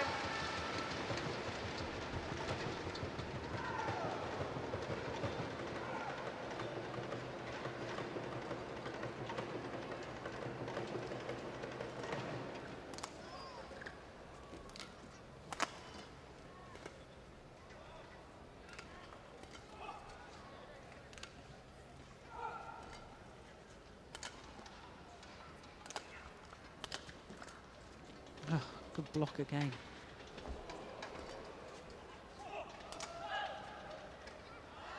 Yeah, just can't control the length of the clears, Jorgensen.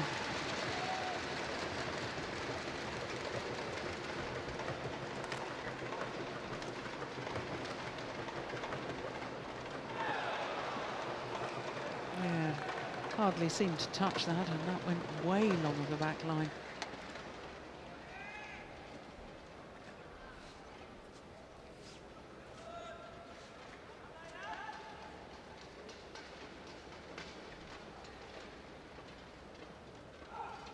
Seven-point advantage for the 10-time former champion. 15-5.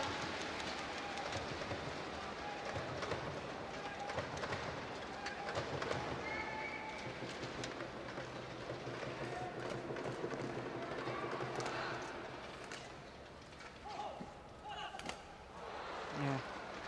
Service over. Really spinning the shuttle. 16.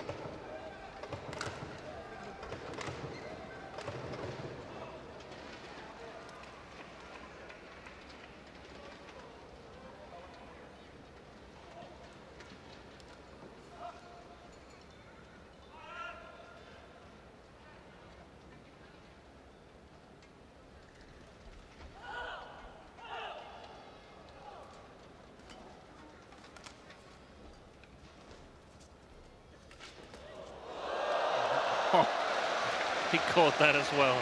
That's unbelievable.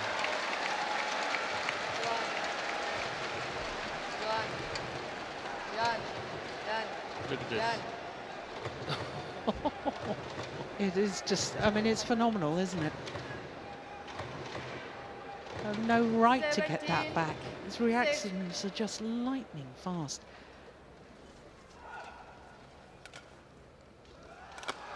Oh yes, look at that. Very controlled smash there.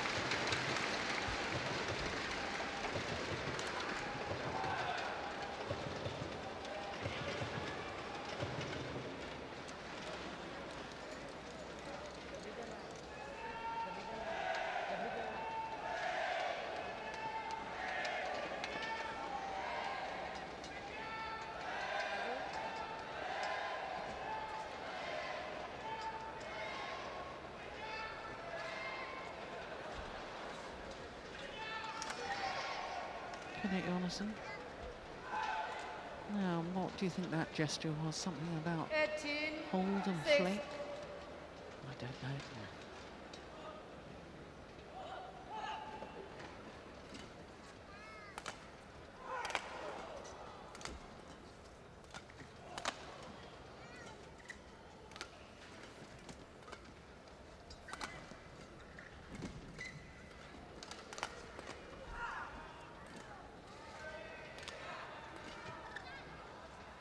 Another one drifts on. 19, 6.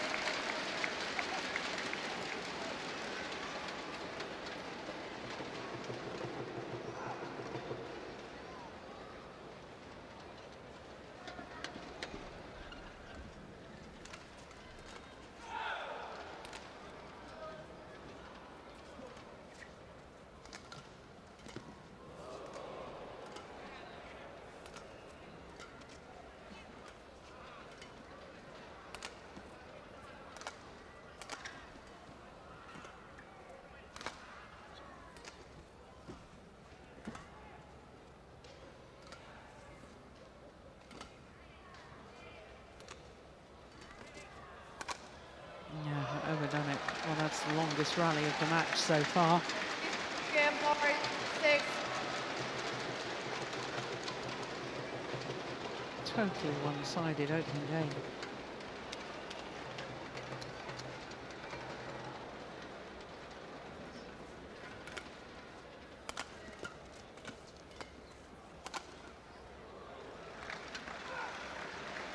Service over 7-20.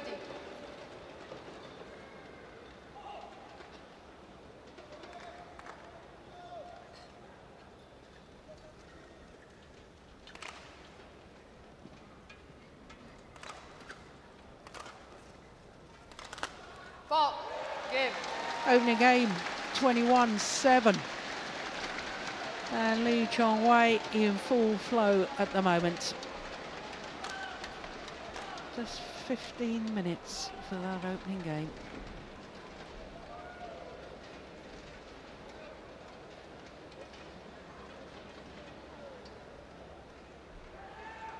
Look at his movement, look at that. Lands, body weight's going forward. Beautiful, balletic. 21-7.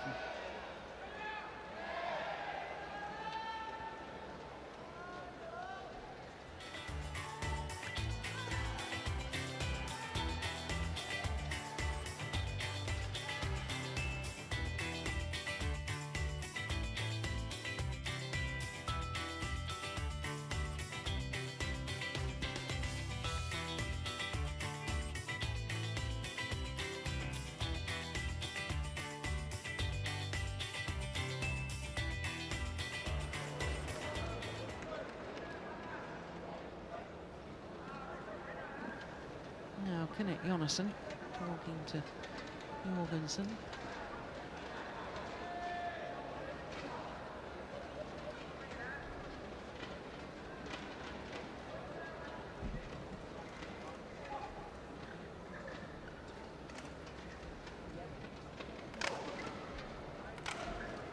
Yeah, the question is here, will he have more success, Yan, in attacking Lee Chong Wei from this side of the court? If so, then he might be able to make a challenge. But if Chong Wei can get a good defense going and counter-attacking Yan when the opportunity is there, then he might be able to pull away from Yan quite early here in the second game.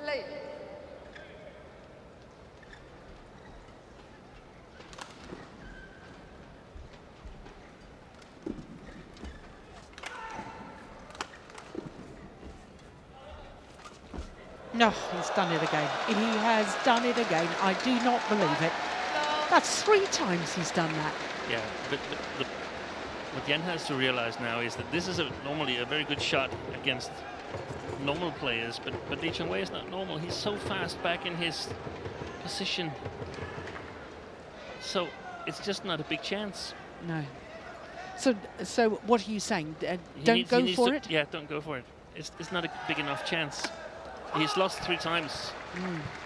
Ladies and gentlemen, please do not use flash photography. Your cooperation is much appreciated. Tuan-tuan dan puan-puan, sila jangan guna flash photography. Kerjasama anda amat dihargai.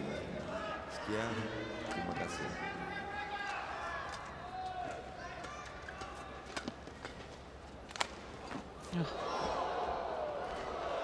Oh, that's good retrieval, but it stays on the Malaysian side. And that's what Yan should hope. Look how short that lift is from Chong Wei. He still manages to get the defense over, but that's what Yan should put his hopes on, that it's getting more difficult for Chong Wei to get the correct length on his shots. Yeah.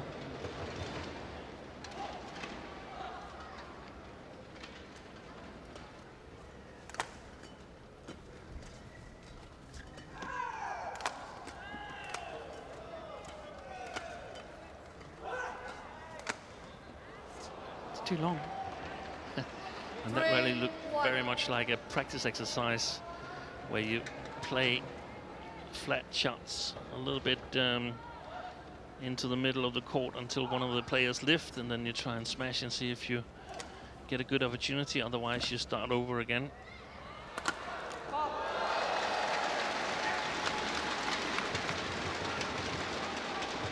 Service over.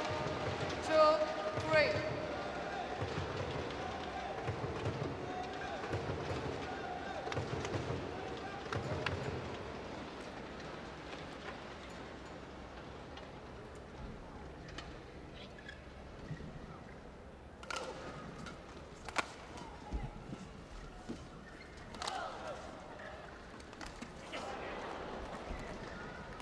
Service over. 4-2.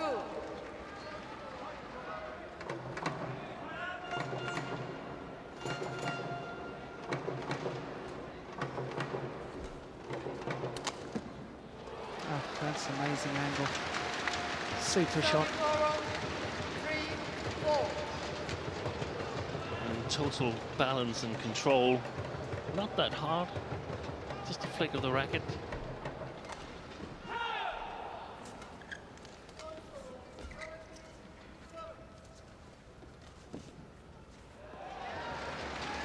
Yeah.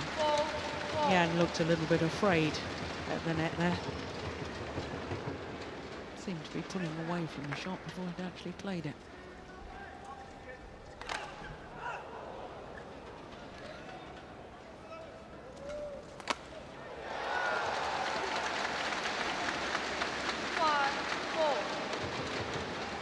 Terrible service return. Shows immediately where he's going to put the shot, and quickly intercepted by Chong Wei. Another bad service return.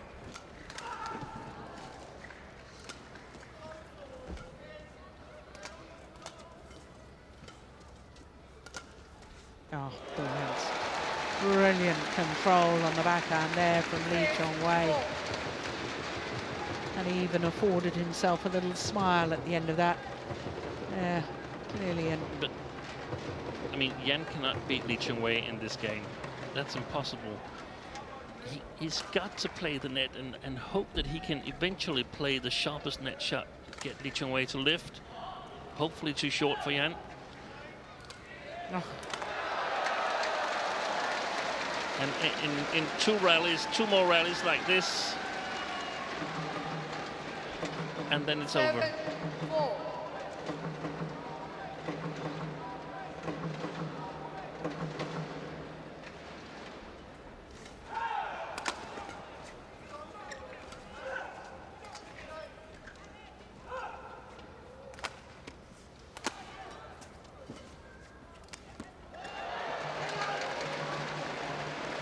Yeah.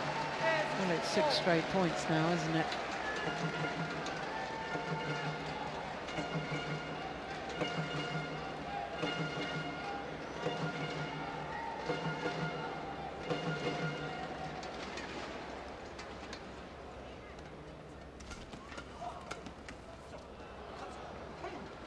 Service over. 5-8.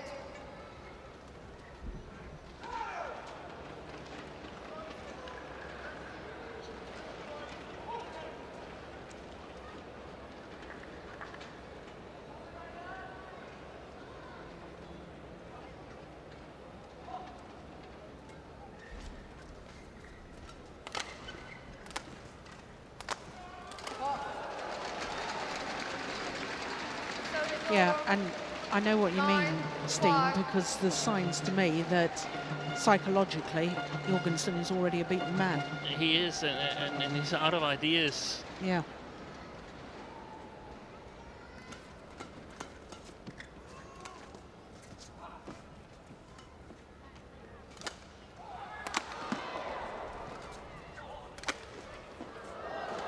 Oh, goodness me, what on earth? Well, he just stayed in the dive position. Didn't think his opponent was going to get it back, and then suddenly realised that he needed to play on the rally. That was extraordinary, wasn't it? Look at this. I've got time for that, and then plays a casual backhand. Yeah. He didn't deserve to win that rally. And this is where if I were coaching, I would be a little bit unhappy because, I mean, I think Chong Wei is going to win this match comfortably. It's looking like that at the moment, but he's going to think about the match tomorrow where he's going to face Chen Long. And why do you stay on the ground if you could be quicker on the next shot and maybe attack again? So you got to be developing if you feel quite secure that you're going to win the match that you're playing.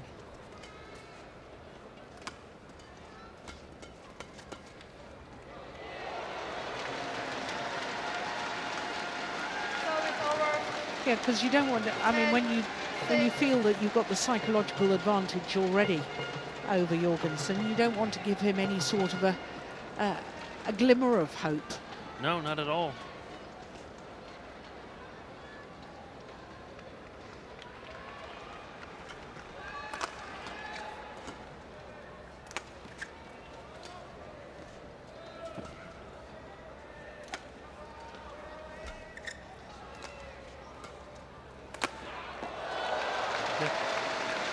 That's better played. Yeah. More efficient.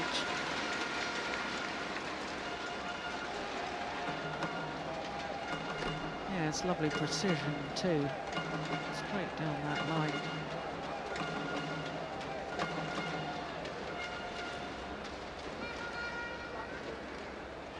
And a 5-point advantage in the second game at the mid-game interval.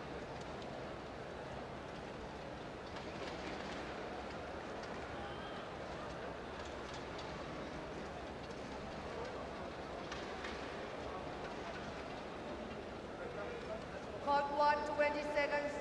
Court 1, 20 seconds.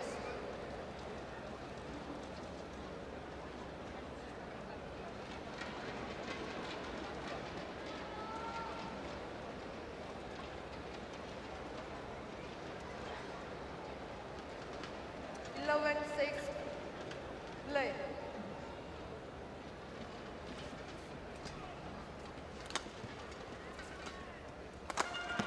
No, Just missed it. Service over. 7-11.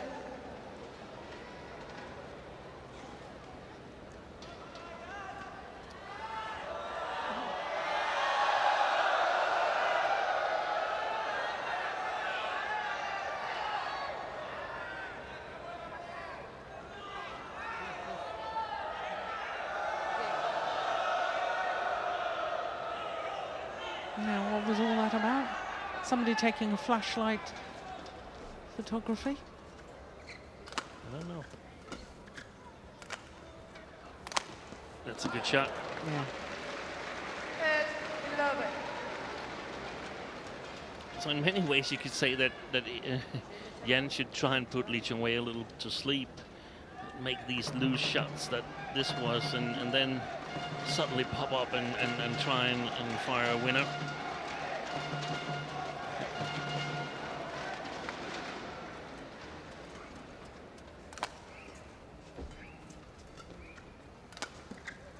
Long. Service over.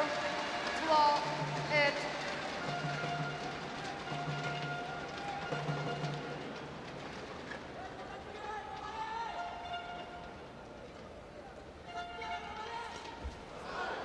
Oh, well, that's the first Service over. attempted net kill that he's won, Jorgensen. Yeah. What was the score with Victor yesterday? Can they get a match if they combine their scores, perhaps? 14 and 13 yesterday. Ah, okay, it wasn't as bad as I thought it was.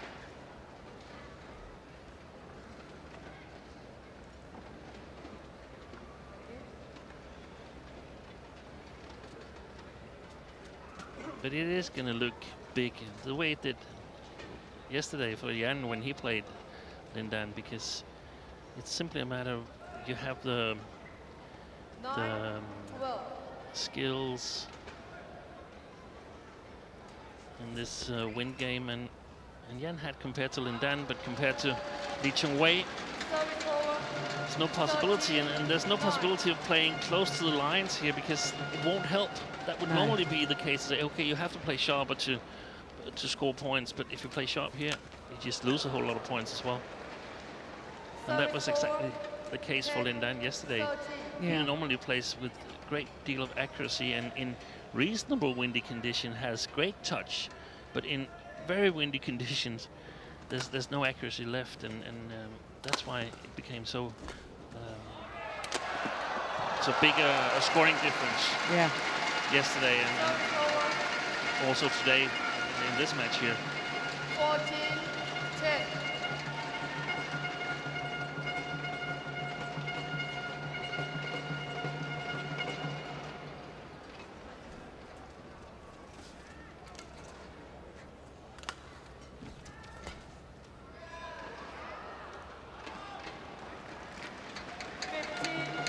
It's a challenge. That was probably too late.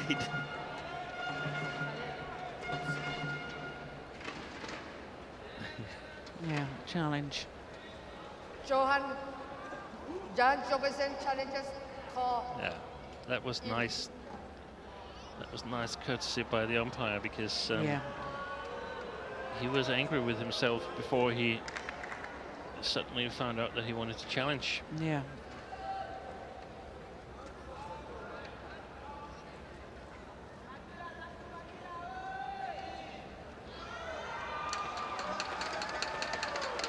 Yeah, it was out. Line judge was correct. Challenge unsuccessful.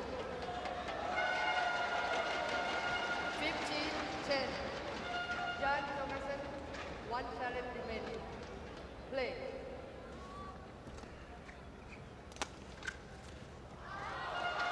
It's gone way, way long. 16-10.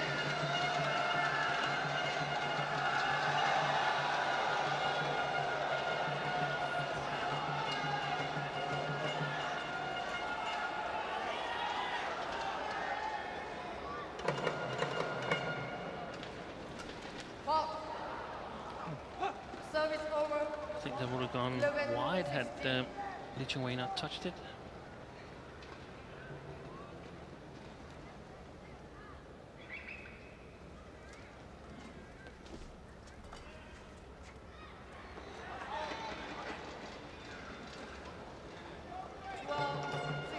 the only thing that's left for Yihan now, is all in on the net.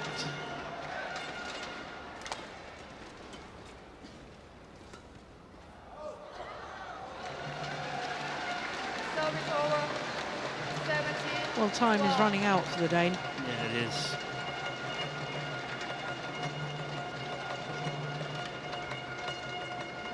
And what a tournament it's been so far for Chong Wei. Hasn't conceded one single game. Service over. No, that's right. 13, 18 points, the 17. most against someone who.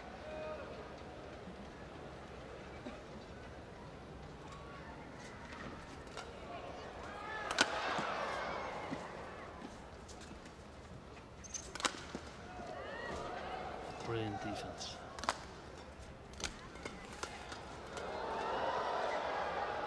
Yeah, well played, Jorgensen. 14, 17.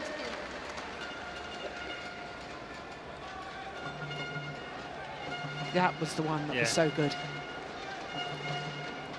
Get his body out of the way.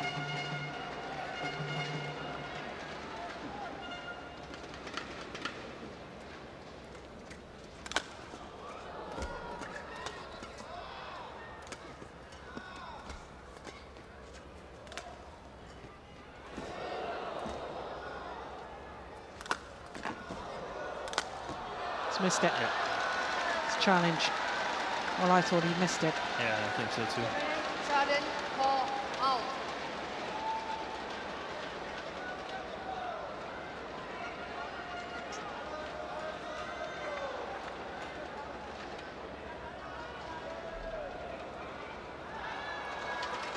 Yeah, it was out. Challenge We were unsuccessful. right.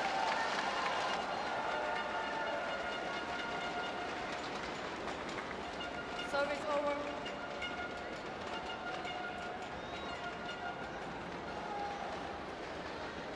Eighteen, 14. Jan Jorgensen, no challenge remaining. So that's Play. all his challenges gone here in this second game.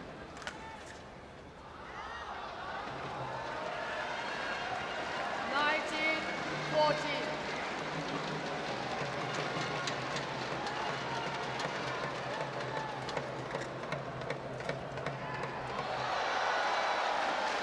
Yeah.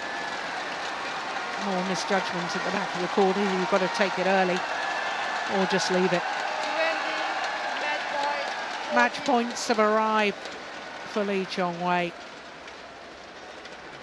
Good flick serve. And the lucky net cords. And Lee Chong Wei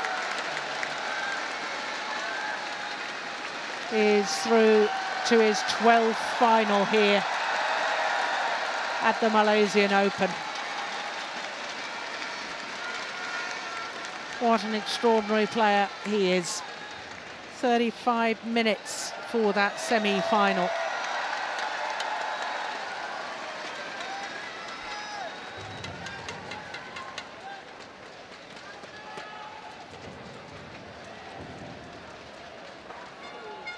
Well, he always looked in control, didn't he? Lee Chong Wei.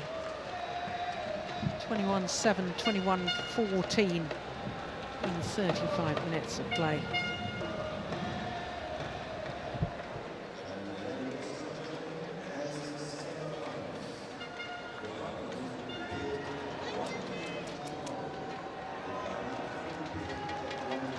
Well, a wave to the fans.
So semi-finals complete, which all started with the two women's singles. Tai Su Ying, the champion from 3 years ago, will contest another final tomorrow. And tomorrow it will be against the former world champion, Ratchanok Intanon, who recorded her first victory over Wang Yihan at her 13th attempt. It was also great news for the Malaysians, Peng and Go Liu Ying, in the mixed doubles, because they too have recorded a first ever victory over their opponents, the world and Olympic champions. That was their 10th attempt and their first victory. Women's doubles, Jung and Shin were just too good for the Asian Games gold medalists today from Indonesia. And Chong Wei has booked his place in a 12th final here at his home event. And that, of course, sets up a repeat of the World Championship final in the men's singles tomorrow against Chen Long. So wonderful semi-finals day. We will be back with all the finals tomorrow, same time as today, 1 o'clock in the afternoon here, local time. That's 0500 GMT. We'll see you tomorrow. Bye for now.